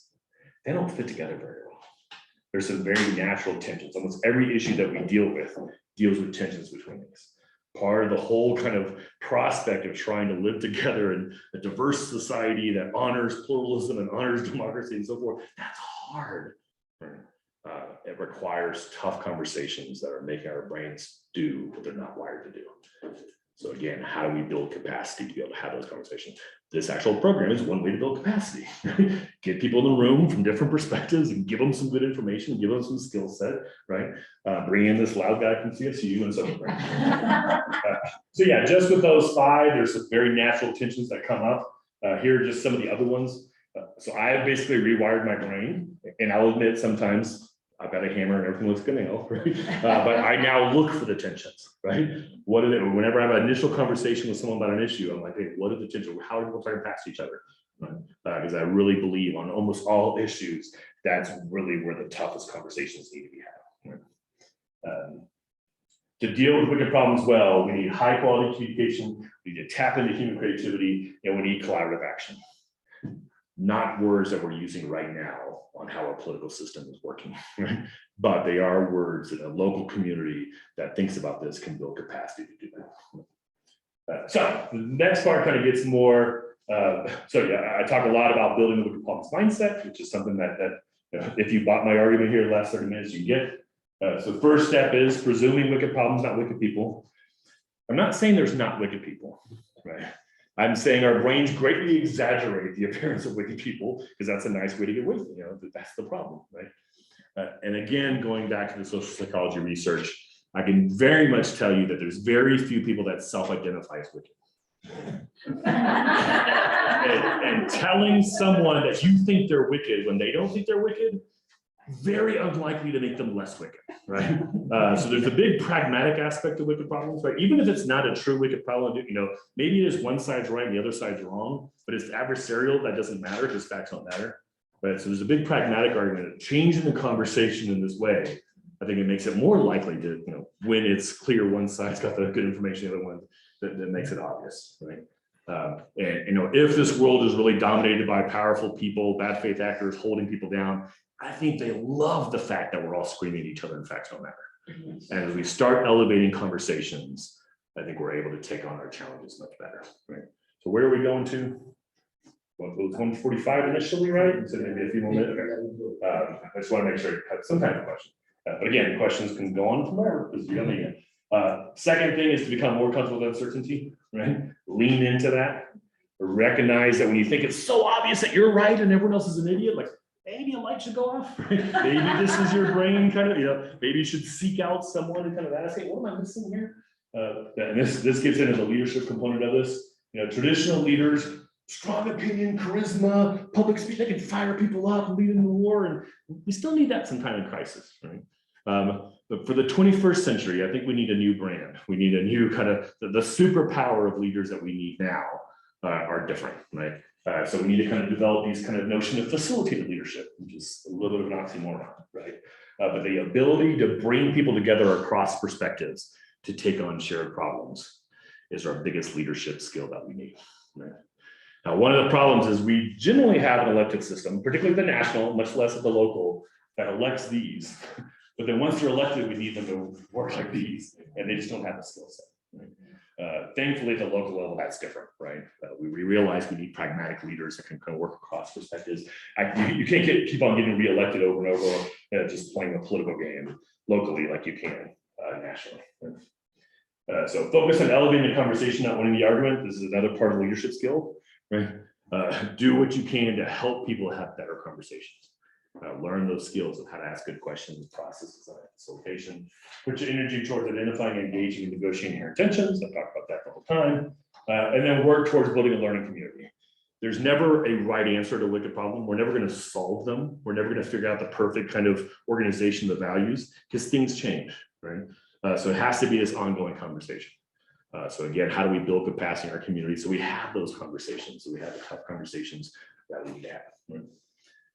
So how we do that, I shared all the bad news kind of earlier. Here's some of the good news. That good process, A, avoids triggering the worst of human nature and taps into the best. And it has to kind of be in that order because the bad aspects are much easier to trigger. They're much more involved. The parts of the brain are easier to light up, right? So you almost have to like avoid those parts and then you can get a little bit deeper in the brain and hey, let's light this up. And I use that metaphor of lighting it up because that's what the research does. We can actually watch people's brains while they're doing things, whether watching a video or reading something, and we can see what parts light up. And we know which parts are problematic and which parts are, hey, we're hitting a creativity, a problem solving kind of thing. Right?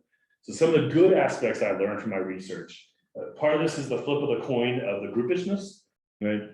The bad part of groupishness, the us versus them, is some of the worst things humans have ever done, right? Is define us and define them and dehumanize them and justify atrocities, right? Some of the best things humans have ever done is when we expanded the us, right? And there's a lot of power, again, where we're not selfish, we're groupish, right? So if Fort Collins is your tribe, there's a lot of power in that. If Colorado is your tribe, or maybe with water, we can think the whole Western United States is there. And those are some interesting tensions there that we have to kind of explore, right? So we are inherently social and seek purpose and community as humans. That's a lot of good stuff you can tap into, right? Let's get that for now. We're inherently empathetic. Again, there's just a basic thing of having a good conversation that triggers some stuff. We see each other. Much more powerful face-to-face. Switching to Zoom has challenged that somewhat, right? But I can tell you from 19 years of running meetings, there's moments that we have where people are like, oh, that's why you think that way.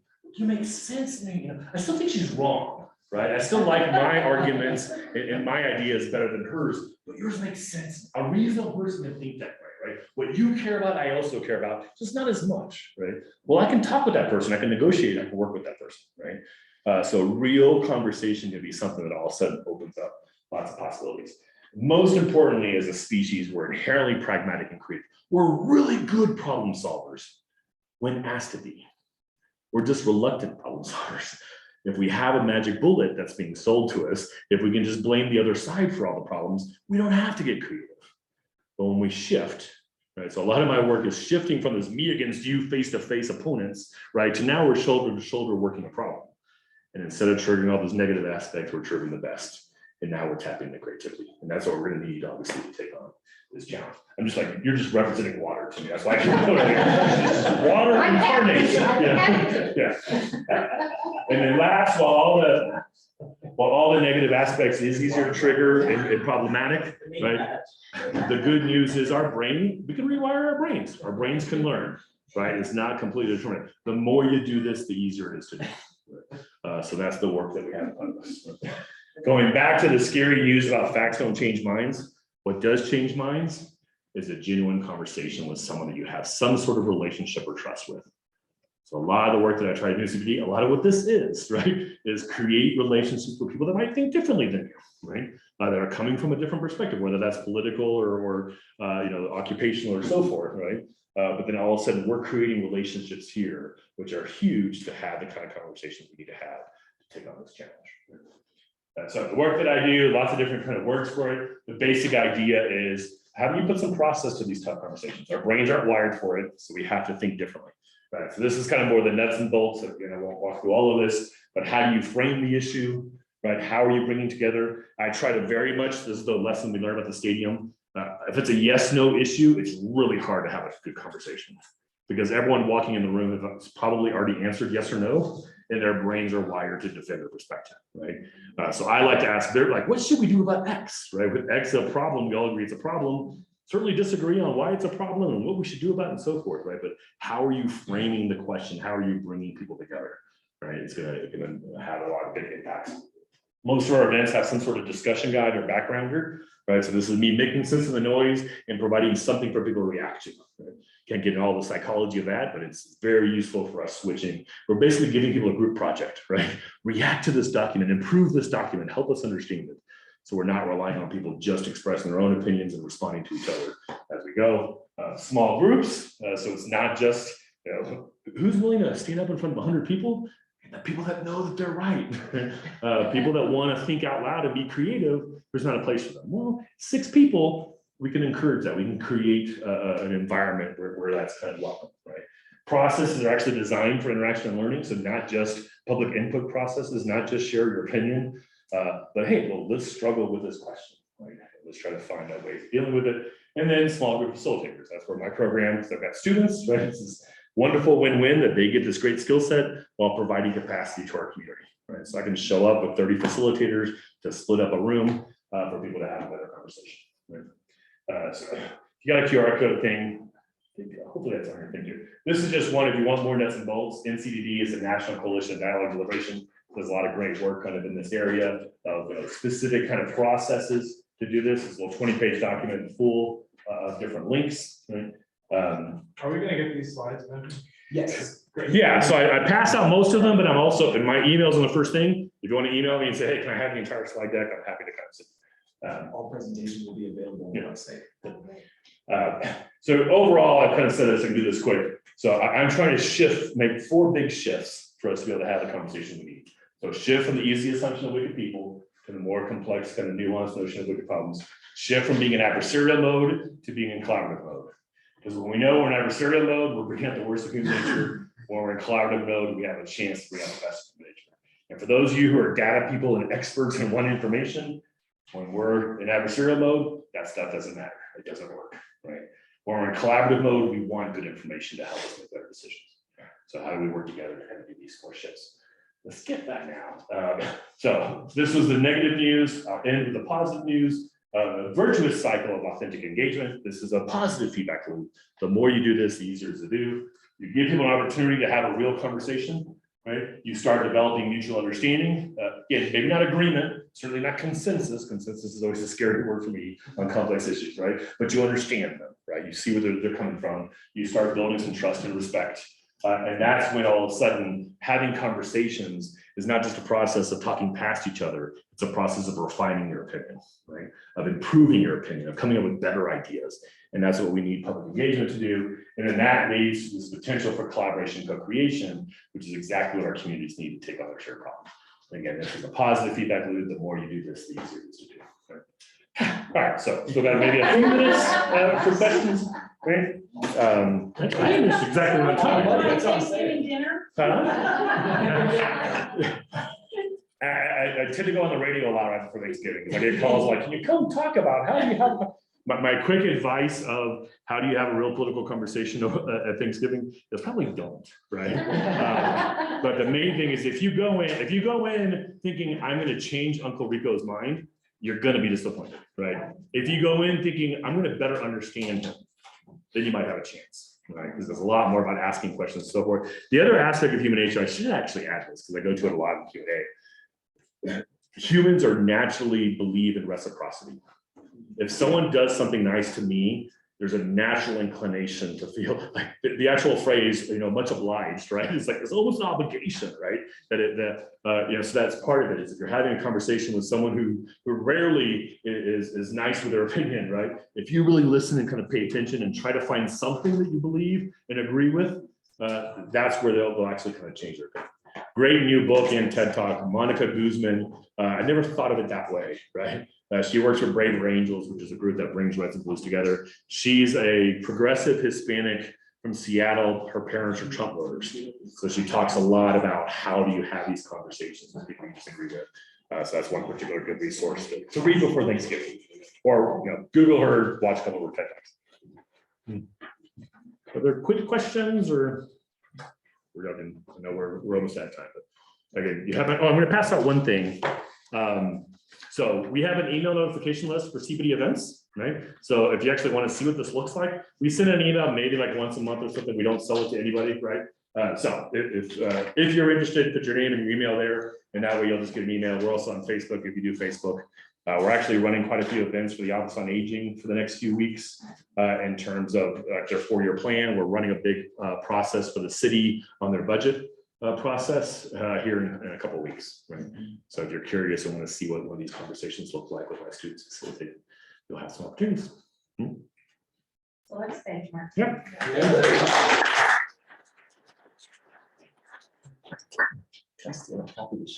Yeah, no, they can. Yes. I'm going to run. When that gets, can you just take a picture of it and send it to me? The name of the yes, email? the list, yeah, definitely.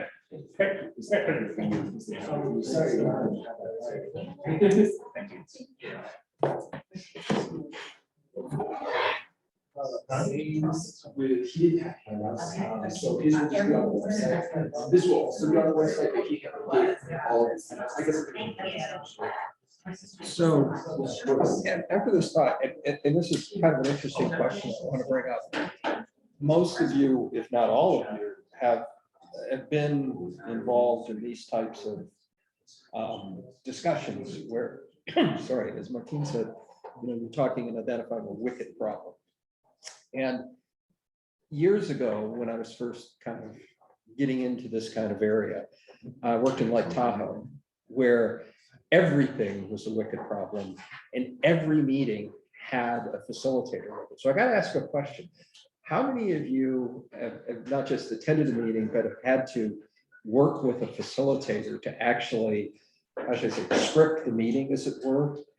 And I'm kind of curious, how many of you have had that experience? Oh. Yeah, okay. Is that something I just take for granted in water? It's just like, well, okay, if I go to a water conference, we just get up and talk, and there's a moderator there telling me to stop talking at this time. That's not a mediator. But a lot of these others where we're engaging with communities, you actually need somebody that is, not just seen as, but hopefully just an impersonal observer who understands, it's like the whole point of their existence in the meeting is to move the conversation along. And as I've learned, that's quite a skill set. And Martine brought that up and demonstrated that. And it's just so funny because I was just like, well, of course, everybody works with mediators, and now I'm beginning to understand. You realize, well, maybe that's kind of unique. But anyway, it is kind of a unique experience, and something realizing there's just an entire profession, around that. That I guess in water I've got so accustomed to it, I just don't even think that it's not there. And anyway, it's just something that occurred to me. So we're in the last few minutes of the first day of the session. I hope you found it of value. And I also hope it was entertaining, and I put the value above entertainment, but it could go otherwise. And just sort of part of closing reflections, if we want to follow up on the conversation we started earlier before lunch about the sort of the movie watching assignment or anything else in the meeting, please bring this up now, and just some of your reflections on the first day, and sort of just your thoughts on where we can go with the future sessions. I mean, we have the topic set, but just in terms of things you'd like to see emphasized in future sessions. Anybody want to jump in there? Reflect on what you learned today and go write it down and send it to us. Oh, yes, I forgot about that. Your homework assignment. Leave your name tags here. So if everybody wants to use the 10 minutes to finish your assignment.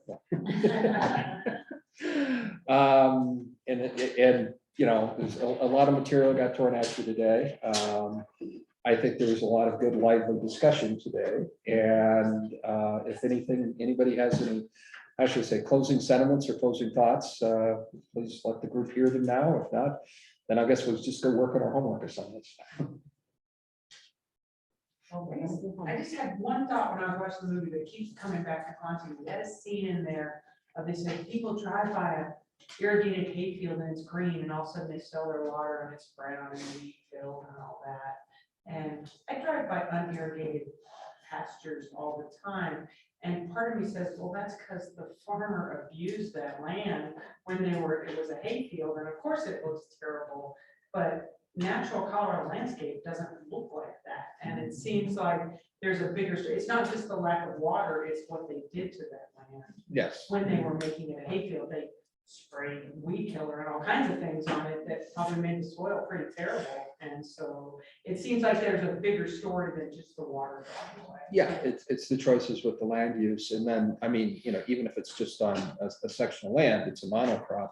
Whereas if you looked at a square mile of land in natural Colorado landscape, I mean, it'd probably have 30, 40 different species of vegetation.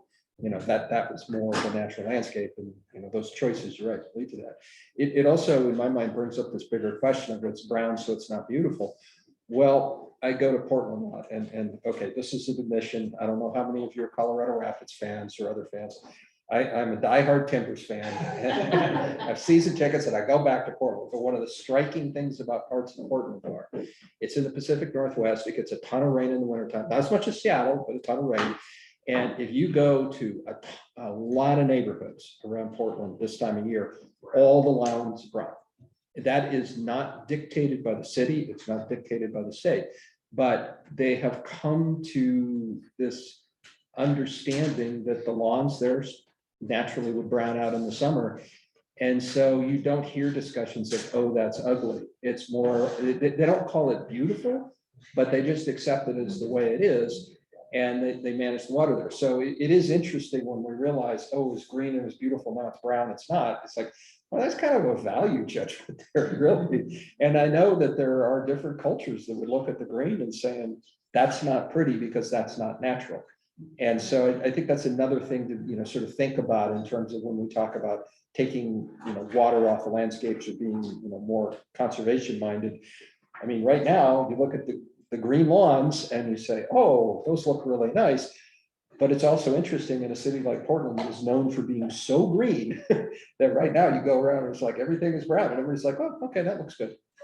As long as the weeds aren't too bad, you keep it down. So I think those kind of interesting discussions on value changes that may have to take place in the West are going to be really, really interesting discussions at some point in the future. Yeah.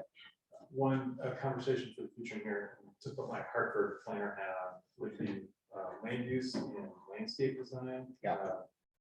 And there's a lot of nuance there. We try really hard to use non-potable irrigation, which comes with its own quirks, but it keeps water in ditches and there's real natural nexus there between irrigators and non-potable systems. And then going down like water-wise plants and lot size leads to how much irrigated area every lot has. And, there's a lot of stuff to talk about there. We're working on a project in Fort Collins where we have a public benefits agreement. So we're delivering pollinator habitat. We had to figure out how do you deliver pollinator habitat. So we had to make that up. Actually, there's a whole group working on that at CSU. Yeah, we communicate. Okay. But we're starting to do those things as a company, and we're trying hard to do that. But it's really intricately tied to land use codes, minimum lot sizes, landscape requirements. It's a really complicated. Well, We have a speaker planned for. Oh, it. yeah. I don't know if it's next time or if it's. And I can tell you in November. my experience working in Dallas, this linkage between land use, and it's not just water quantity, it's land use, water quality from a variety of aspects and quantity and sustaining of ecosystems and landscapes and parks. But what's really interesting there and in the discussion is that in the academic world, there's been this huge explosion of discussions around the nexus between energy, food, and water. I don't know if you guys have heard this and everything. And I look at it and it's like the most impactful, if you're looking at a sustainable water and land use, it's the nexus between land use and water. It is very clearly that is what matters. And then the rest of it just flows out of it. And why in the world, we sort of focus on these things hitting around it and we don't like really think about tying those two things together, not just in the academic setting, but in the practical setting. It is fascinating to see city codes that have something for land use and then have a city code over in the water utility, and they never seem to speak to each other.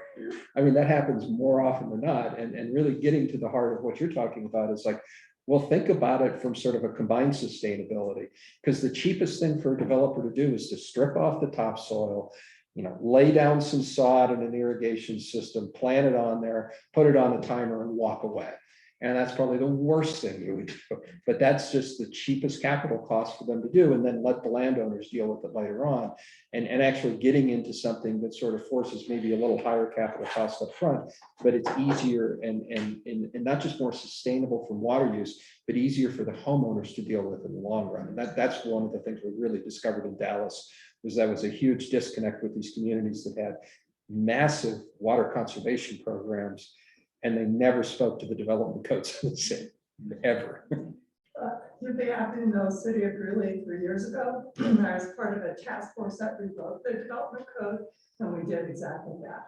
We sat down with the water department, and we decreased lot sizes from 6,000 square feet to 2,500 square feet, encouraging water-wise, climate-friendly developments and incentivizing developers to build that way. So Yeah. we're pretty proud of some of the work we're doing there. Yeah. And that's the type of thing that, tying in that land use, land development to the sustainable water is huge. Yep. I think in the movie, they talked about how agriculture is the biggest user of water, 80%, something like Yeah. that. Yeah, somewhere around there. Yeah. And I apologize, I didn't look at the topics for future classes, but Will there be discussion about maybe some of the technological advances, efficiencies that have been, I guess, realized over the years in the agricultural community and how they're conserving water, vertical grow operations, things like that? We do have a session that focuses on agriculture. Yeah, And some of those farmer ranchers. Yeah, it's here in the South Platte, it's always a dicey kind of discussion because we rely on return flows. So irrigated agriculture, the flood irrigation benefited the next 3 or 4 people down the line on the river. So it's that balancing for efficiency. and that is a very nuanced conversation when you're dealing with that question, because there's the difference between what someone takes out of the river and what's actually consumptively used and what happens. And we tend to, you hear the discussion of the natural flows of the river. Well, the second anybody started irrigating, there's no such thing as natural flows. And it's adopted to a new hydrologic system. And the danger of, so there's good technologies, but they have to be thought out incredibly well of how they're applied to certain social and governance systems. And the best example of this is in the Boise River. They have this situation where about half of the water that's diverted from the river basically is not considered, say 50% irrigation efficiency, and people got all up in arms about it. It's like, look at all the water we'd save. Well, we worked with reclamation. We did this study, and then we found out exactly that. Okay, where does the rest of it go? It does not vanish. It just sort of seeps back into the groundwater and then eventually seeps back to the river. And it provides all these base flows late in the summer, and it elevates the groundwater levels. So other agricultural irrigators using groundwater work. And when we did the study with reclamation, because they were looking at spending millions on trying to increase the efficiency, the thing they discovered was, oh, if we did this, it would depress agricultural production because the groundwater levels would decline to a point that certain wells wouldn't operate anymore. And all of those agricultural producers would be out of luck. And so it's one of these things where if we start conflating a technology, which is efficiency, or a tactic, which is efficiency, with an outcome, which we consider good, very dangerous discussion to get into. It's good to know this. It's good to know they're all out there. There's a lot of wonderful technologies out there, but they have to be thought of in terms of being applied within the context of the hydrologic system that they're being used in. And there's certain things like the South Platte, whereas if you start doing some of this stuff, you're gonna get a lot of trouble with the state engineer pretty quickly, and other places where they might be entirely appropriate. So I think it's good to have the discussion, but it also needs to be a discussion where those types of those types of tactics are not inherently thought of as good or bad. They're a technology that may be appropriate in some circumstances. Sounds like a wicked problem. Not if we model it all. So with that, thank you, and we'll see you in a month. Last reminder, we need your name tags here. I'll take all of those. If y'all have recommendations for snacks, also for food in future times, I'm gonna send out an email if y'all can fill out another form. I'll have names this time, don't worry. I'll have everybody's names. And you can also give us those recommendations and we can all talk about it in the next session to make sure that we accommodate all these.